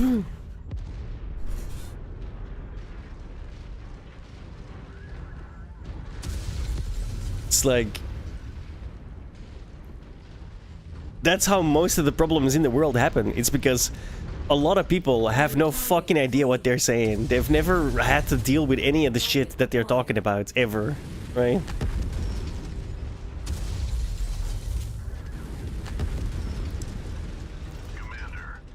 Do you think Hassan has ever had to worry about food? He was a little tiny fat fuck with a horse to ride on. Of course he never had to fucking... Didn't work a day in his fucking life, dude. I'm not even joking, by the way. He was a fat fuck with a horse to ride on.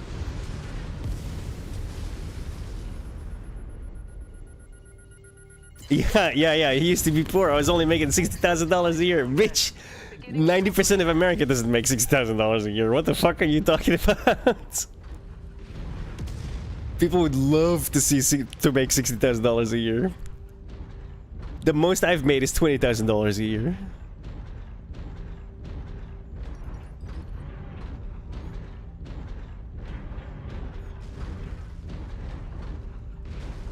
What, Frogan?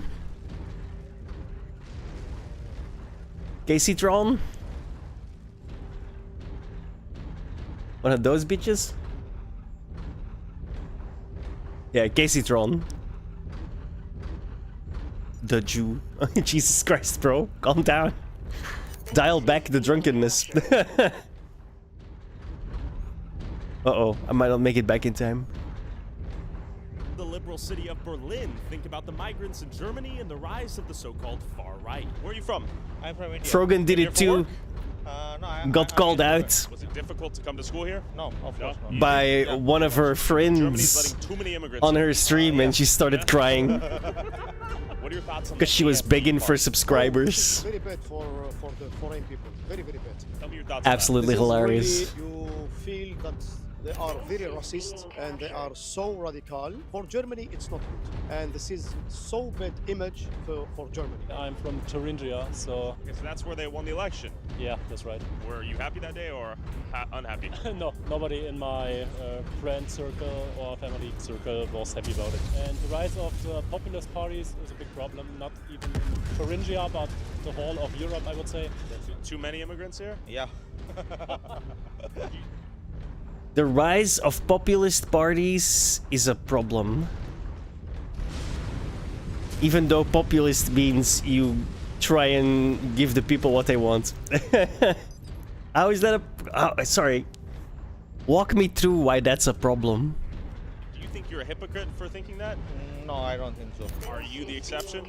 No, I guess no. I'm coming here from Tunisia for 30 years, and Germany, it's changed now. Yes, they changed so they don't like foreign people, but on the same time they need work. This is a big problem for maybe the government because they accepting a lot of the refugee. But the refugee, why? Because they have no language. But if you say 2 years, you stay here and you get money and you don't work, this is a big lose for the country. I think they are a little bit racist. Why do you think the alt-right... I'm not gonna make it. Migration. I think people getting Germans and so getting annoyed by migration. It's a populist party. It's a party that just doesn't really No, have you fucks. Real plans for Germany. That's my opinion, at least. Sure. And they use not only scapegoats. It's just what populism does, just quick answers to complex questions. According to Google, 14% of the population right now in Germany is immigrant population or of immigrant background. I think it's higher. Higher? Let's call it 14 or higher. Yeah. And roughly 40% of the crimes are committed by that 14%. Why do you think that is? And is that a reason for concern? Well, that still leaves 60% of crime on nationals, right? Well, what the fuck? Oh my god, these people don't understand numbers, bro. Why do we let imbeciles like this have a fucking vote? That still leaves 60% caused by... Yes!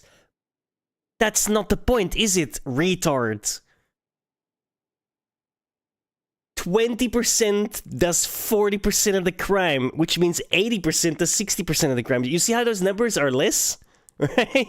You see how 60% is less than 80% and 20% is a hell of a lot less, or 40% is a hell of a lot more than 20%? You see how that correlates to immigrants commit more crime per capita. You take 10 immigrants, you take 10 natives, the 10 immigrants are gonna cause more crime than the 10 natives. Significantly. Oh, but 60% is higher than 40%. Fucking retard. You're banned from voting for the rest of your life. Right? So it's... I hate these people, man. Just by numbers, it's more local people, let's call it that. I mean, of course it's a cause of concern, but I don't think the cause of concern or the answer is...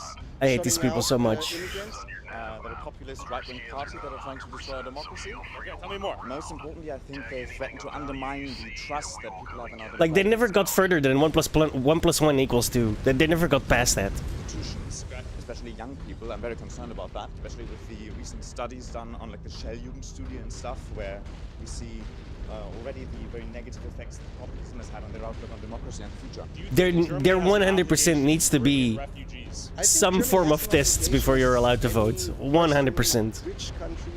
We cannot keep letting the morons of our society have a say in how we run the society, because we tried, okay? We tried for the last 40 years. It's a massive failure. All right, guys? Do you think immigrants have an obligation to build Stop and it. uplift their own community rather than leaving and fleeing to countries like Germany, let's say? That's an obligation for politics and politicians. Politics, of course, that's also something that I think nowadays it's being forgotten. Politics, they come from the people. Where are you from? I'm from Iran. How do you like Germany? I love it. I love Berlin, not the whole Germany. Where have you been treated differently here in Germany? In Rostock. What was the experience? They were like, you're not welcome here. You're not one of us. Like, what are you doing here? And then it made me go crazy because I found myself being aggressive like around people, and I was like, hey, it's not me, but yeah, it changed. And does Muslim culture integrate well into Germany from what you've seen? No, it's important to say it's because of German country. German's fault? Happy New Year, Devil. Hope you have a good one. It's one of those things. Does Germany have an obligation to change and modify themselves to accommodate them, or vice versa? I would say neither. I think cultures and you can see, for example, And that's why you need to go. the UK is That's reason enough for me to be like, this guy needs to be sent back. If you don't want to come here and act German and become German, then you don't want to be here. Get the fuck out of our countries right fucking now. You are not welcome here. Like 100% you are not welcome here. If you do not want to turn German, you should not be here. It's that simple. You come here to be Belgian, you come here to be German, you come here to be Dutch. You don't want to do that? Stay the fuck in whatever shithole you got stuck in. It's a way more integrated or diverse culture. I hear many people call them racist and they're undermining democracy. Yeah, Okay. I think so too, yeah. Why do you think they're gaining popularity right now? Because they provide easy solutions for difficult problems, but the solutions are not really that simple. You see, They are that Germany, simple. we Send them don't have back. So big problems. We are a rich country with many people. But for This is our fucking country. It's not their country. We have no fucking... We don't need to change our ways. We don't need to do anything. They need to adapt. If they don't want to adapt, then fuck off. No trash cans on fire. The city is peaceful, let's be honest. It is literally that simple. This isn't a complex issue at all. Anything's possible. Before I go to Dresden, I headed to Erfurt in the state of Thuringia, where the AfD won the state's elections after receiving 30. And I honestly couldn't give a flying fuck how dangerous it is for them in their own countries, right? If you come here, you either adapt or you get out. And if you commit a crime, you're automatically just gone. Get the fuck out. No questions asked. On a plane, back to where you came from. All the refugees. Okay, why did you guys come here to Germany? We came here to live with all people, to look for safety. And if you're second generation, if you commit a crime hard enough, loud enough, right? Like, what would be considered a felony in English? Denaturalized, gone. Now what will happen for all the refugees will happen to us. Concerned about getting deported back home? I don't know, maybe. Alright, thank you for the sticker, goodbye. Well, he gives a sticker. Protect trans kids and fight fascism. I don't really want to get into that because it's a very complex discussion, and I think It's really not complex at all. factors playing into it, but I think it's not, the AfD is not the solution at all. It is anti-democratic. Oh, where are you guys from? India. India. Morocco. India? Okay. How long have you guys been here in Germany? 2 months? 1 year. 1 year. Most normal people would agree. Yes, Actually, I'm doing an Ausbildung. yeah, it's like, how is this? This isn't rocket science, guys. I want to earn money. I want to take a new experience over here. I'm here in Germany for Yeah, I knew that. and I'm here It's the same for here. making my future better. What are your thoughts on their anti-immigrant sentiment? We need them. My generation is not enough to fill all the work. Yeah, we can offer. How do you like So the we traitor are that's our population, ruling your government? And yeah, we will not Making it a top priority of his administration to release a terrorist into the UK. I have no. I don't don't have any interest. What's in your it. thoughts on I that? just live my life. I feel like everything is normal here. Everything is convenience. Everyone are doing what they like, and I'm also enjoying it. How would you rate Germany on a scale of 1 to 10? Are you guys happy here? Give me a number. Sure. 8. How would you rate India? According to Germany, Compared to Germany. compared to Germany, actually, I would rate it like 6. Okay. Statistics would say that 40% of the crime is being perpetrated by those of immigrant background. Is that a concerning problem to you, or is that Like, you come here, I think it's you assimilate, you try to speak our language, you get a decent job, welcome on in. We can use more of you. You come here, you don't want to assimilate, you don't get a decent job, you're on fucking food stamps and all that shit, get the fuck out. It's fucking that simple, dude.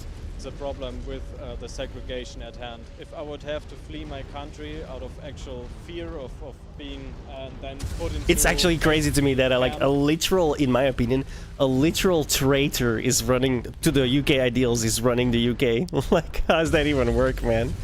How does a treacherous filth like that get into the most powerful position in the country?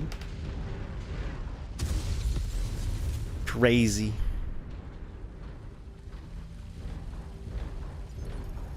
No. You need to speak our language. And I don't mean like 100% of the time, right? Hello, I'm literally talking English right now instead of Dutch. You know what I mean? But I can still speak Dutch. Yeah, but that doesn't. I wasn't talking about that at all, right? It's the ability to speak our language. And would not be allowed to work. Sure. Perhaps I would also search for work, but not so much on the legal side of things. Like, I don't give a fuck if you sound like this, right? Nobody cares. You speak my language, perfect. You're making an effort. I love you, dude. Like, plus I love the accent, right? It's hilarious. Some things are. But if you come to me going like, bitch, I wouldn't say this isn't whatever shithole you crawled out from. Speak Dutch or English, right? Yeah, assimilate or fuck off. Everyone into the same cup. I'll also give 8.5 or 9. It's good. I'm doing what I like. Anything I'm doing. It's nuts to me that that's like a hot take to have. Like, what the fuck do you mean? Unless I'm not doing anything wrong. Motherland? Go to Saudi Arabia, right? And act like you would act over here. See how fast you're in fucking jail. 8.5. I can't believe you now. The thing is, like, main problem in India is population. We don't have too much. I have a fucking problem with other cultures. I have a problem with you enforcing your culture over here, where my culture is. And here, I'll have sufficient Fuck money off. with me, then I'll go back to India, do something on my own. I won't be living far away from my family. Family is more important than money, I know. But I'm giving this time to myself to earn money. Then later on, I'll see what I can do. You're gonna leave as well at some point, or you? Oh, bro, you're not even. Yeah, I was about to say you're not even going to jail. You just get fucking executed right there in the street.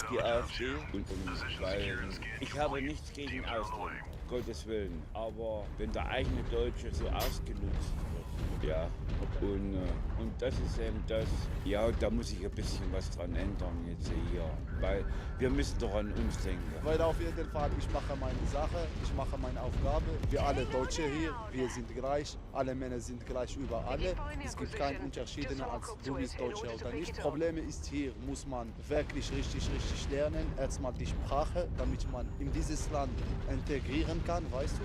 Muss man das machen. Ich auch, ich habe die gleiche Idee, was hat meine Kollegin gesagt jetzt. Für mich, Marokko ist mein Land. Ich lebe in Marokko wirklich. Ich habe viel gelernt in Marokko. Die Nummer, ich gebe Deutschland 3.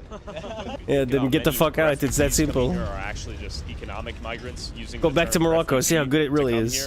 Sometimes, but yeah, for me it's not the highest part. Deutschland versus India. I would love to stay here, but my motherland is India, as you also. I see. So you'll come here and make some money, then go home. Yeah, definitely. Yeah, pretty Yeah, much. see, that's a leech. Get the fuck out. We don't need you here. Which lies on its. Yeah, of course. So if that's shrinking, sure, we will lose financially, and we will fall back. We gotta clean up our countries, bro. The question is, at what cost? Well, how much is a dollar worth, right? Yes, and what will be the social consequences of mass immigration to a country? These very questions are what troubles the AFD. The foreigners that make up 15% of Germany's population account for 41% of violent crime in 2023, although some believe acknowledging these statistics is a gateway to racism and xenophobia. I headed to Dresden's town square, formerly named after Adolf Hitler during World War II, to talk to protesters on both sides of this debate. So, this is the song that the alt-right has made their mantra. Excuse me, can I interview you? Interview? Deutsch? What are your thoughts on Pegida? Pegida, genau. Ich gehe zu Pegida. What are your thoughts on Muslim immigrants in Germany? Oh, no. Why? Nix, also Islam habe ich nichts am Hut. Das wird mir zu hot, das wird mir zu kriminell. Braucht man nicht.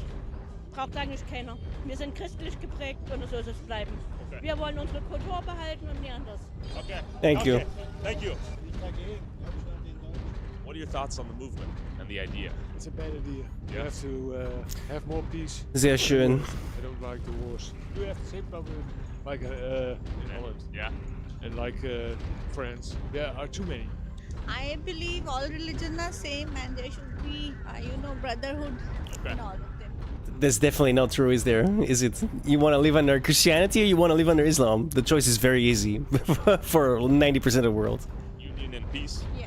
Good, bad, neutral? What do you think? I think it's so they are against Muslim, etc. Against the Islamicization of Germany. Yes, I'm against because I'm an Erasmus student, I'm a student, so I come from France. Okay. And in France there is also a rise of the right extremists. The alt-right? Yeah, the far right. And now we are getting back to fighting each other due to religious reasons, and that's just stupid. Has quite a bit of refugees. A lot. Yeah, a lot, and I'm very actually I'm proud of refugees coming to Germany. You think this is a form of neo-Nazism? Not yet, but quite close. Okay. Can I interview you? Okay. I like your videos. Oh, okay. Thank you. You're talking about Pegida? Exactly. I think that's it's good because That police guy did not want to get into trouble. I like your video, says it all. my point of view is, especially here in Germany, that we have a big problem with migration. I mean, Germany has taken the most of these people. Oh, it's massively overdone. I didn't even realize. Oh, whatever. 3 million? That's a good question. Damn it. I mean, that's maybe a historical issue. Damn it, I could have because, used all that. The past of Germany was not very happy. To exploit cheap labor? I know, right? Yeah. Out of kindness? What do you think? No, I don't think Good so. luck. For the Benefit German society? for the kindness, it's a benefit, but the negative points are bigger than the benefits that we have now today. In the past months, we had a lot of kills from Syrian or Afghanistan people, from immigrants that we give shelter. There should not be any fight between the religions. People are here for roaming. That should not affect them. Was founded to right the injustices brought upon the people of Russellhague by those that claimed to be our equals. For over 700 years, both House Kurita and House Steiner have used their lies of equality to justify the oppression of our people. I am here to announce that these injustices end now. Today, with the blessing of both Comstar's Primus Mindu Waterley and the Draconis Combine's Gunji no Kanre Theodor Kurita, I declare the independence of the Russellhague Military District from Combine rule. From this day forth, we will be recognized as the Free Russellhague Republic. Conrad Kurita has ordered the withdrawal of all DCMS forces stationed in what is now Republic space.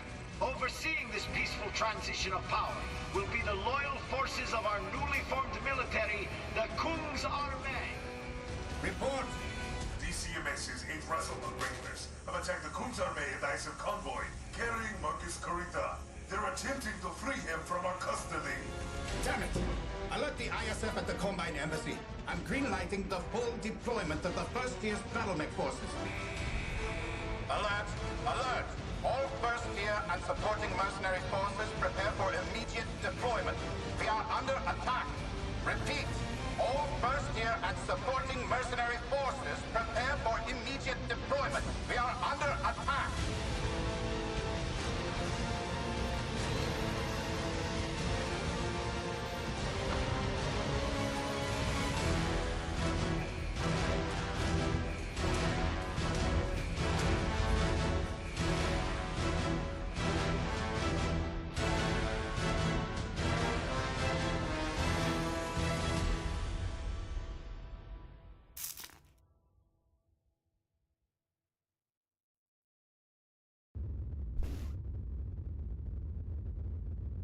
Yeah, bro, the whole Keir Starmer thing is so crazy to me, dude. I don't understand how someone like that could ever be the prime minister. He's clearly, in my opinion, a traitor, right? To like literally every ideal that the UK has held dear. It's amazing to me. He's basically Trudeau. Like, he's as terrible as Trudeau ever was.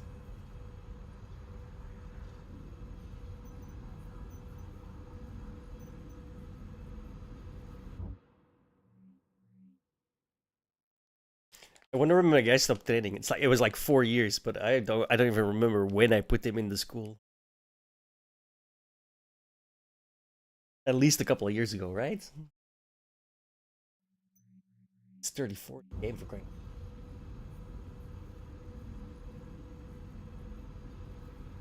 Yeah, that's kind of true.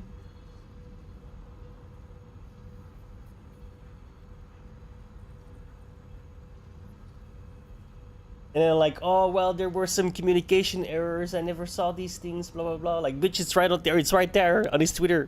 Like, the fuck do you mean you guys never saw this thing? All you have to do is run a background check. You didn't even do that much.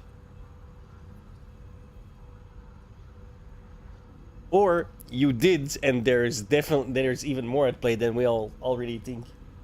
Right? You're not just incompetent. You're something else as well. Regardless, the guy's a traitor, in my opinion.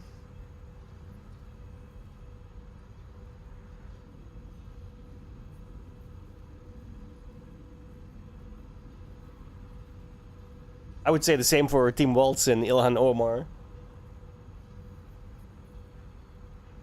Like, these people are literal traitors, in my opinion.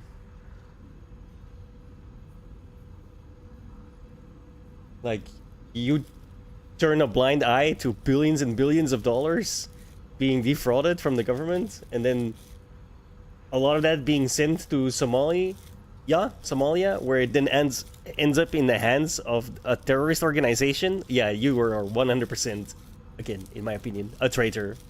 And you should probably be charged as one. Capital punishment and all.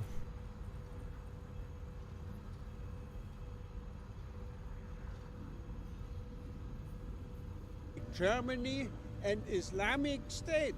Like, treason come from all over the world is and a death say, penalty "This is crime. Now So our land.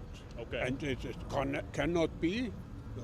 Muslims should go away. I see. Now Syria says there is no more war. The people from all over should come back to Syria. Tell me what they believe in and why they are fascists, in your opinion. They want to get rid of immigrants, of people that fled war, that fled shitty situations without...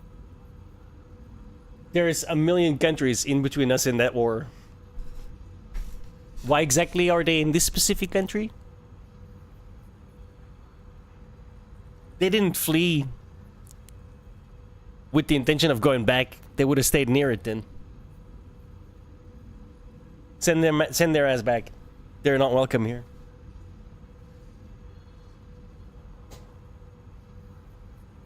Wir schaffen das nicht. Without any real reason besides being extremist. I see. Many of them have told me the war is over in Syria, now it's time to go back home. Do you agree with that idea, or is that too harsh? I mean, think about the US with the Yeah, melting pot thing. they're definitely not just passing through. There's entire sections of our country that the police just doesn't go into anymore. Yeah, and it's the same. We should be more welcoming, and that's not the way to do it. Just getting rid of them. It became a beast, and we're not really able to stop it anymore. And people think that it's okay. We can still stop it, man. This guy. Oh well, you just can't throw them. You can't get rid of them. And then 5 seconds later, oh, but we can't stop it anymore. Yeah, because you don't want to let us get rid of them. The fucking retard, where you are the problem. And these people can vote, man. Ugh. How can you say two logically opposing sentiments in 2 sentences from each other and not fucking realize, man? Holy fucking shit.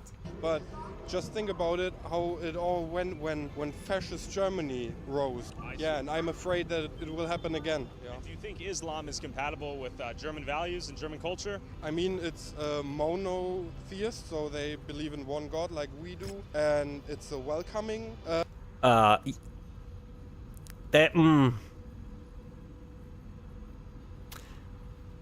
Theoretically, it's the same God, but ooh, it doesn't work that way, buddy. Religion, in my opinion, so I don't see anything wrong with it's comparable in my opinion. But after What an idiot, man. This is just virtuosity speaking, right? This is just like being virtuous. Oh, look at me. Am I not virtuous? Meanwhile, his country is burning down to the ground around him. He doesn't even notice.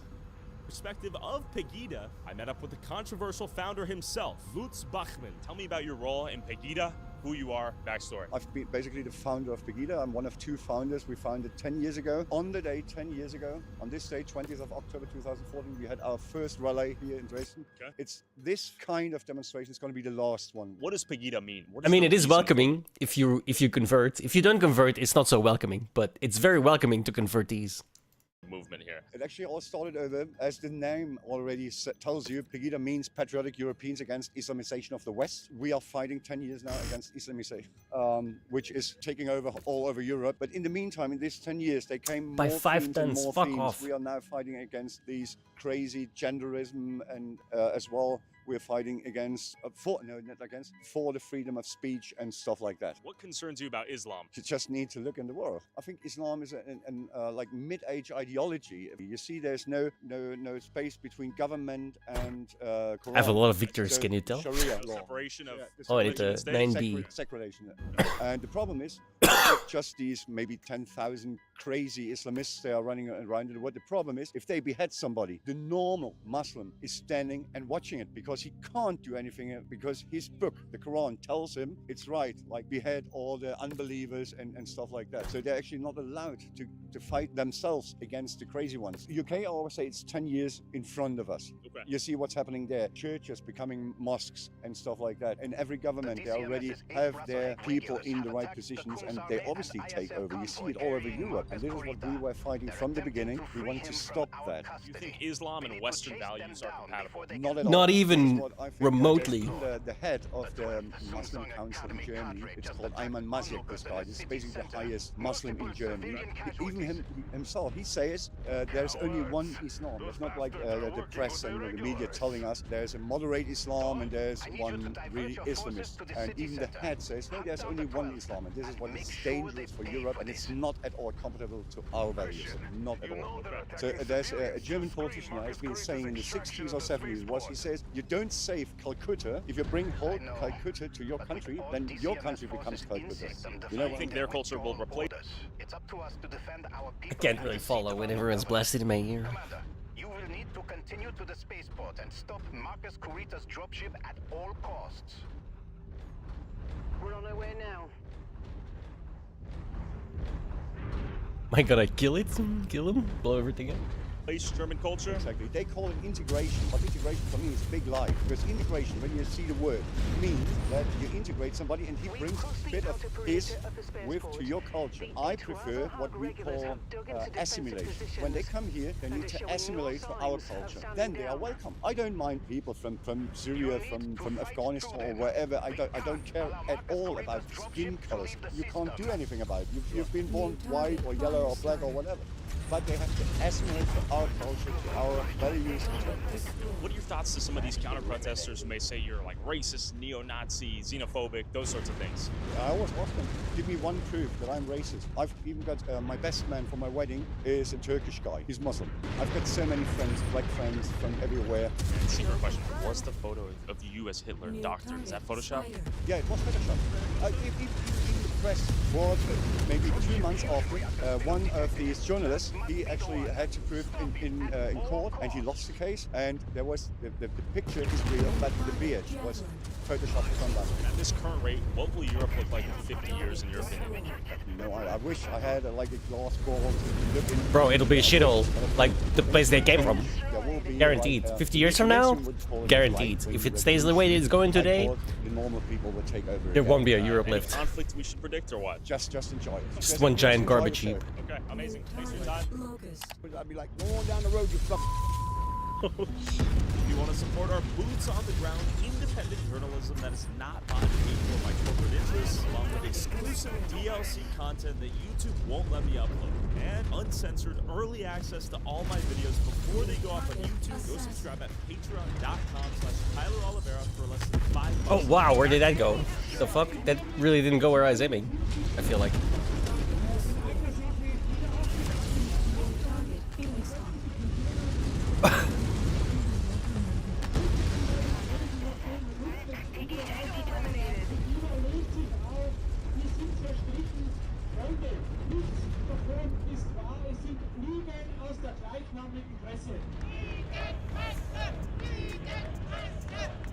Fake news! Fake news!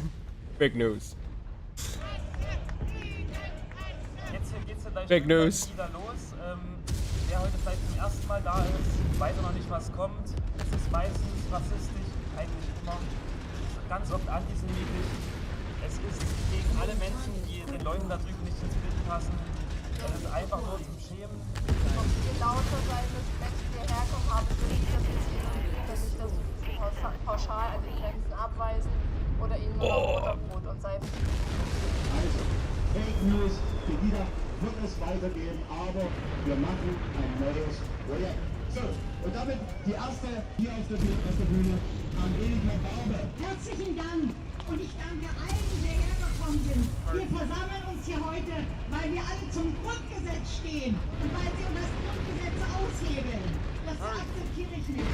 Wer sich zu Pegida bekannte, wurde ausgepfiffen, wurde ausgegrenzt. Dessen Existenz wurde in Frage gestellt.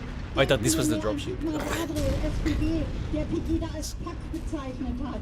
Oder Özdemir, der uns als Mischpoker bezeichnet hat. Oder jetzt habe ich gerade gelesen, das wusste ich gar nicht, er hat sogar im Bayerischen Rundfunk gesagt, das sind Nazi-Schweine, denen das Demokratieverständnis fehlt.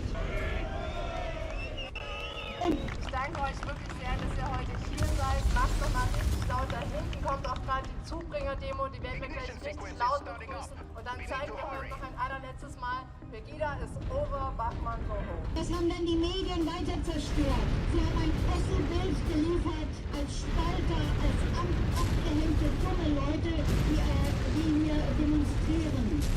Und später dann als rechte Nazis. Und wir erinnern uns an die DDR, da hieß es auch, wer nicht für uns ist, ist gegen uns. Und wer gegen uns ist, ist gegen den Weltfrieden. Jetzt müssen wir schon für den Weltkrieg sein. Das wollen wir aber nicht.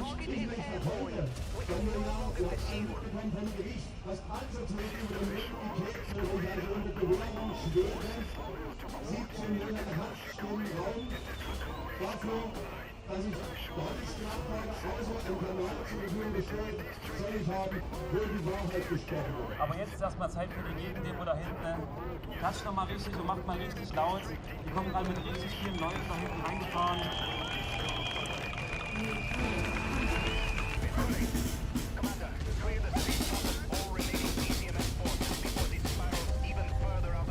While Lutz's extensive criminal background prior to his role as an activist has caused the mainstream media to attempt to invalidate the message and concerns of his that have resonated with tens of thousands of protesters across Germany since 2015, Lutz's ideas have now entered the mainstream political conversation as the AfD continues to grow in power.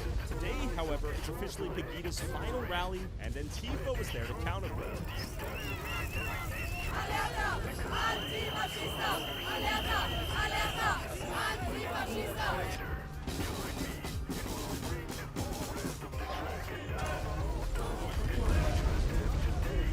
We're here, we got the Pegida protest, and we got the protest of the Pegida protest. Both sides are pissed off, but It never... The irony never escapes me that the anti-fascist look way more like fascists than the other guys always do. Like the other guys is like, you know, regular folk, old people, regular, you know, right? And then you've got on the other side the anti-fascists, all in like black bloc and like fucking, they look like Hitler Youth, man. It's like, it's nuts, bro. Holy shit. Oh, but it says Antifa on the box. That doesn't matter, right? What the fuck? You act exactly like the fucking, not the Hitler Jugend, shit, what was the party called? They had like their own little military wing before they got the power. Those guys, that's literally Antifa. But the question is why? Pegida! Liebe Freunde, Pegida war immer Freiheit und Tradition irgendetwas bedeuten. Und wir wären doch erstickt in diesen Jahren, hätte Pegida nicht das Fenster aufgestoßen, hätte Pegida das Fenster nicht weit aufgestoßen. Wenn ihr es einseht, bitte, unsere Stärke, unsere Ruhe, die Kraft wieder ausstreuen. Und kein Gehappe, kein Getrommel, kein Geschreier. Danke. Dann könnt ihr eine andere Demo machen, bitte. Aber aus Respekt unserer Arbeit gegenüber bitte ich euch drum, diesen Mist heute zu lassen. Danke. They're definitely not going to do that. Left wing or right wing, people are very quick to throw us in a partisan bucket here. What are your thoughts on Pegida? They're fascists. Fascists? Yeah. Are they Nazis? Totally, yes. Okay. What are the main problems you have with Pegida? Actually, you can hear it all in just their name. They're like patriotic European people against Muslims. Okay. So yeah. That's no. No, he doesn't even know what the fucking word stands for. You can hear it in the name. Let me now butcher what it says. We allow these people to vote. Since flags also show their opinion, like the Reichsflagge, which was used by the Kaiserreich and by the Nazis. What if they said like, yo, we just want the borders to be safe and less immigrants? Is that cool or no? That's not cool. No, they are coming from places where there's war or bad economy, so you can't live there, and everybody has the right to. Why is that our problem? Have a peaceful life. I think it's important for society that they support basic human rights and everyone can live on this planet, but they say things about people that's not okay. If people need to go from their home place, it's never pretty, and if there's war, they should have the right to yeah, it's literally just virtue signalers. They've never have any points whatsoever. That their economic just platitudes. The war's over and they should go back. What are your thoughts on that? I don't think that. When they're integrated in this society, they have worked, they have started but they don't. Here. That's the problem. Oh my god. Living together in a ghetto is not integration. I think they should have the right to stay in Germany. Okay. Yeah, I think that's okay. And what is the group you guys represent on this side of the barriers here? We present Antifa, anti-fascists. We are against them, and we fight for human rights, basic human rights. Well, they're racist, they're almost fascist, they endorse fascist parties. We already had this in Germany and we don't really want that again. It really didn't work out for us. Like, this was completely destroyed, and we kinda don't want it here again. So you see parallels between this and Nazi Germany? Yeah, definitely. Like, they are, of course, anti-Semitic, extremists. It all started kinda small. Wait, what? Wait. How did anti-Semitism come into play all of a sudden? He just threw that out there, bro. What the fuck? What the fuck? But I sadly don't think you can call that small anymore. How many people? Wait. I'm sorry. So historically and overwhelmingly, Muslims really hate Jews. So when someone goes, we want the Muslims out of our country, you can't then go, well, they're anti-Semitic. What do you mean? I'm sorry, what? Okay, the kid looked like he was 12, so obviously complete retard. That being said, right? Oh my god, bro. People. As our counter says, it's 3,200 sort of. Are you proud? I'm happy, yeah. Okay. I'm happy with this. And I think it's going to be a good finish today. And for the new projects, it's already a good start. What are your thoughts on Muslim immigrants that have come here to Germany? With Muslims, my personal opinion, all is a question of quantity. Okay.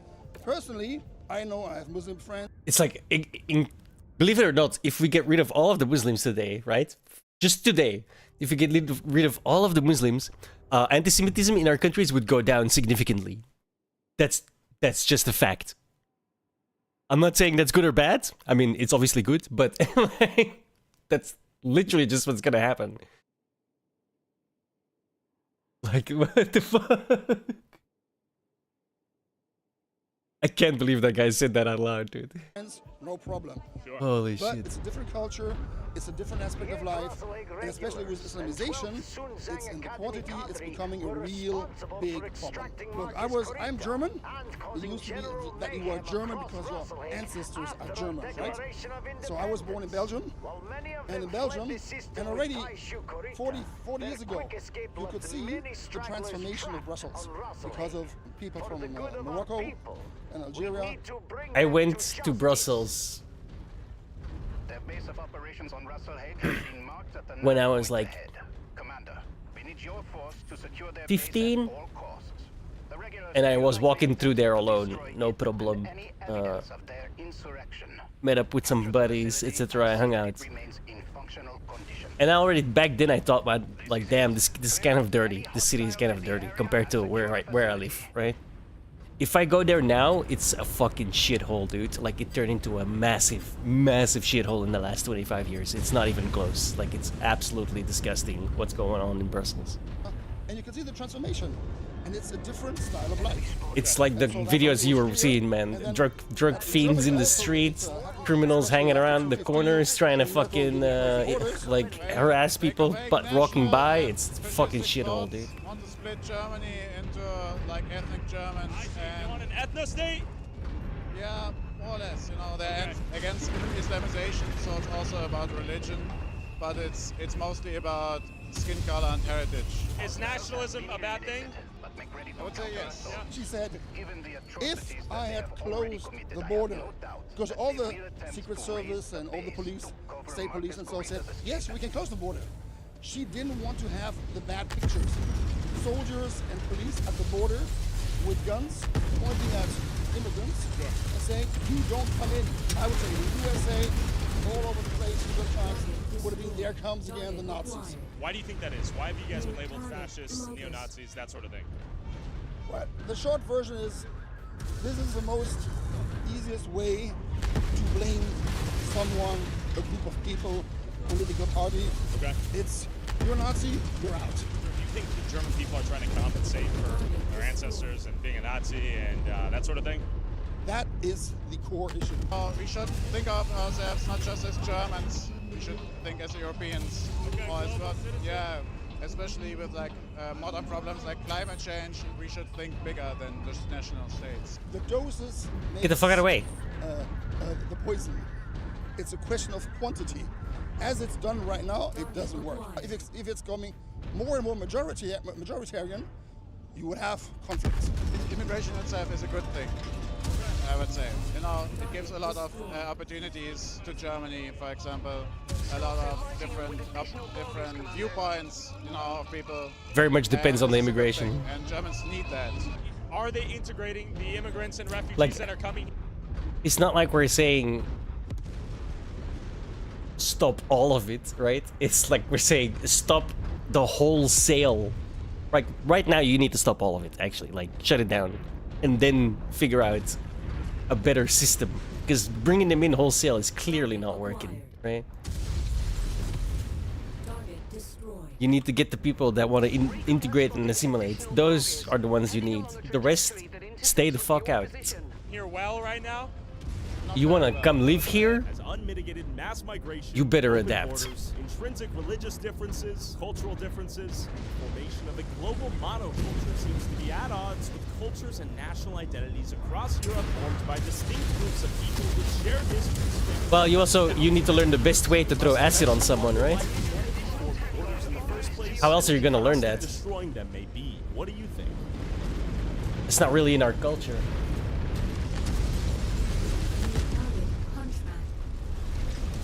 This is Crown Heights, Brooklyn, the Jew capital of America, and recently famous for the Jewish tunnels. And this is It's an important skill to have, man. Muslim capital of America, recently in the news for this clip.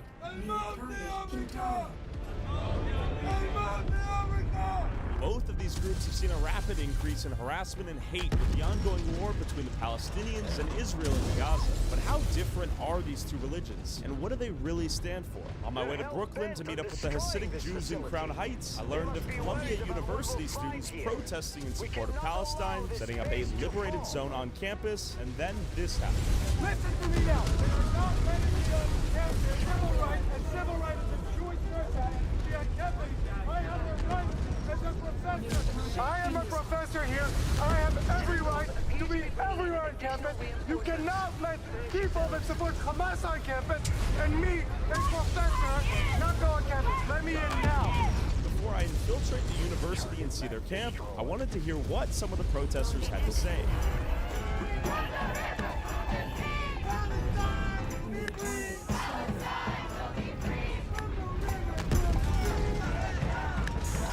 From the fridge to the TV, Kaya will be free. Columbia, let's see what's going on here. What are you here for? I'm here to protest against Hamas. Can you tell me what that means? Free Kaya from the groups of Hassan, Dog Striker, Piker.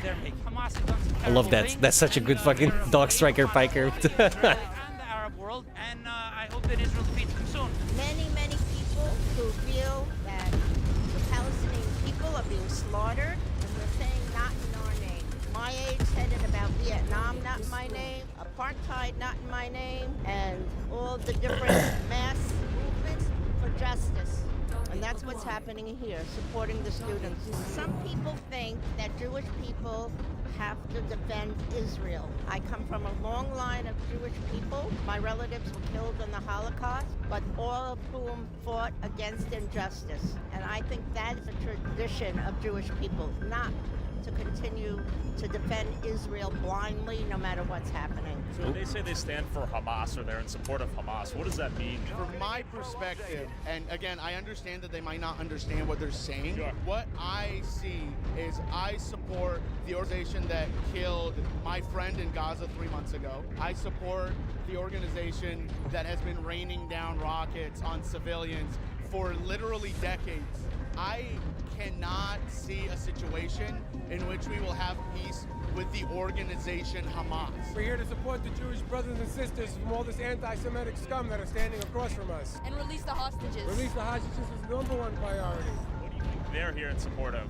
They're here in support of hate the Jews. They're not here to support Gaza. If they want to go to Gaza to help anybody of the Palestinians, they should go there to Gaza. So when someone says I mean, they would throw them off the highest building they could find if there were any lift, right? free Palestine, what does that mean? Yeah, what does that mean? That's a good idea. Like, It actually means Israelis definitely went overboard. That's definitely a thing, right? But that doesn't mean you gotta support the opposite side. People here in support of Hamas or the Palestinians, and what is this? Most of these people don't know what they are. I support the two solution, so I do not align 100% with all. Because let's be 100% honest, right? That's an age-old fucking religious conflict that we're somehow stuck in, even though it has fuck all to do with us. Which is probably a one-state solution or something. I fully support that. Like, Palestinian human rights are important, and like even in war, there has to be morality of war. We're offering first-class free tickets to Gaza for any of these supporters who would like to go there and support Hamas and, you know, really support their cause. I mean, put their money where their mouth is, and we'll actually pay for it. They can go fight. They could fight. They can do aid. They could bandage the militants. They could give blood to the militants, and all the girls here can go sleep with the militants and be one of their wives. It would be amazing. They would love it. They'd be welcomed, especially the LGBTQ community, especially would really. I like this guy. I can't believe people are spending this much money to get so stupid. And How much does it cost to go to school here? I believe it's around $80,000, $90,000 a year. If you study history, especially if you're Jewish, you're a bit sensitive to this behavior because anti-Zionism is quickly turning into anti-Jewish. Feel safe to be Jewish out here in New York City 2024?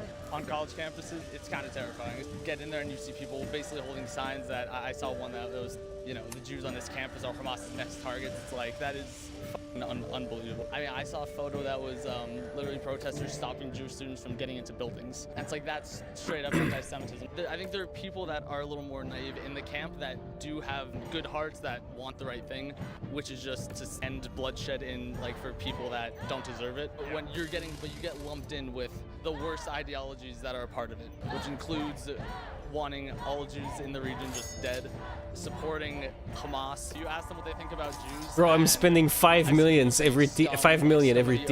Oh, you can't see it. The YouTube video is over. 5 million on fucking make costs and pilot costs every tick. But it turns out they only talk to pre-approved press. They said I do have 160 million, but still. No, what do you mean? We have designated people to talk to press. Designated people? Can we be on background? What do you mean? Like, you know what on background means? No. What does it mean? These aren't serious journalists. They don't know what on background means. So. What do you mean?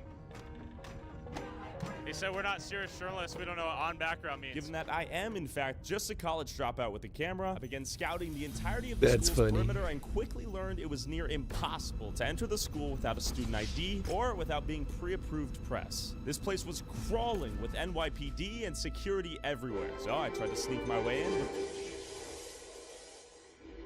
Attacks continue across the newly formed Free Russell Hague Republic as DCMS. Bro, that sounded like it came from my fucking monitor, dude. What the fuck? Taishu Marcus Breda's call to action has rallied the support of a number of DCMS commands loyal to the Russell Hague Military District and his cousin, Coordinator Takashi Kurita. They continue to valiantly fight against the illegal annexation of Combine territory by Magnuson's rebel forces. The known tier terrorist has just breaking from Comstar, the heir to the Dragon and the Gunji no Konrei of the Draconis Combine, Theodore Kurita, has just released a public announcement regarding the ongoing Russell Hague crisis. Let's listen in. The Dragon has entered a new era. As we look ahead to the future, we are saddened by those who only look behind. For the Dragon to move forward, we must shed the shackles that bind us, limiting our power and holding us back from true greatness. By allowing the Russell Hague people to be free. No, it's because it's from a monitor, but it sounded like it came from my monitor in real life. Burdened the Dragon for centuries. There are those who believe that to harken back to an older time is to further the purpose of the Dragon. They are wrong. The Dragon endures because it adapts and embraces progress without burying itself in obsolete beliefs. Those who oppose the will of the Dragon are therefore declared Ronin, masterless warriors who think only of their own selfish desire and not the will of the Combine. I mean, it's supposed to do that, but it was like, it's pretty well done when I have to like, is this in what? And accept true honor, or follow your selfish course to a disgraceful and ignoble end. I gotta go to the bathroom so badly.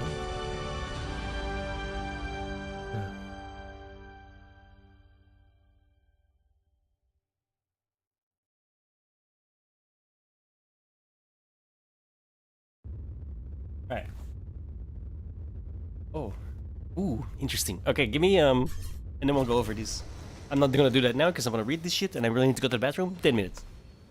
I need to take a shit.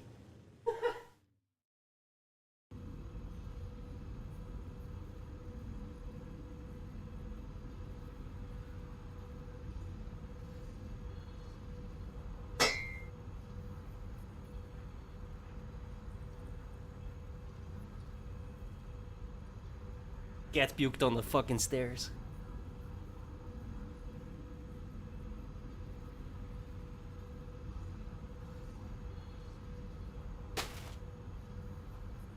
Fucking fireworks.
Okay. We's back, bitches. It's still cold as fucking hallway. Goddamn.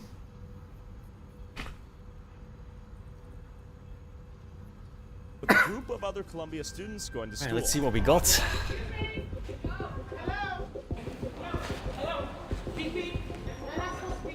We're not allowed to record inside. Oh, I see. You guys go ahead and talk. You guys are Got it. Okay, so we definitely had access. No, I Fortnite might didn't watch make you the do blue shit. jacket right You now. did it on Watch your the blue own. jacket. So the question is, how does one get in the schools? The police are blocking off every corner out here, doing their job. I get it, trying to remain peaceful out here, maintain the peace. It's, what's going on inside here? There's the teachers and the I mean, I get it, but Teachers, faculty, students, in a bunch of tents.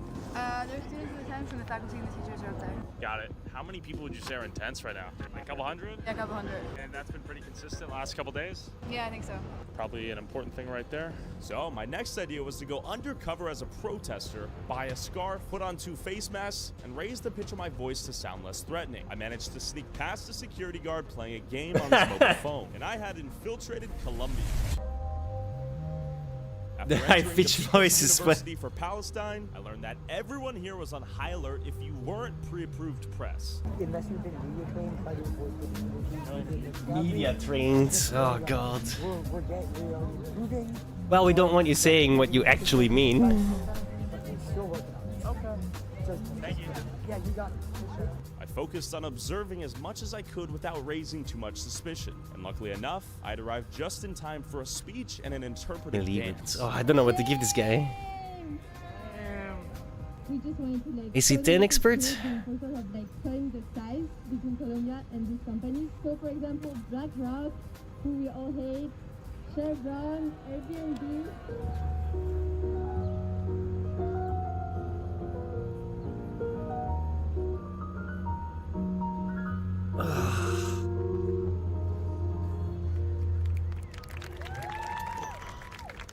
Regardless of race, regardless. Why are they all like of, this?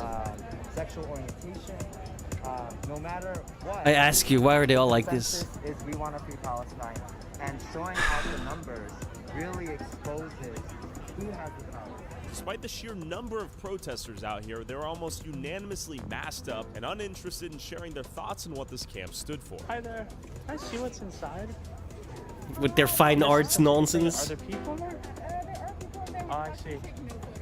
I see, okay. What does it offer? Because it's such a peaceful protest. I think it's such a good thing. Yeah, so we have a bunch of different providers around Okay. here. Wait, is that actually Tyler? My god, he really can change his voice, dude. What the fuck? I see, okay. What does it offer? Because it's such a peaceful protest. I think it's Yo, that's funny. such a good thing. Yeah, so we have a bunch of different providers around Okay. here.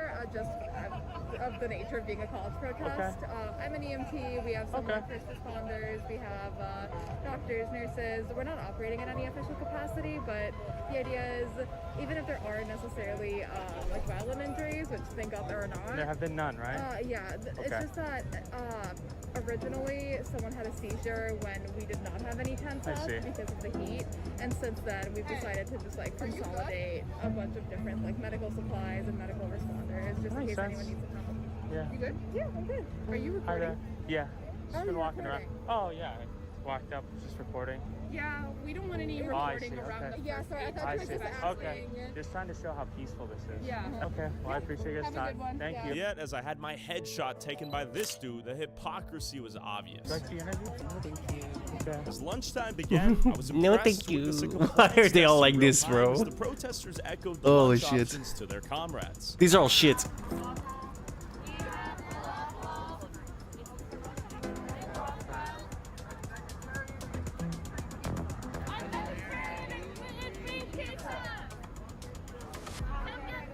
But given that I was not pre-approved Cringe. press, my cover was eventually blown. Taking pictures of people's faces and so if you could just be mindful of that. Thank you. Thank you. Appreciate it. While the liberated zones The way he makes his voice a little higher, it's fucking hilarious, dude.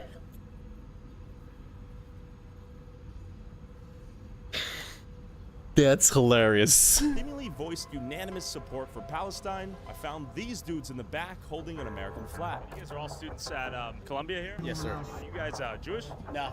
No? No. Stepping back up for America. You know, we're back, baby. We're not gonna let this country fall. American flag is also burned here? I don't know if it was burned off campus. Damn, or man. On campus. Looking but good. Apparently something happened last night. So. What do you think they're protesting for or against? What is their objective? I don't think they even know. Because I don't know if their protesting is going to have anything to do with the war going on over in the Middle East. Most of them probably just want to be affiliated with something. Most of them have no affiliation with Palestine. They don't really want to talk to anybody, you know? Yeah, I think they're just young kids, you know, a little immature. They don't really know how to handle something like this. I don't really blame them half much. I credit them for their devotion and their loyalty for what they're doing, but I think they're a little bit misinformed on how to actually get things done. And I think they're going about it the wrong way. But honestly, I don't really care about that. America.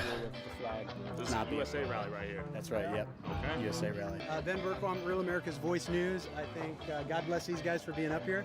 And what one of the guys said, the people here don't appreciate. We got these guys down here, I would say mostly misguided. They want to destroy this country Right? from within. We're in a battle for the future of our nation. And this is Straight out of some fucking propaganda thing, dude. that have allowed leftist communist America I haters agree. to take it over. And this is what you get. And if we don't stand up as a country, we're going to lose this nation. You go to Columbia? Yeah. What are your Oh, thoughts on this protest? I thought you meant these guys. Honestly, if they didn't call for the murder of my That one entire dude would look family, straight out of all my propaganda friends, fucking I think video, it's, like, bro. pretty Come wicked on. Cool, but I think people like sitting on my lawn and like crying for the murder of my family is not very cool. I personally, I got spit on for speaking Hebrew on campus. When was this? This was like right after October 7th. All of my Israeli friends and most of my Jewish friends were too scared to go on campus. I just came down from downtown, thought I'd read a little. Robert, I don't know if you know, but Robert Kraft kind of pulled out. I saw that this morning. Significant Jewish donor. I don't think Jews can be here if they feel unsafe on this campus. It's not cool, and I'm like, I love protests. Like, I'm a big protest guy, but this is scary. Turn it on. So we agreed to community guidelines by virtue of walking in. Is this how this works? Yeah, Motherfucker. Okay. Well, we didn't sign anything. Oh shit, I shot Marvin in the face. You pay what, 90 grand a year to come here? Yeah, I pay a lot of money, man. You pay full tuition? Yeah, a little bit of financial aid. So behind us as well, we have. Hello. We're just walking through. Thank you. Okay. Besides the implicit community guidelines concept, I would say a relatively chill experience. I think my time has come. Can I get the tents? No, well, it's like impossible to avoid people's faces I if see. they're filming their tents. I can't even just record? Well, I mean, when you came in, you agreed to the community guidelines, right? And so one of the... Did I sign something? No, you didn't. No, you didn't Oh, I sign see. it. I'm This is just- a good- This is a good faith agreement. Yeah. I see. Okay, that makes sense. Fucking Witnessing hippies. the Columbia Liberated Zone before protesters broke into a building, were arrested by NYPD, and the camp was shut down. I met up with Ahmed in the Muslim capital of America, Dearborn, Michigan, and Rabbi Yoni in the Jew capital of America, Crown Heights, Brooklyn, to better understand both sides of this conflict by entering communities that have brought their culture from the Middle East and maintained it in the U.S. The synagogue. Let's go to the synagogue. All right. So out of all Hasidic groups, we delve deeply into the thought and understanding of why did God create the world in the first place? And what does it mean to have a soul? And what's our greater mission to the outside world? How do we see non-Jews or non-Hasidic Jews? So we headed into the synagogue that made national news a few months ago for illegally expanding the synagogue. And for this. It's open to the public. Just too bad. I hate the building, dude. I really do. It's so annoying. On a daily basis, thousands. Thousands? It's hustling and bustling. So here they're doing the afternoon prayers of Mincha. So we pray 3 times a day, morning, afternoon, and evening. So he's doing the afternoon prayers. And yeshiva study. Yeah, I know the no build one. Prayers, learning, charity. Look at all these charity boxes. Right now it's Bro, kinda we've empty played. here. If you come back during prayer service. So this is empty? This is empty. So during Passover, this is going to be packed. Packed. You wouldn't even be able to stand there. There would be thousands of people there. So the Yeah, situation dude, the building is overseas, just fucking. What the there's no fuck is security that walked shit? in. Is it dangerous to be here on a day-to-day basis? Does stuff go down? We have God as our security. Okay. The Garden of Israel doesn't slumber nor sleep. Interesting. So you don't have any safety concerns? No, we don't try to be reckless, and we're not. There are, as you saw outside, there is NYPD and the local sort of patrol that keeps an eye. So there is an eye. There's cameras. Is it a dangerous time to be a Jew? from your perspective? Absolutely not. It's never a dangerous time. As a Jew, we have to be proud of who we are, realize we have a mission. We're called the chosen people. And the reason we're called the chosen people is because God said, I want one nation to teach the rest of the world. And you're chosen, just like you have a teacher in the classroom and you have students. So God chose us, and God said to tell the world a special message. He told us to be an Ar Lagoyim, a light unto the nations. Right now, everyone here is in exile. Yes, the Jews were in the Holy Land a couple thousand years ago. The Babylonians sort of kicked them out, and they were dispersed to all four corners of the globe. Where did the expansion happen? Is it downstairs? No, that's over there. Oh, it's literally right over there. You have that plywood over there. You see how it's different than the rest? Right over there. Yeah, right there. Oh, so they sealed it off. Yeah, they filled it up. They put cement, and people were very upset. They thought it was anti-Semitism. And so you see it's a busy place, and you're not getting the feel of how packed it is. And then the last decade, it's, you know, completely grown in size, so you need more room. Obviously, like a lot of stories that gets blown out of proportion. What's one thing you think people misunderstand about Hasidic Jews? Could be sometimes a person comes over and we're not nice to them. It's not because we're not nice. We try to be nice to everyone, and there's nothing wrong of us. Everyone is different. Yeah, people think that we're closed, and we don't. We like to live in our community. And Yeah. When's the train ride? We're basically one. Like the We're all tint? one. I forgot. For one reason, to make God happy. What do you think the fundamental source of anti-Semitism The is? 7th, alright. Because Good the luck. Jews are successful. Oh, the 8th. And they have. Yeah, a it's the way first of one now. Whatever. Thinking in the right direction, and they're successful. While the Jewish community is seemingly hated more than ever right now, with the exception of the Holocaust, of course, the Muslim community is facing accusations of being homophobic, violent, and terroristic, and this protester in Dearborn recently did not help.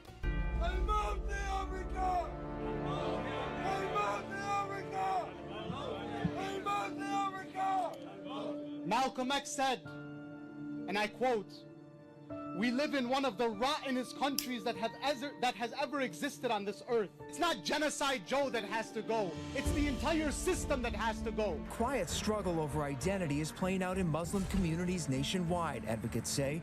Dearborn has been leading the conversation, a model of peaceful coexistence between Christian, Jewish, and Muslim Americans thriving together. Many Dearborners grieved the dead on 9/11/2001. Should be good. 3 large lasers and a double AC-20 with 80 shots. That's gonna do damage. Bigotry and hate. The downside is it's a king crab, so it goes 54 kilometers an hour even with a big engine. Muslim hate and xenophobia. I think Islam And it's quite easy to hit. hates us. We got Sana, Dr. Khalid, we got the professional test. We got everything insulated in the community. We are in Little Middle East out here, which is cool. Shout out the United States of America. This is one of the few places in the world I feel like where you can have a melting pot of all of these cultures. People got the idea that Islam was a religion of violence and not peace. That one fucking president. George Bush? Yeah. There is some hate here and there, but at the same time, you just avoid it. How is it being a Muslim in 2024? For me, it's pretty simple, but for the younger ones, it is kind of difficult. I don't know if you guys heard about a year ago or 2 years ago, there was an incident where books were placed in the library in these private public schools. Nobody knew about it until somebody came on. Like gay books? Like how to have sex, like anal sex with men, or? Yes, yes. Okay, all right. They're not meant to be in public schools. I see. This is for me? Okay, that's cool. It ended up in my hands. Yeah. Got a copy of the Quran. I'm gonna read this. Thank you so much. This would be cool to see what's going on here. So, could we interview you? We're trying to learn more about the town and the Muslim faith. Of course, it's peaceful. It's very peaceful. The national media portray Dearborn like not a city. Really? Ah, fuck. Everything is like any other city, very diverse. You see a church. Yeah, we saw the Orthodox, we saw the Catholic. And it's a great city to raise a family. You have Lebanese, Yemenis, Iraqis, as far as the Middle Eastern, Palestinians, Jordanians. Melting pot. Yeah. You hear a lot of interesting things, especially on Fox News. You get so much hate in the city, but if you come down here, it's honestly one of the most hospitable, lovable communities you'll ever see. People literally follow themselves just to try to help somebody out. It's a great town, great area to raise a family, kids. Why do you think Dearborn became a Muslim hub? I think because of the more population of the Arabics, you know, the Middle Easterns. So yeah, most of them they Bro, feel like exquisite. they are back home. Ever since you started talking about, since you told me about your friend playing WoW, I was like, maybe I should resub. Like, fucking hell, dude. I have friends of mine that are Fuck's Jewish, sake. that are Christian, that are Hindu. Everybody, food brings everybody together, so everybody loves Dearborn. It's all love out here. Yeah. It's like some warring religious factions against each other. I don't know. Take a look. Seems pretty peaceful. We're gonna meet up with our buddy Ahmed. Which one? That's a great question. There he is. Ahmed, how you doing? We're trying to meet some locals before you came here. Nice. I see you came to the right place. Ahmed, how are you? I'm doing good. Hey, how you doing, man? We're in treats? Yo, I really appreciate that. No, you're good, Habibi. Wallah, thank you. Look at this community. Yeah, Hospitality is huge, bro. This is awesome. Thank you. Well, both the Jewish and Muslim communities extended extreme hospitality to me and generous gifts like this fedora. Oh, yeah. So this could be worn brimmed down like that? That is cool. And free food at this Yemenis cafe. That was good. I thought I told these guys to move. Why is only one guy moving? I was even invited to a party where they circumcised the Jewish baby. Welcome, everybody.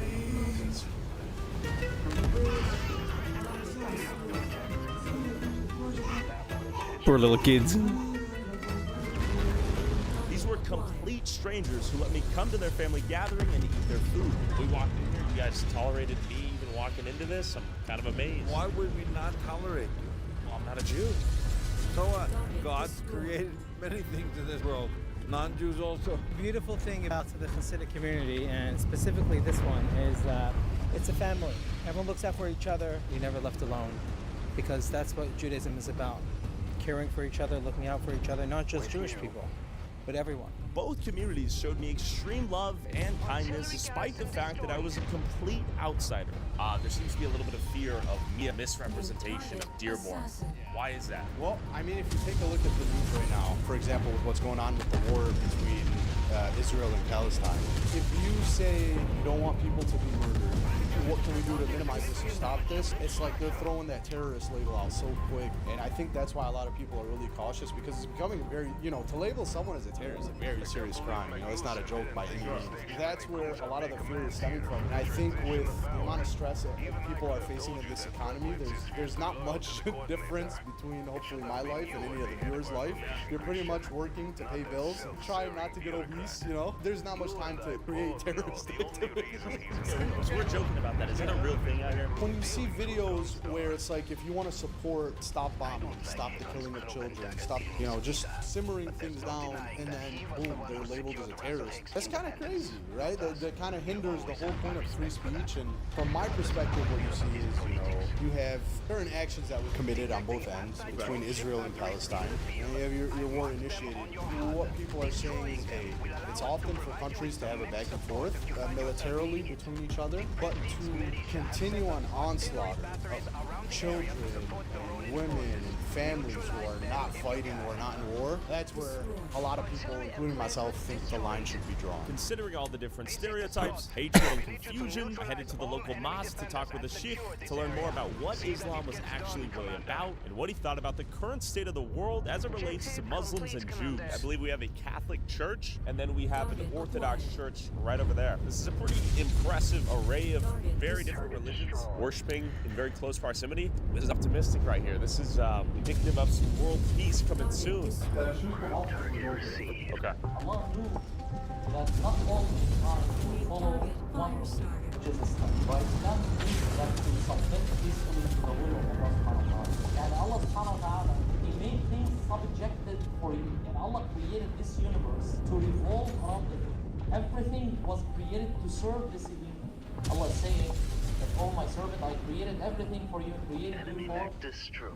My name is Muhammad Ayad, yes. And you're an imam? Usually they call us either Sheikh or Sayyid. Sheikh when you wear a white turban, Sheikh, Sayyid when you wear a black one. It's different when you wear a black one, then you're one of the grandchildren of the Prophet himself. I think when it comes jurisprudentially, the Jews are the closest religion when it comes to Islam. Moses' story in the Quran mentioned in 900 verses and 163 times the name Moses was mentioned in the book Quran. I think in Gaza, also Christians, all the churches were destroyed. Jews, I can't blame the Jews for that as a Muslim.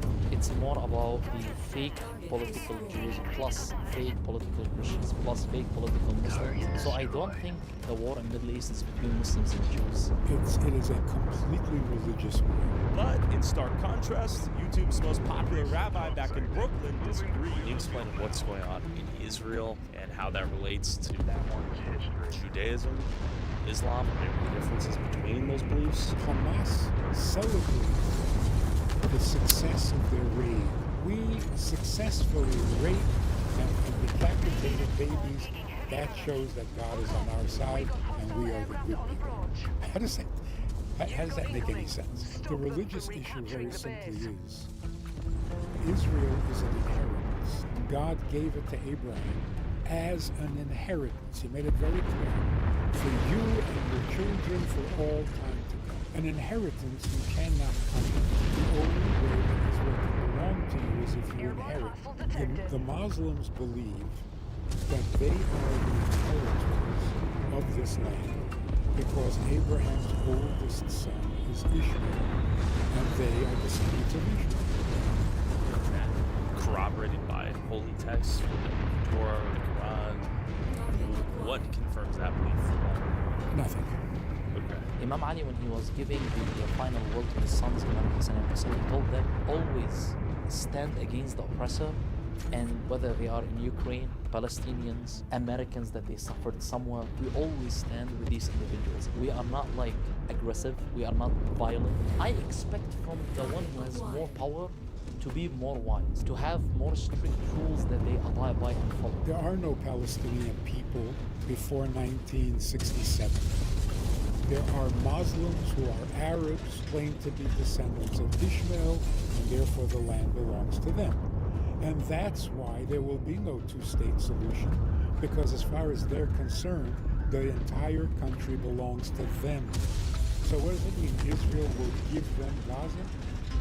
You're giving me my land? It's insulting. Now, the real truth is, there are no descendants of Ishmael. Why? Because they're all intermarried. It's just interesting and fascinating. So wait. Is he saying what I think he's saying? What the fuck, bro? What the fuck? People who are marching in pro-Palestinian, pro-Hamas rallies, and they're screaming and they're shouting and they're carrying these banners. Then they go home. What do they do when they go home? They forget about it. Yeah.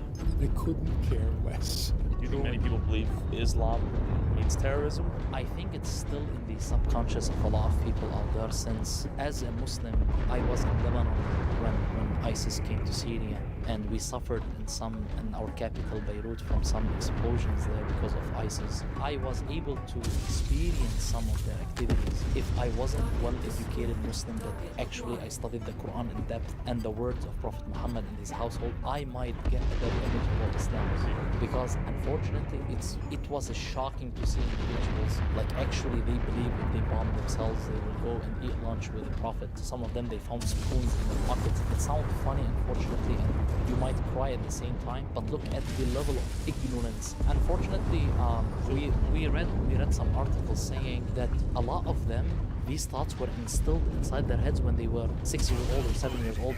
The Germans write to Germany. They took it from somebody, and that's fine. Just not Israel. We've been debating this.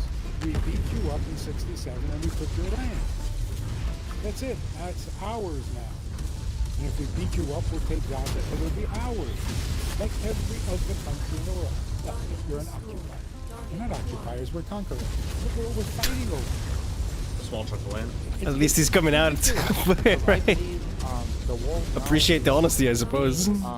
divided into two camps. There is the camp of people that they actually really want peace and justice to happen among all mankind. Those are the majority, positive and optimistic. And there is the minority where they are also Muslims, let me call them fake Muslims, fake Christians, fake Jews, that those individuals, they want to gain themselves the eye, to feel the eye, ego, arrogance, greed.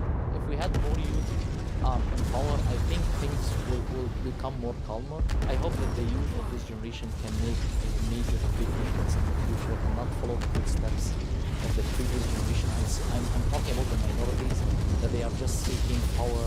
Like one of the philosophers, he said, if the human is following his desires, if he owned the world, he will be looking in the skies. So conquering the universe, you know? Given the importance of the youth, when across the street from the mosque to the middle school, where a lot of these kids are actually refugees from the Middle East. Hello. Hi. Doing good. How are you? Thanks for having us. All right. I'm here with. Everybody, my name is Suhaila Ayman, and I'm the office administrator at Riverside Academy West. We're going to take a walk through our building, which is a middle school and high school here in Dearborn, Michigan, epicenter of Arab America. What's going on here? These kids learn. Do we have Arabic teachers that play here? We do provide Arabic language classes. That's one of the benefits of coming to this particular public charter building. A large refugee population, students who've been coming from war-torn countries. The majority of our students are Muslim, and they practice their faith. So we do have an opportunity that allows students to pray while they're in the building. Okay. You had the first waves in the 30s and 40s, which was like my great-grandfather came here in 1901. So you had people coming, seeking a better opportunity, seeking, living that American dream. And then you had another influx during the 50s and 60s, and then again in the 70s, 80s. And then what we saw in that fourth wave were during the 90s and 2000s were as a result of war. So we have had a recent influx of Syrian and Yemeni refugees that we've seen coming in, especially within the Syrian communities. And it's unfortunate because some of these kids have never seen the inside of a classroom. You guys want to say what's up? What are you guys learning?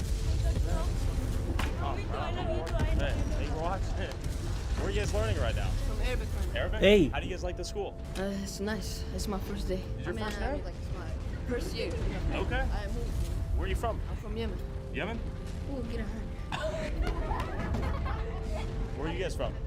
Iraq. Yemen, yeah. Syria. Syria? Hi, YouTube.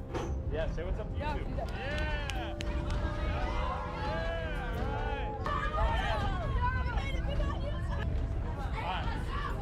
All right, bye guys.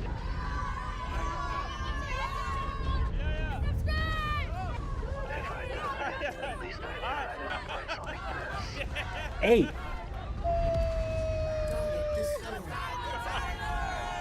All right, brother. Thank you so much for having us. Where can the people find you, and can they see your business? Thank you, yes. So we're Big Time Graphics. DM me on Instagram if you guys need anything. Our IG is Big Time Graphics. At the end is 2 S's. You can find us on YouTube at Hanging with Hasidics, and you could book a tour of our Crown Heights Hasidic community, go behind the scenes. We'll open many closed doors. Also, whoever has the most viewed TikTok or YouTube short using a clip from this video, I'll send you $500. Post however many times you want, but you must tag my TikTok/YouTube at and put YouTube Tyler Oliveira in the title/description. Target destroyed. Target destroyed. Target acquired. This is Sweden, the country that will pay immigrants $34,000 to go back home. Why would we even place people to live here? You placed us in one area and then they just put all the bad things on us. We're like the scapegoat. So Sweden has never been like this blue-eyed, blonde country. The idea of a national state is old. We have as many bombings per capita as in Mexico. 2 people are dead in a knife attack in an IKEA store in Sweden. Mohammed, vi kommer inte upp här. Han högg mig med en snus. Sweden began to experience a surge in gang violence, drug trafficking, shootings, grenade explosions, gang rapes, and other violent crimes when 163,000 migrants fled to Sweden during the refugee crisis in 2015 from countries like Syria, Afghanistan, and Iraq, leading the Swedish public to wonder if integration was possible and if the benefits of importing third world migrants were worth the diversity and cheap labor they brought. With some Swedish politicians using the rise in crime to argue for less open borders, others fear it may lead to unjust vilification. Were worth the wonder if integration was possible and if the benefits of importing third world migrants were worth the diversity and cheap labor they brought. With some Bro, this guy says sheep labor. Don't think I didn't notice. benefits of importing third world migrants were worth the diversity and cheap labor they brought. He does not say cheap. He says sheep. Okay? Don't think I didn't notice. With some Swedish politicians using the rise in crime to argue for less open borders, others fear it may lead to unjust vilification of many peaceful, productive migrants seeking a better life away from their war-torn country. But does multiculturalism work? Does Sweden want more migrants? Are these migrants trying to assimilate into Swedish society? And what does it mean to be Calm a down, Swede in it's over. 2024? What are your thoughts on migration? I think it's a good thing, you know, because some people, like, you know, people from places like, for example, Ukraine or Palestine, like, they need somewhere to go. We have, like, unfortunately, the government in Sweden is a little bit, like, racist, I think. Okay. So, Are there any negatives you've observed or heard of? Yeah, of course you see all this Just one night. shootings and stuff like that, but hopefully it's what it is. Sweden is a very interesting place for multiculturalism. I lived here in 2012 and it was very homogenous at that time. I noticed, this is my first time back in 12 years, and I noticed that it's become a little bit more diverse. I'm not sure necessarily how Swedes feel about that diversity. What specifically do Swedish people gain from the importation of third world migrants? I mean, I work in the healthcare system and I have colleagues coming from all over the world who work, and we need those people. So for the moment, birth rates are going down, and we really need to even out the population pyramid. I think Sweden has an obligation to let people from other places in. Like, let's say a refugee. Yes. Yeah? Yeah. Why? We at least did have the finances. I think that we should be a helpful country. I think it's important to be open, but I also think that we need to be responsible to the people that we are welcoming to this country to make them integrate as good as possibly can be done. I think the general idea now in this country is that we want to be more reluctant in letting in too much because we've seen how things can escalate. The remigration concept, I'm sure you've heard of it. I don't think that's going to work. Okay. To be honest. Do you think it'll be effective? Will people go home if offered the sufficient amount? I don't think so. Okay. I don't think so. Depends on what country, and I mean, it's always a Okay, so this is where things get a little more nuanced, Yeah, right? exactly. I've heard that they are enacting some new things. They're trying to with like paying some people to leave. I think they have lots of room and lots of opportunity to spend their money in better ways. And I think it's already hard with getting like a personal number and things here. So I think there's a lot more that can be done for immigrants coming to Sweden. Why is diversity good in your opinion? I think we need skills and competence from other countries. I also think that we do get a lot of benefits from other cultural aspects. Food. What are your thoughts on multiculturalism here in Sweden? We got the recipes, we can send them back then. Yeah, it's like a big melting pot. Does it work well? Yeah, it works. Consider yourself a Swede? No. No? Why not? Different culture. I have different culture. You need to be Swedish. Then why not go back to it?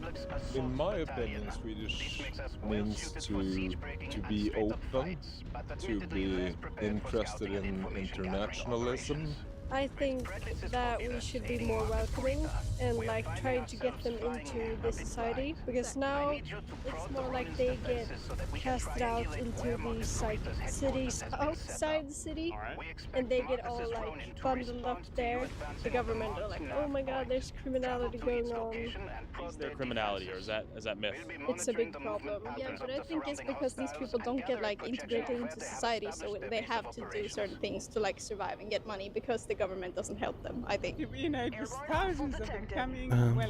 You should look at the numbers. The government spends an inordinate amount of money on them, and they still do all the fucking criminality. People that are coming to Sweden are trying to integrate or not trying to integrate. Oh, that depends They don't on want to what culture they integrate. come That's the from. problem. Well, you know, in the 80s or 70s, there comes a lot of Indians from Africa. Okay. They have been integrated very well. Very well. First of all, where are you from? From Nigeria. I came to study my PhD, Department of Economic History and International Relations. I know, right? For 7 years now? 7 years. You all Swedish? Not fully yet. I don't speak good Swedish yet. Okay. But the other thing also is that, you know, the Swedish community is not as open as many other communities. The access sometimes is not there. You have friends that you come to maybe meet at workplace or in school and things like that. But I don't think it goes beyond that in most cases. The bond is not usually there like that. As an outsider, it's tougher to integrate here? I think so. What are your thoughts on immigrants coming to Sweden? Good or bad thing? I really like it. Okay. My wife's from Colombia. Okay. Yeah. Multiculturalism has made Sweden a better place compared to what it was like when I was growing up. So I'm all in favor. Do you think multiculturalism here in Sweden works? It is a very tough question because it has pros and cons. I have seen so many people that think that multiculturalism is diluting, you know, the Swedish culture. However, what I know as somebody that is a researcher is that culture is not static. Culture is dynamic. There are some things that, even in Sweden, that Swedish people used to do 50 years ago, that when people do now, they will consider to be appalling. Sure. And this is what it is. Things are always changing. Multiculturalism has some advantages in that. For example, somebody like me that came for a PhD, I will consider myself to be an expert, at least in my field. And that is an addition to Sweden. And there are so many that will bring their experiences, very smart people that can contribute to the system. At the same time, you have people that constitute nuisance within the system. These sort of people are not limited to In the way? community, because you find very people with misdemeanor, so to speak. Our lives are so integrated with other countries, so I think small countries Never mind, I especially guess. are really depending on migration. So Is it currently working? not as good as I think it can be. It's developed the society, I think, to learn from different cultures. I think we have a lot to thank multicultural for, actually, like the food cultural, it gives job opportunities. Yeah, I love multicultural Sweden. I think it is. She does that a lot, yeah. She's like, hey, I mean, the I whole Swedish wanna culture use you as a bid, but I'm kind of busy right now, so And if I were to move here to Sweden, could I become she's Swedish? adorable. Yeah, I'd say so. Yeah. But the thing is, that's just because you're American. If you were from another country, or you wouldn't be welcome. But since you're American or highly educated, no, that's what. So if I came from Somalia, would I be welcome? If you were to be Somali, they would put you in like the ghetto. And They would put me there, or I would move there because move there, and since the financial issues like it's not very good right now, you would have to learn Swedish, and then the society would look down upon you, or look. He says that like it's a bad thing. You would have to learn Swedish. Yeah, you're in Sweden. You want to live there, you probably need to learn Swedish. It's kind of how it works. Down on you. Marginalization. Yes, and then. You think it's something? No, I agree. I understand where it's coming from. And definitely there is an issue in Sweden that we have to work on. The gun violence. I'm happy you're talking about this because it's something that needs to be said. It's important to get light on, yeah. But it's easy because it's a country. It's very pretty. It is. I love Sweden. I mean, you can tell I'm not typical Swedish, but I feel I fit in. Okay.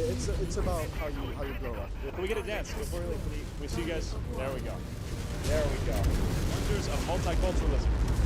So I headed to Rinkeby, the infamous no-go zone, where the 60 Minutes camera crew got attacked.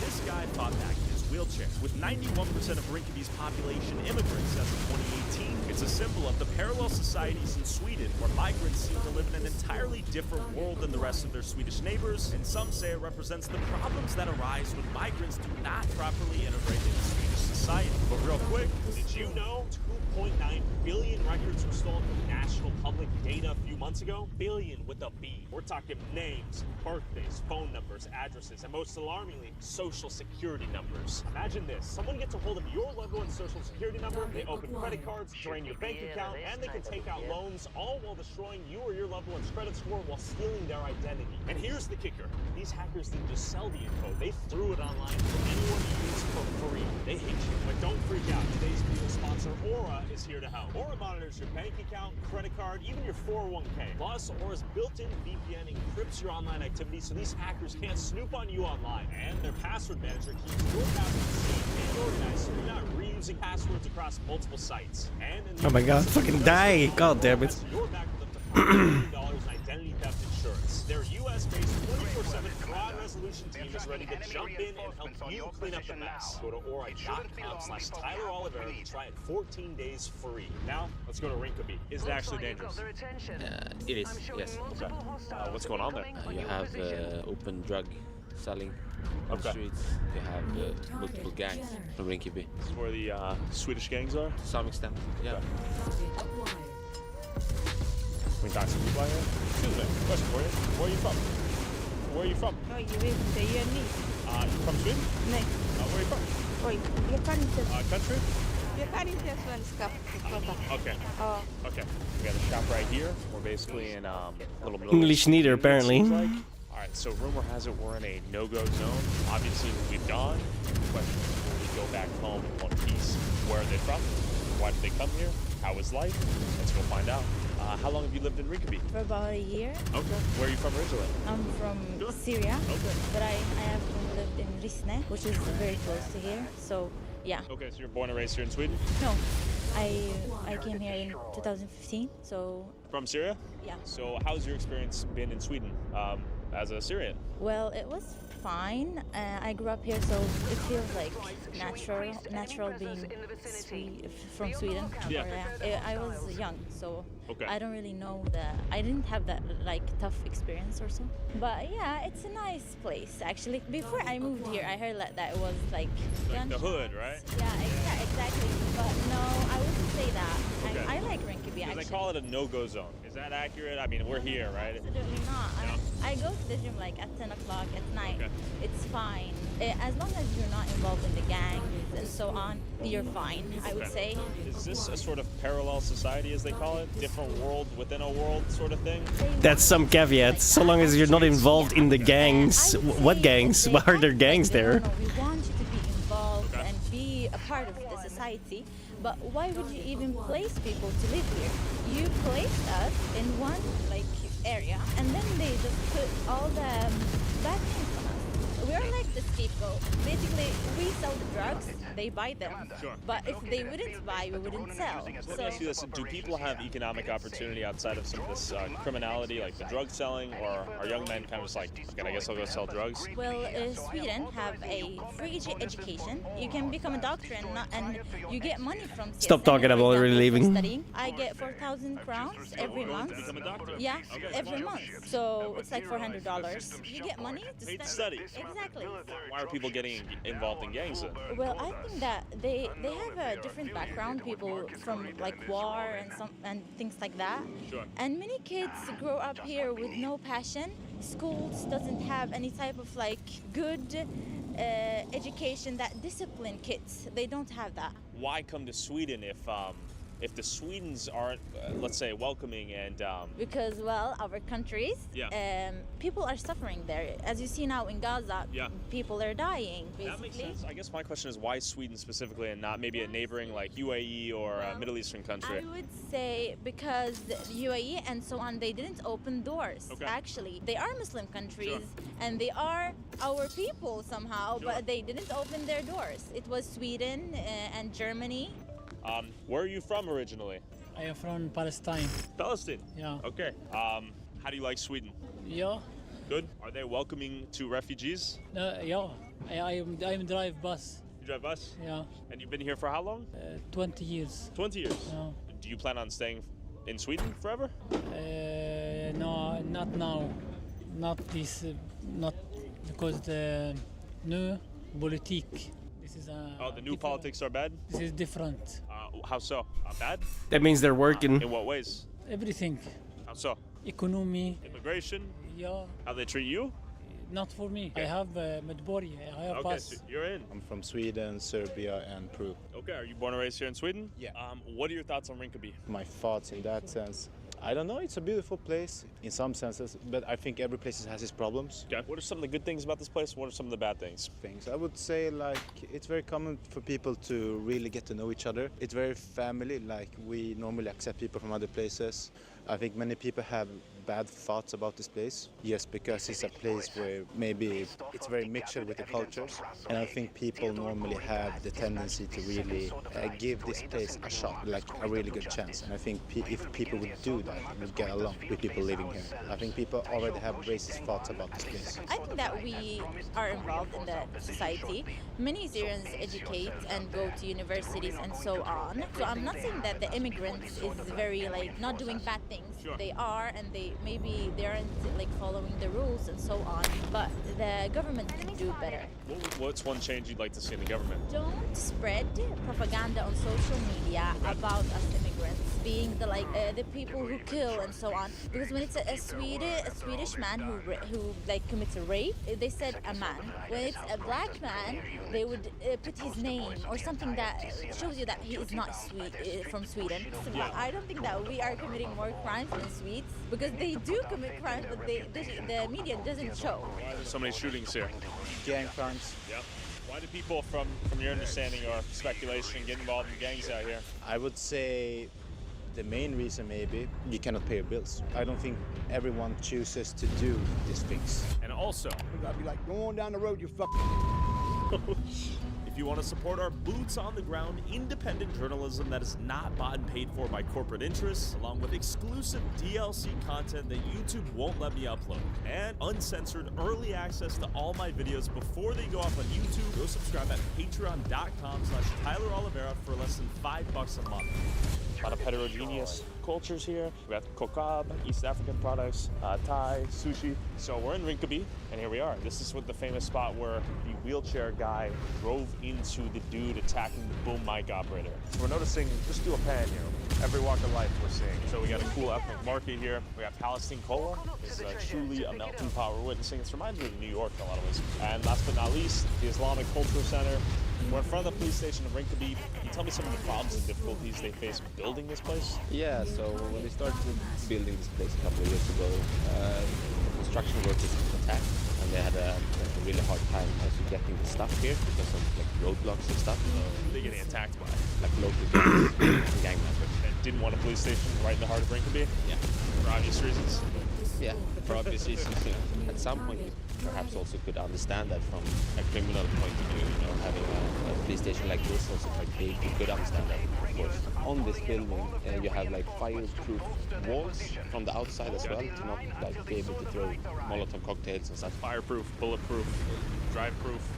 Why? Because we are in Rinkeby and this is a fortress we're looking at right here. So what they also do is they escort police from here and to work. So for example, if you're a local policeman and you arrest someone here at the center, then you go back here, change uniform, and walk to the subway station. With police guards.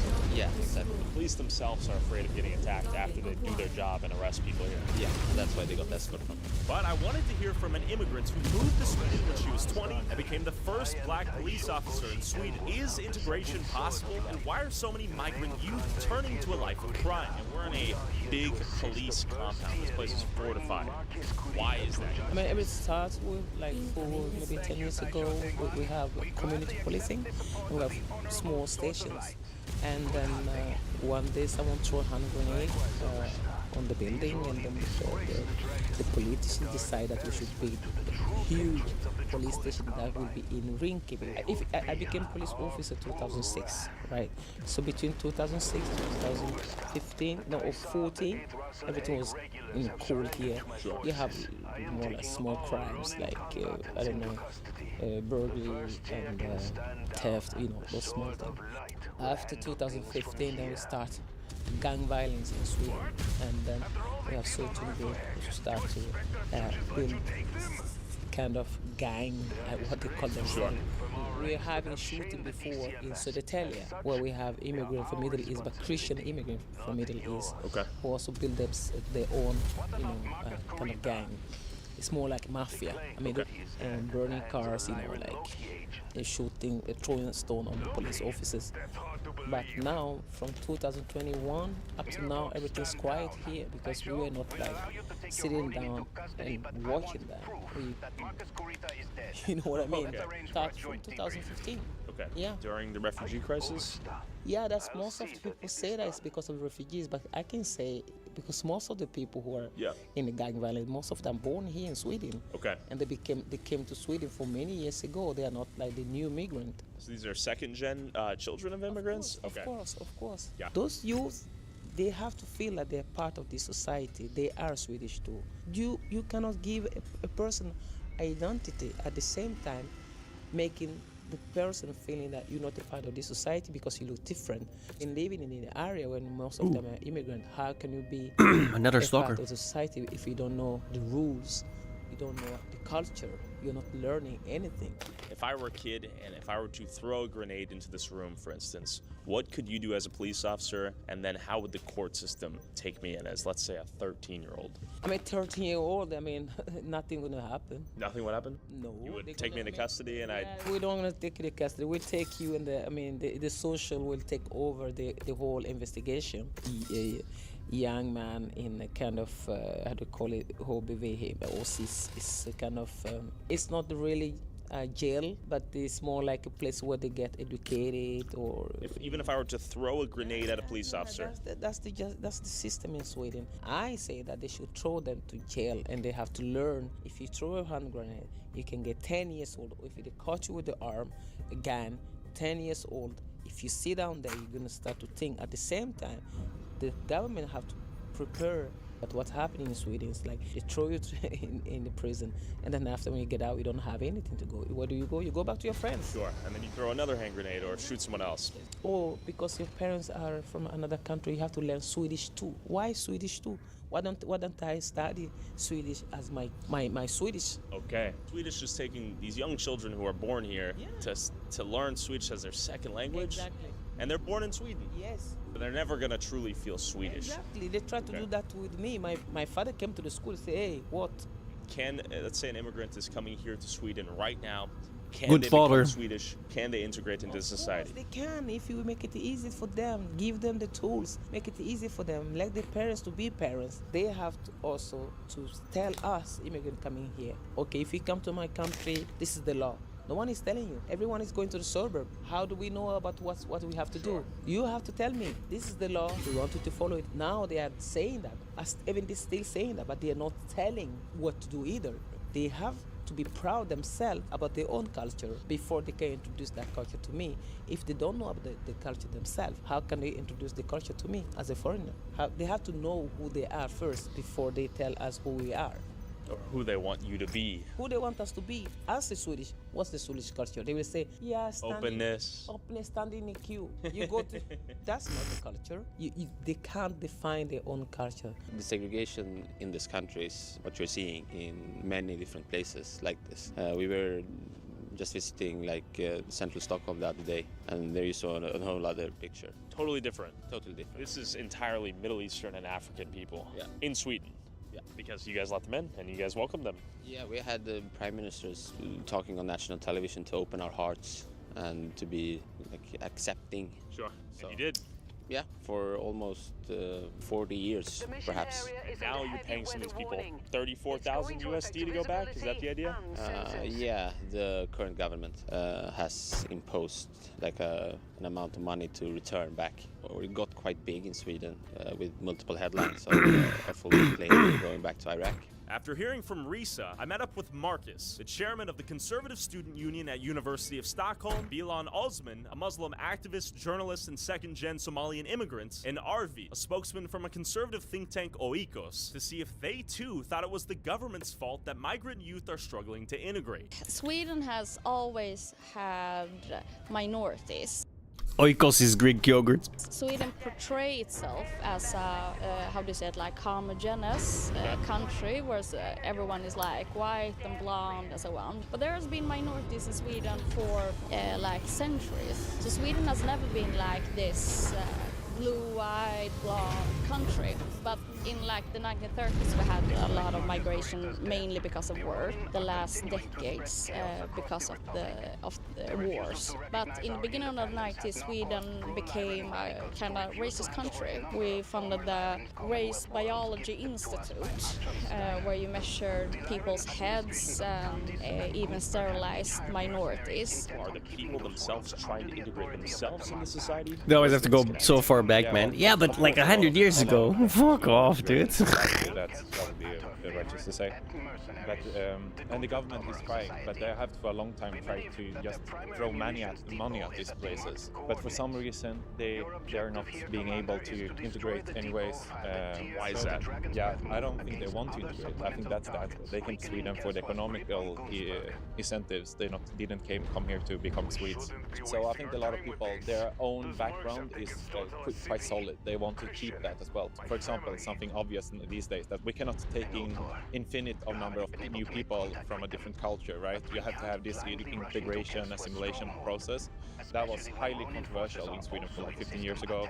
So we're having this political thinking, which is not controversial at all, really, in the parliament already through the Swedish Democrats and stuff, and they're not far-right, alt-right people at all. Everyone is concerned about the criminality that's coming up through second and first generation migrants, so everyone is very concerned. Well, in a way, we're trying to rediscover what Swedish conservatism is. One can say, at least, that what has really rejuvenated Swedish conservatism, the impulse which has made it relevant again, is an opposition to uncontrolled immigration, which has been the dominant political issue in Sweden for now at least 15 years. There are many different kinds of negative effects of uncontrolled third-world mass immigration. One obvious is crime. Today we have gangsters in Sweden like interwar Chicago. We have as many bombings per capita as in Mexico. So, and Sweden used to be a very, very safe country. There's a bunch of studies about this. If your name Mohammed, let's say. Fatima or Mohammed, then you have a lesser chance to get a job or buy a house. That doesn't mean that because your name is Fatima Mohammed, your life will suck.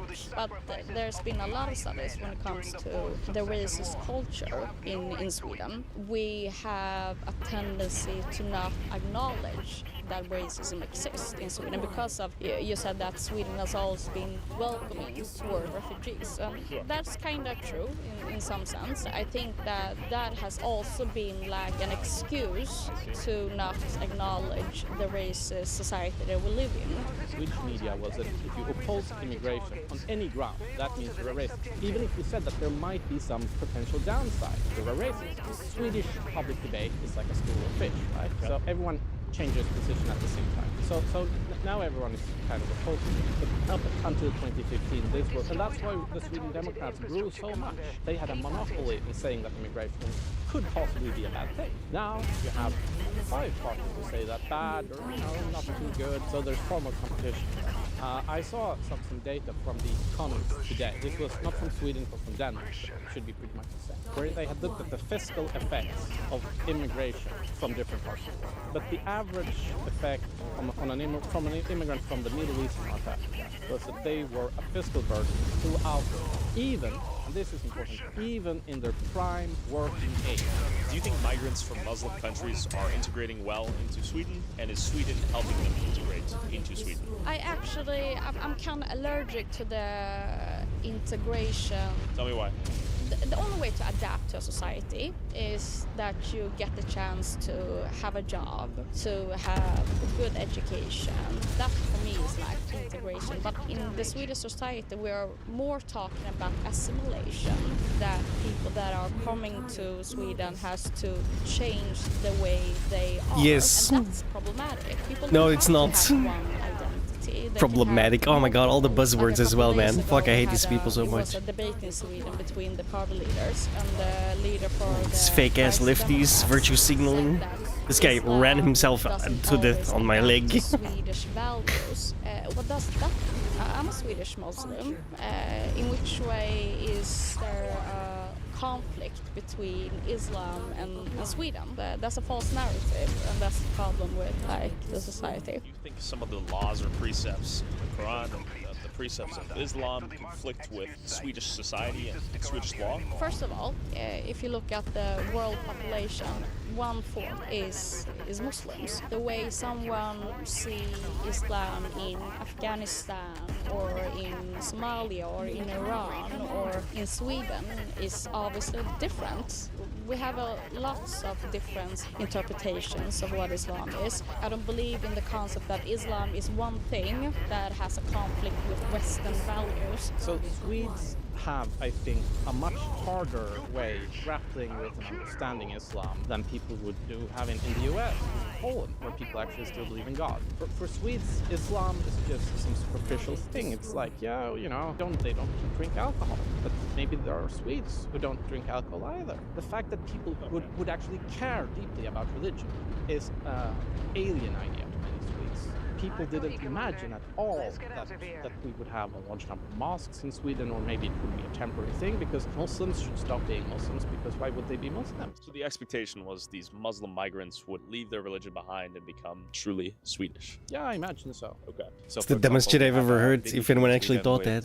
Rapes, sexual assaults, and they are coming from first-generation migrants. But we also have having a big issue with gang criminals, which is completely unique to Sweden. We haven't had that before, and that is a result of the second generation of migrants not integrating in Swedish society. So why do you think second-generation, non-ethnically Swedish youth are becoming members of gangs and committing crimes disproportionately? There's individual factors when it comes to mental health, or that many of them have ADHD or have had trouble in school. That doesn't mean that everyone that come from like a single household or from a poor environment or have ADHD will go into gang violence. But we have a huge problem. I think it's, so for example, they are growing up in an environment which is not, there are no incentives to get involved in the majority society, and they're living in these clusters with people from their own culture, right? So they not feeling that they are belonging to the Swedish society. Therefore, they are having a growing resentment to the Swedish culture. Why is it one acting disproportionately? I should go to bed soon. That's why the question in It's itself getting late. doesn't help. So if we're talking about how can social services be better in having contact with the schools that young children are, that's a solution. Or how can the law enforcement, how can they have a better communication with social services and schools? That's a solution. We have already 100 years ago agreed as an international community that there are not different races. You are not born with some kind of qualities that is in line with your skin color or your religion and so on. We don't have any most impact when it comes to gang violence. It's the non-white people in the suburban places where those kind of shootings are going on. They are the biggest victims. They're killing each other? It's not killing each other. It's like Who's killing them? criminals that are attacking people in our society. Who are these criminals predominantly? I don't know. I don't have any kind of statistics to say that. Gangs. These are, Convenient. I would say 100% immigrants or the children of immigrants. Maybe 95, 99, 98%, something like that. Now, this doesn't mean that indigenous Swedes never commit any crimes at all. They certainly do. Many crimes, especially violent crime, sexual crime, there is a very strong overrepresentation among certain immigrant groups. I would say that people who commit less crimes are, for example, Vietnamese immigrants, Southeast Asian ones, Thai, certainly Japanese, Chinese, while you have very strong overrepresentation when we're talking about groups from the Middle East, North Africa. After 25 years, we've had about 2 million immigrants come to Sweden. If these had been 2 million Norwegians, we wouldn't have this discussion today. Do you think Sweden has an obligation to help refugees? Sweden actually has that because after the Second World War, a lot of countries decided to adapt to the United Nations Declaration on Human Rights. And one of those human rights is that every person and every human being has a value, and every human being has the right to seek asylum. Yeah. And nothing has changed. But we have the right to say no. The only thing that has changed in Europe is that we are heading to more and more fascists and nationalists. She uses all the buzzwords. It's hilarious. But the question is, why do It's like nationalism isn't the bad thing inherently, right? It's how far you push it. That's my question. Exactly. So both. Nationalism, they are huge to a monopolies. good degree, is a good thing. Obviously, but they can do that through the asylum process as well. This idea from the 60s Strengthens your country's unity. That's good. Foreign aid. We should care about the third world, but we should care about Nicaragua, and we should care about Somalia, and we should care about all these countries far away. Why? Well, because that was virtuous. They used to say that Sweden is a humanitarian superpower. And there was this idea that, you know, Sweden, after World War II, Sweden together with Switzerland and the US, Sweden was the richest country in the world. And we had this idea, this feeling that we're actually better than other people. We're rich, we're the best, we have the most progressive, most modern society. We're the model for the world. The fact that we were rich because we had stayed out of World War II and didn't have our industries bombed into dust and could profit from rebuilding all the rest of Europe, yeah, people didn't think about that. But this meant that we were the best and most virtuous people in the world, the model for the world. Everyone should be like us. We got this idea that Swedishness is not a particular culture. It's not having a common history, a specific language, or anything like that. No, it means being modern. And Sweden was the most modern country in the world. And if you immigrate to Sweden from another country, as soon as you pass the border, you cross the border, you become Swedish, right? The idea of a national state is old. The national state and the idea doesn't work anymore. It really does. Sweden is multicultural. Sweden works. I don't see any bombs. No, you're right. Of course. I've seen bombs. Multicultural is the only way that the world From one particular group of people, I might add. Weird, it's weird. I think that they are more, They kind of look like you, huh? Weird how that works. nostalgic and thinking about the time that doesn't exist and haven't existed in a long time. Their premise people are thinking of that everyone wants to become Swedes, right? And when Swedish people meet other people from different cultures, they realize that they don't want the influence except for food or whatever. It's a joking spirit. Almost. Swedish people don't It want stopped that right in at all. time. Not even the ones who actually say believes that they want to either. They are living on Södermalm here south of Stockholm, where everyone is Swedes already, hanging out with his Swedish friends, going to Swedish bars, And seeing like Swedish white flight moving out of neighborhoods that are being flooded with migrants. Is that what's happening? We have the Swedish flight, the white flight areas in Sweden. What the hell? If I moved here, would you consider me a Swede after a few years of integration? No, you are not a Swede. And that's also all right. You don't have to be a Swede, right? It's not mandatory to be a Swede. If you Someone would get offended by you saying that, I guess. Yeah, maybe. But I don't care. What are your hopes for Sweden in the next 20 years? I want it to be more of the Sweden that I love. Sometimes I miss my own home country. Then go back to it. Yeah, like I have felt like, especially the last 20 years, I would say, we have had an increase when it comes to hate crimes, when it comes to the impact that the right-wing movement has had. I want it to be the democratic country that I know Sweden is. And Oh no, the people are choosing politics I don't like. there are a lot of Bunch of racists, oh my god. and I will keep on So dumb, dude. hoping that we will win. There's an American saying, if you find yourself in a The fact that they think this will actually like persuade anyone. Oh, but it's racist. Yeah, because you said that, right? They're moving in that direction. And they're surrounded by It has nothing to do with your race. It has to do with your mentality. If the immigrants become too many, then they might very well stay unassimilated in their own community. Majority. Yeah, in certain areas, in certain communities, they're definitely the majority, especially because of segregation. There is one important thing, and that is the changes we see in Swedish politics today. They are the biggest changes in Swedish politics for a century. They are the biggest changes in our political structure since Sweden became a full democracy. I'm quite optimistic for the future in Sweden, but it will take a long time. You have to come back in 10-15 years and ask me again. Yeah, is remigration a part of this solution, in your opinion? Yeah, it will be. Yeah. Firstly, this with economical incentives, but then will be forced. Also, I'm pretty sure about that. When I talk to foreign conservative friends about the changes in Sweden, they often believe that it's one thing when you have the right ruling in Poland or in the US or in Slovenia. It's something else entirely when Sweden, the supposed progressive socialist paradise, turns to the right or even the hard right. Then people really say, wait, what's going on? Is Sweden perhaps a canary in the coal mine? As the world continues to globalize and wealthy nations import third world migrants for cheap labor to support their lowering birth rates, and in the name of kindness and diversity, we should be asking ourselves, what is a society and culture willing to sacrifice of itself to accommodate those it welcomes? And is a kebab stand in every street corner worth sacrificing a country's entire culture? What do you think? Then break through them, damn it! We need to get Miraborg's battalion out of there. Clear this field ASAP. I can't put a price on Greenland. It's priceless. Greenland is a wonderful place. We need it for international security. And I'm sure that Denmark will come along. I really don't like McDonald's. Yeah, what about we're buying states instead? He's dreaming. Then again, he's going to take over Greenland. And then eventually he's going to do something to, I don't know, Sweden, Denmark. By the whole world. By the whole world? Yeah. Against international law, so it's off the table. Which one matter more, or culture or the money?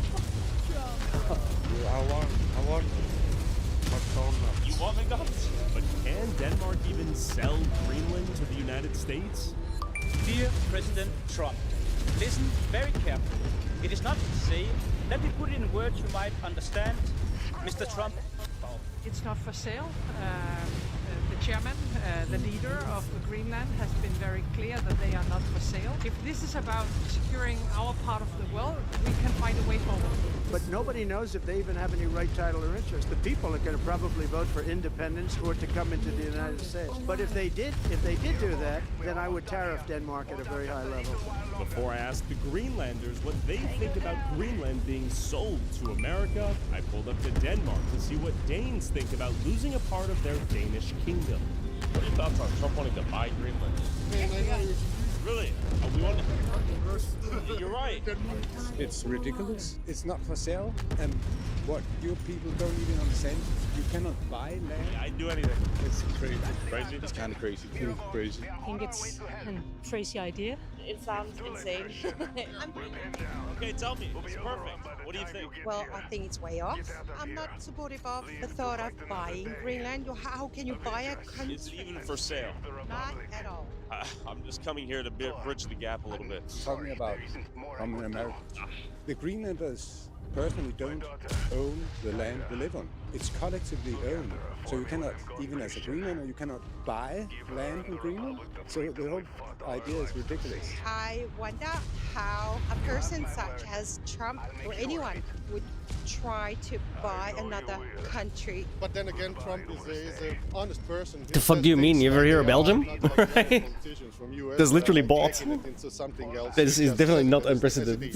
I understand what he wants to accomplish, but I think, the popular perception of the things that he's talking about is like, he's crazy. What are your thoughts on? Oh, he's definitely crazy, but imperial stance in the world right now? He's definitely not Are we unprecedented. worsening things with the EU? I think what Trump is saying is what every previous... I dedicated my life to fighting for the freedom of our people. To build a better home for you to grow up to see. One where you would never leave under the boots of House Corita or Steiner. But the great house's disdain for our people is endless. Magnussen and the Republic were fools to trust that they would recognize our people as equals, or that the hired guns would care for anything more than lining their pockets with what little wealth our people have. One day, you will learn of all the things Christian and I sacrificed for our people, and of the mercenaries that betrayed us, leaving your mother and I to die at the hands of our oppressors. I'm sorry that their greed and indifference robbed you of a life with our spider's side. If by some miracle I survive and live to see you again, I can promise you one thing. I will make them pay. In the business, we call this foreshadowing.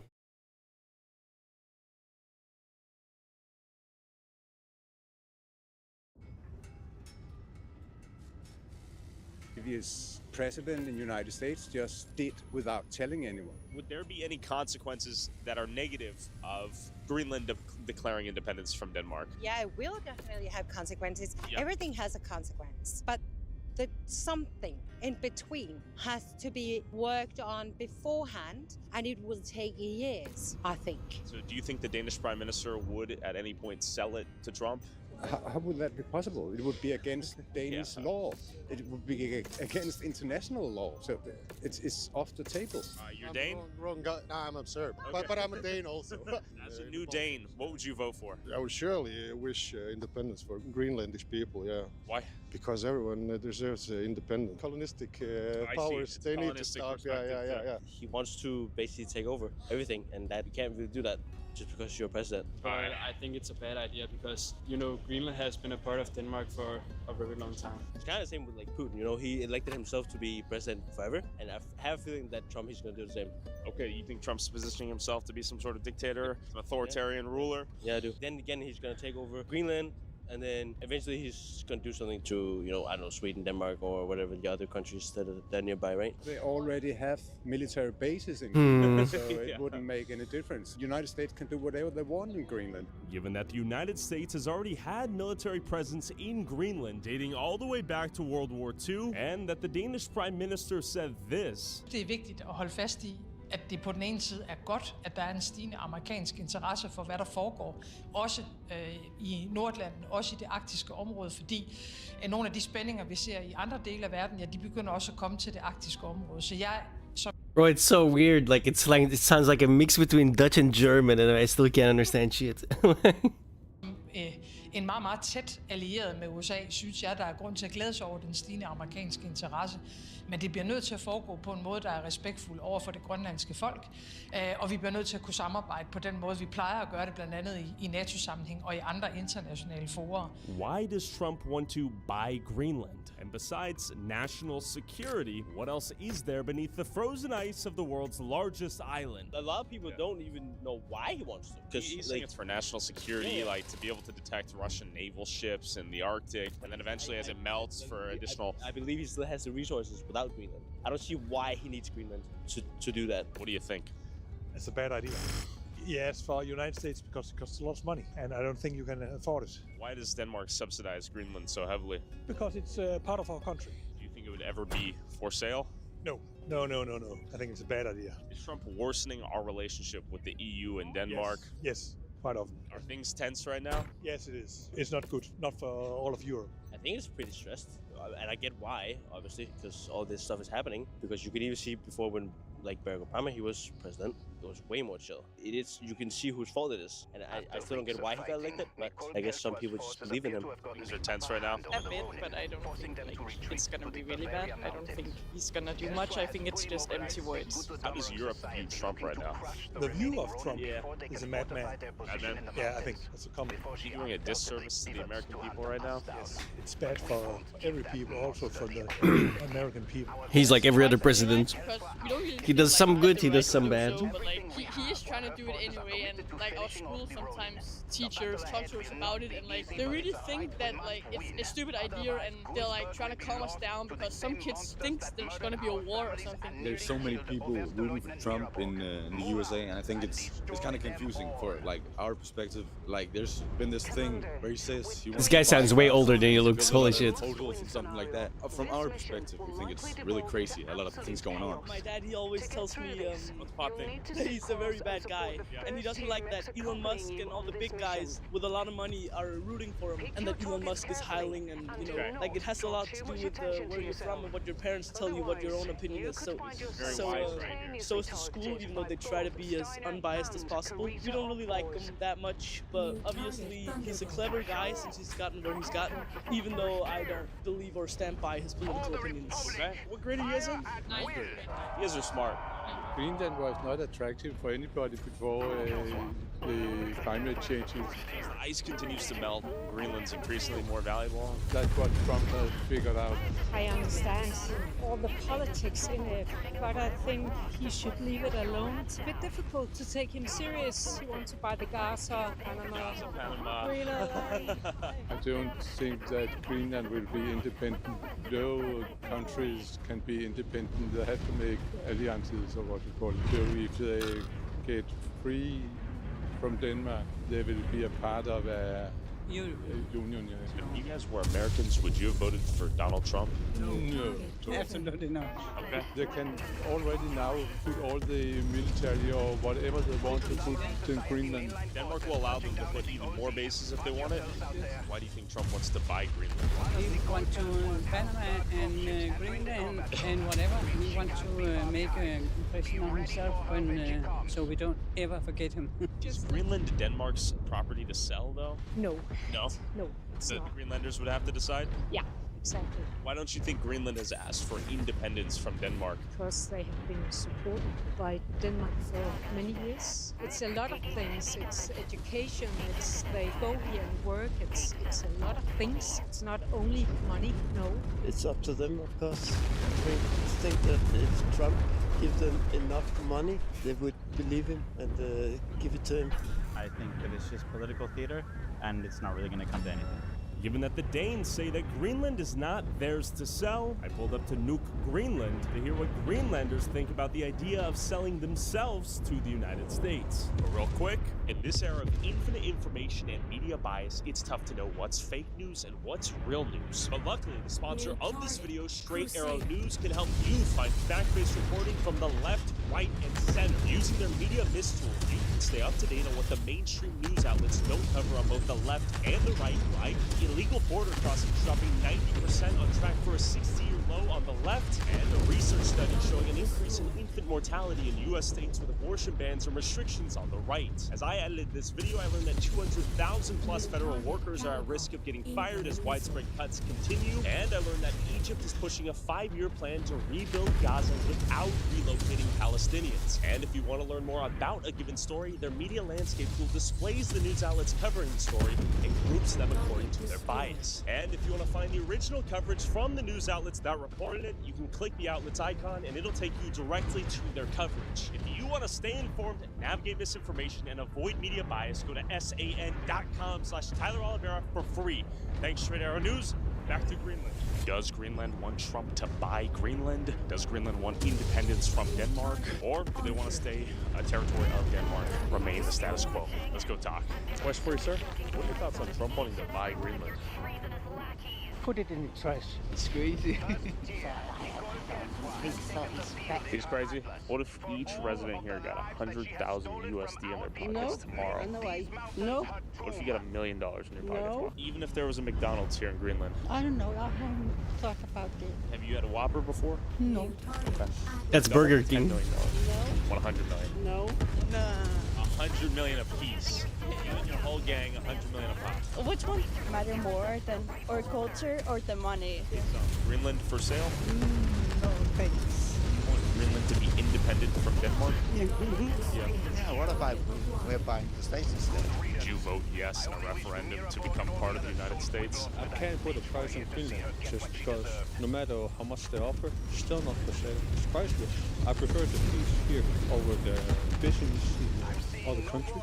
I just want to say that we won't be buyed. You guys got McDonald's, Burger King, and Chick-fil-A? Okay. Totally not.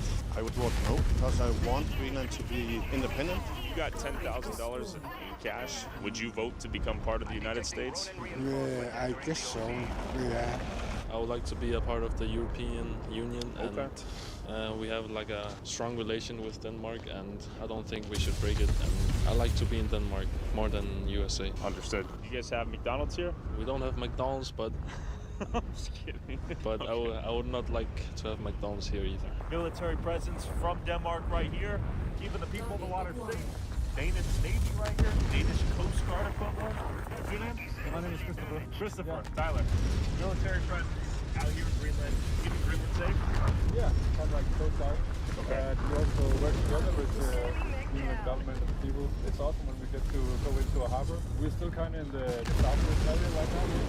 Okay. And the Thule base is way north of the west coast. Huge area. Big area. Texas and Alaska combined. Yeah. I'm half Danish, so... Oh, interesting. I met a lot of half Danish people out here. Yeah, I have a family in Denmark. Okay. So...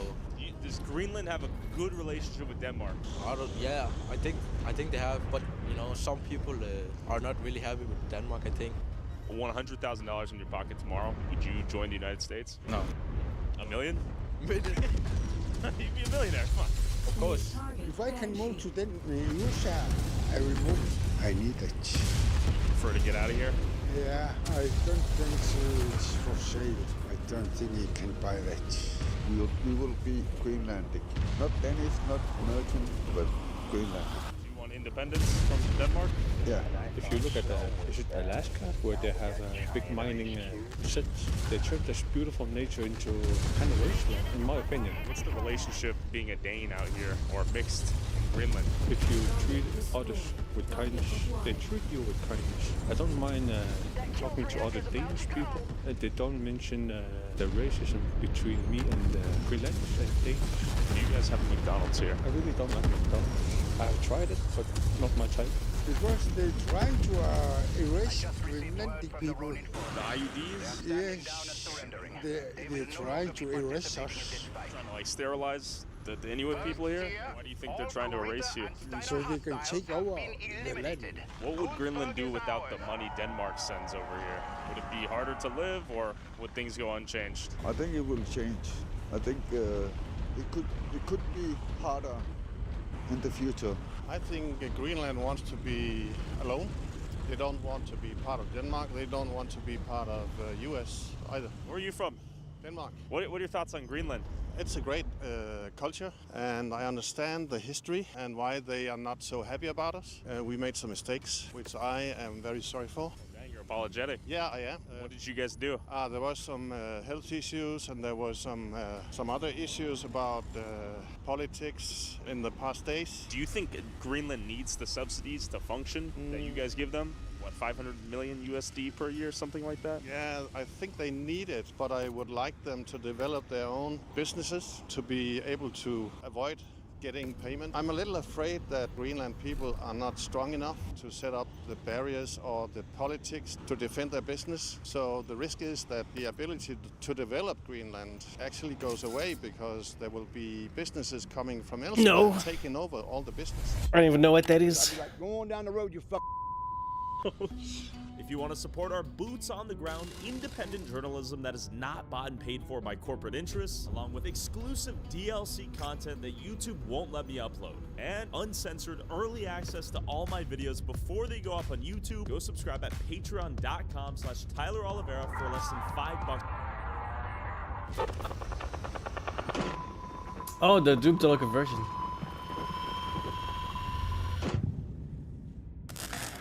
Thank you. Greetings to you all, ladies and gentlemen.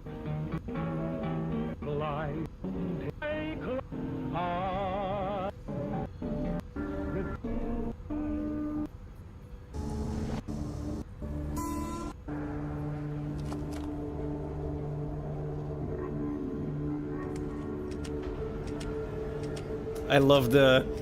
That's awesome. The HUD's great.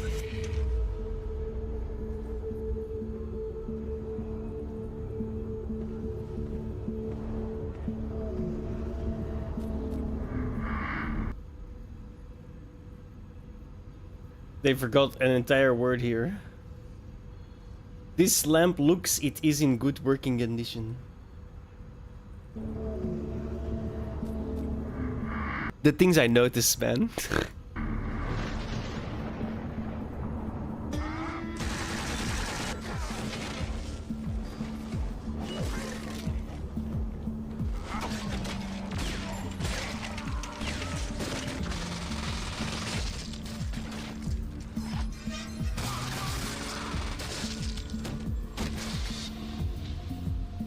they're using the actual sounds from Fallout 1 and 2.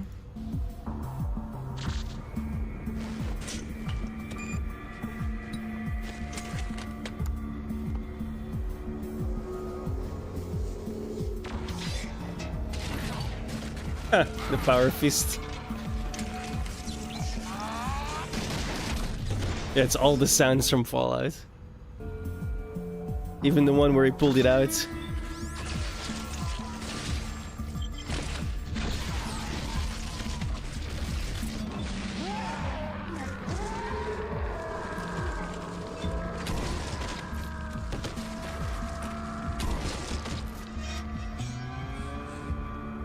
Harry think he beat your head now.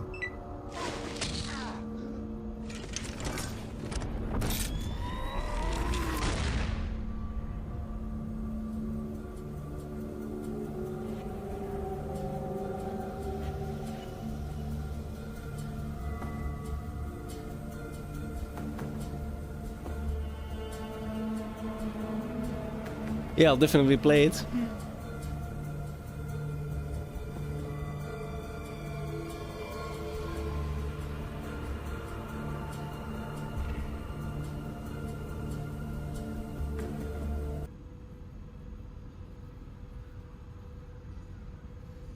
A month. Looks pretty sick. What are your thoughts on Greenland wanting to become independent? Yes, please. Yes, please. What are your thoughts on Trump wanting to buy Greenland? Fuck off. Nicest way I can say it. Fuck off. Yeah. You want to say it to him if he sees it? Fuck off. Would you guys want to become part of the EU independently or something like that? Of course, we want someone. How much drugs do you think this guy's on? What are your thoughts on Trump in general? Stupid. Very what are your stupid. thoughts on Danish Prime Minister? Also stupid. All of them. Do you think they want to be independent here? Depending on what the future is, that's part of the question. What does Denmark give to Greenland? Education, healthcare, hospitals, and so on. There's a lot of benefits. Do you have any thoughts on Trump wanting to buy Greenland? No, but he's free to come here. I don't mind. What are your thoughts on Denmark? You chill with them or no? I don't like Denmark. Tell me why. Because they're racist. He's dreaming. He's only dreaming. He can't forget all of that. We got a Make Greenland Great Again hat. Greenland great again. Did Donald Trump Jr. give you that hat? Where'd you get the hat? It's from the kingdom. Whoa, okay. What's the relationship with Denmark right now? Denmark is helping everything. Yeah, they send a bunch of money? Money, everything. Food and everything. Medicine, everything. I want McDonald's. You want McDonald's? In my opinion, all the money who's coming to Greenland is going to back to Denmark. I see. I don't think that we could be independent money-wise, like economically, but that's why Denmark is a very big help for us economically. It's independent in how it works, and I think you have to do it in another way than buying it. Not for sale. No. He's not allowed to do that. Not for sale? We're not for sale. Thoughts on Denmark? Denmark, I like Denmark to work with us, to look after us, and the European countries are helping. Trump. I'll say it to him. Trump. Den kan ikke købes overhovedet. What do you think about Denmark? I like Denmark. They're good for us. We're together. Yes. What are your thoughts on Trump? Idiot. Do you want to be independent from Denmark? Eventually, yes. Yeah. Right. When we're ready. We've heard that a lot, actually. Yeah, because we're not ready at the moment. I don't think that we That's will funny. benefit anything from having USA by us, because environmentally he is not very. Oh my god. Trump wanting to buy Greenland. What do you think? All right. You down for it? Yeah. Why you down Idiot. Because there will be no tax. Look Hilarious. at the American people. They're not very wealthy. Why Yeah, should average life's pretty rough. Yeah. So why should we have it better? That's a fair question. Yeah. I don't think you would, actually. No, I don't either. So Maybe you would, though. yeah. No, I don't. Not with Trump. And we live in peace, no war. Ruin NATO and everything. Yeah. What are your thoughts on your relationship with Denmark? Fire? Perfect. Denmark's pretty chill. What are your guys' thoughts on Denmark? They chill or not? Nah, I think they stole many money from us. We want to be an independent country, but we still need Denmark. Why do you need Denmark? Because they help the. Give you that money or what? Yeah, they help the society. If Greenland could join the USA, would you be down with that? No, hell no. Why not? Because I don't like Trump. Tell me more. You look at Puerto Rico, right? Yeah. Yeah, treated really bad, and that's gonna happen to Greenland if it is. Let's say somehow, for better or worse, Greenland became part of the United States. They started drilling. Would that be good or bad if you got a cut of the oil money, let's say? It would be good, yeah. It would help us a lot. I don't really like America like that with Trump. If it was any other president, I would like it, yeah. Are you like Danish, Greenlandic? What are you? Danish and Greenlandic. Okay, you 50-50? Yeah, yeah. Okay, we've met a lot of people in that situation. What's the relationship Denmark has with Greenland? It's really good, I would say, yeah. Pretty healthy relationship with Denmark, so it seems. It seems like people either want to stay part of Denmark or independence, but they do not want to join the United States. If we stacked $100 million right here, I think a lot of minds would change, but I get the point. They don't want to become part of McDonald's eating, Coca-Cola chugging USA. Well, we'll see if Trump manages to buy Greenland. Is he also gonna take back the Panama Canal?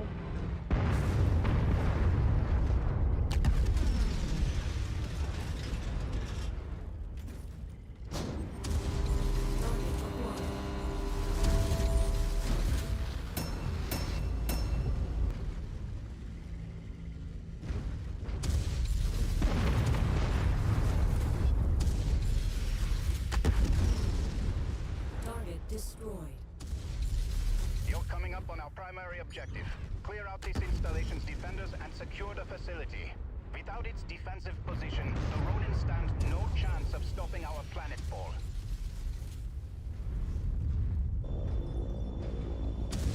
Target acquired.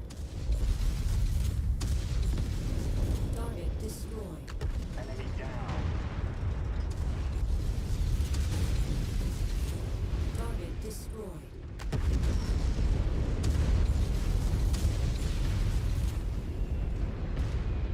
New target, Dragon.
The owner, oh yeah, here we go. Take a look at this, guys. This is crazy.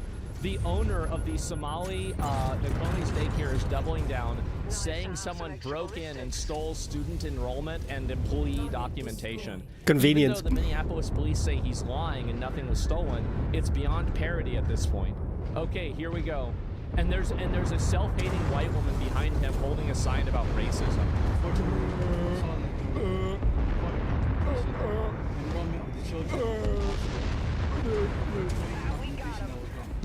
Oh, wow. So just as soon as this happens, you get your store broken into and all the information goes away. Wow, well, that's fucking convenient. Holy shit. Yeah, good for you. Also, checkbooks were ripped from our check papers are ripped from our book. This is devastating. So all of the records of money, all of the records of kids, and all of the records of employees have conveniently been stolen from your daycare days after an investigation has begun. Uh-huh. Right. Yeah. See, that's the thing with the Somalis, right? They think we're as stupid as they are. I mean, it 100% is. It's called spoliation of evidence, but yes. Like, this might work on somebody that's 60 IQ, but... our Somali community. Come on, bruh. One video made by a specific individual made this all happen. That's right. We've been receiving hateful messages through our voicemails threatening us for the past couple of days. Stupid bitch. Oh my god. Yep. Leave it to stupid white Karens to go out and believe such an obvious lie because it can make them feel good about themselves. Oh my God. How can you be so fucking brain dead? These people are born to be taken advantage of. They are. They're born to be taken advantage of. If it wasn't annoying for the federal government, I would say let it keep happening. Like if we weren't paying for this, I'd say let it keep happening. These people deserve to be taken advantage of. This is what they're meant to be. Like there's some people that are just born to be prey, and she's one of them. This is what they do. Including one that happened yesterday morning. Yep, natural selection. This is frightening and exhausting because this is happening to us Somali communities. Somali Americans. Not American. Not American. Do not ever play into this idea that these people are Americans. They vote as a bloc. They advocate for racial policies that benefit themselves. They have none of the American ideals. They are simply here in order to plunder our resources, steal our Extraction money, of and wealth. take advantage of our systems and send as much of that money back home to fund their terrorist, psychopath, Islamic organizations as possible. That's what they do. These people are not Americans. Do not ever play into this game. We are supposed to stand with each other and help each other through everything that's happening. Not Americans.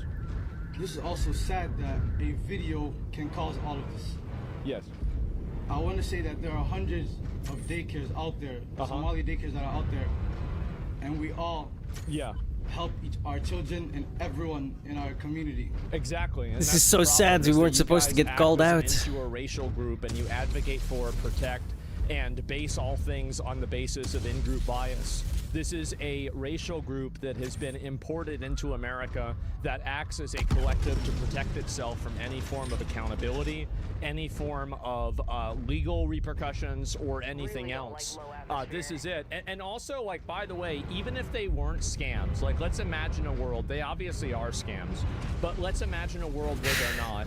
Why is it that the federal government is going to pay millions of dollars for these people to get free childcare, while other people, like I have friends of mine that have kids, and they're not getting free childcare? So what's the logic that a person like this can come over to America, get free childcare, meanwhile we have actual real Americans that can't get childcare? What is this? Like, this is crazy. So, like, not only, like, let's assume that all of this is okay. Why are we funding and allowing these people to come over and have infinity kids here that are now basically anchor babies, because a lot of these people are not complete citizens, right? They're residents, migrants, refugees, some other bullshit. But, you know, now their kids are citizens, and they're doing it in order to get the votes. That's the reason why. Yes, it's childcare for people who don't have jobs. Yes, exactly. And it's unbelievable to see how just completely distorted this is.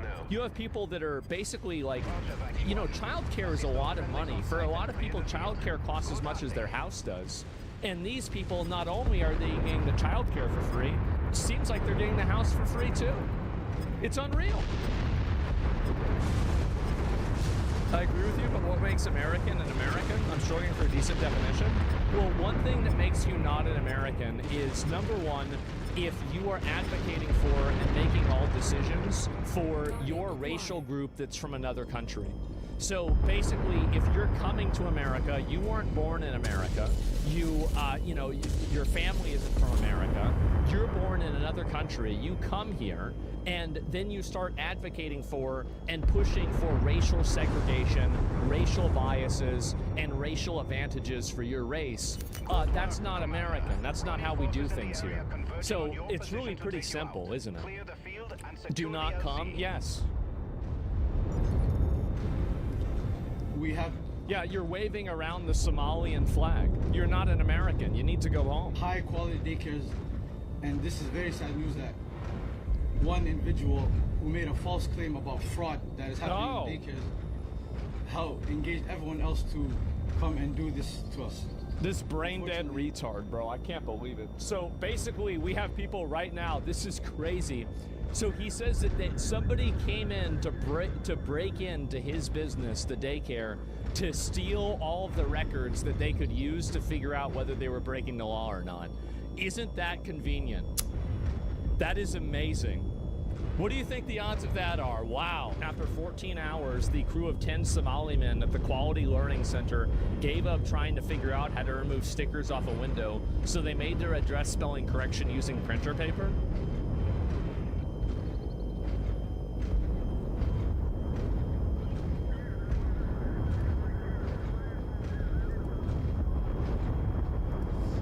Masked Somalis have come out to the Quality Learning Center here in Minneapolis and attempted to fix their misspelled address sign, but they failed. They spotted me. Oh, I didn't mean to press that one. My car, taking pictures, but as soon as I tried to chat, they ran away. Maybe they'll try to get that sign fixed by tomorrow when they quote open at 2 p.m.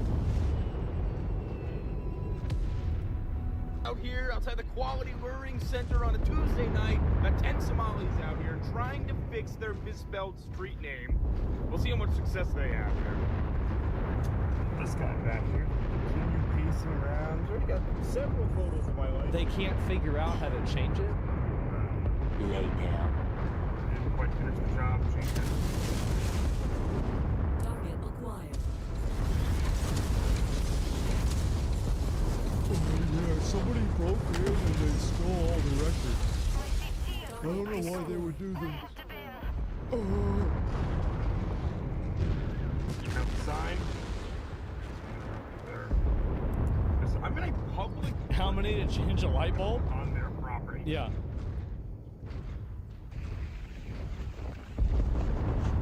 Hey, mate, you want to have a chat? Okay, I was just saying you would take pictures of me, so I was just... Yeah, you Yeah, no, I think it's good. I'm glad you're finally changing the sign. You're gonna change it to actually what it's spelled as. You'll say your name. They're all wearing masks too. I know. I'm on the sidewalk. Uh-huh. You want me to pose for you? I guess you guys can do this just about all night. You don't open until what, 2 o'clock tomorrow? Is that what it is? Daycare center, 2 o'clock? Oh no. Fan of no atmospheric environments. We better hope our cockpit seals hold. What'd you say? Huh? Oh, you don't want to talk now. All right. Yep. I was just curious, how many people do you need to change the letter on your sign? Yeah, this is like a joke. What time is it now? 10? Oh my god. Almost 10:30. I'll be on this Tuesday night. Yep.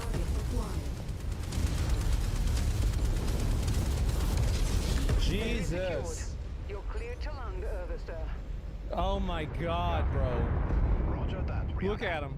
Unlike you guys, I'm not wearing a mask. I don't have to hide my identity. You got plenty of pictures of my rental car license plate, though, so I'm happy for you on that one. All commanding officers report to Yeah, my good one. dropship immediately. Real smart. I want a sit rep on all Ronin activity on Radstad. There's 5 of them just... I was just minding my own business. You guys came up to me. Happy to receive the relief. If you want to chat, I'll be over here. I got all night. 12 o'clock midnight. It's now about midnight outside the Quality Learning Center. This is just fucking pathetic, guys. This is fucking pathetic. Oh my god. There's 6 of them and they can't figure out how to do this? Oh my god. IQ doesn't compound. Holy fucking shit, guys. Doesn't work that way. It's the Quality Center, guys. Why do they always start recording back as if it's meaningful? This is unbelievable, guys.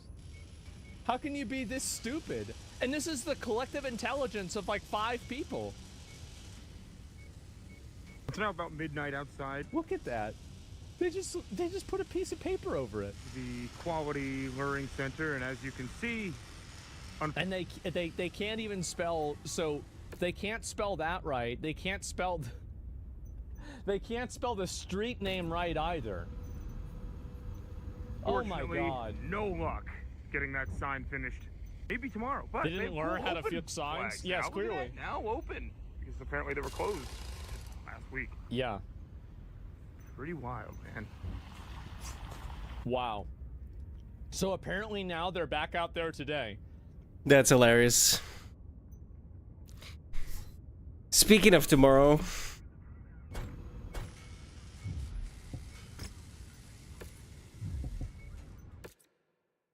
It's 5 in the goddamn morning. Peace the fuck out, bitches. I'm gonna sleep. I'll see you guys tomorrow. Later today. Have a good one, boys. Ta-ta.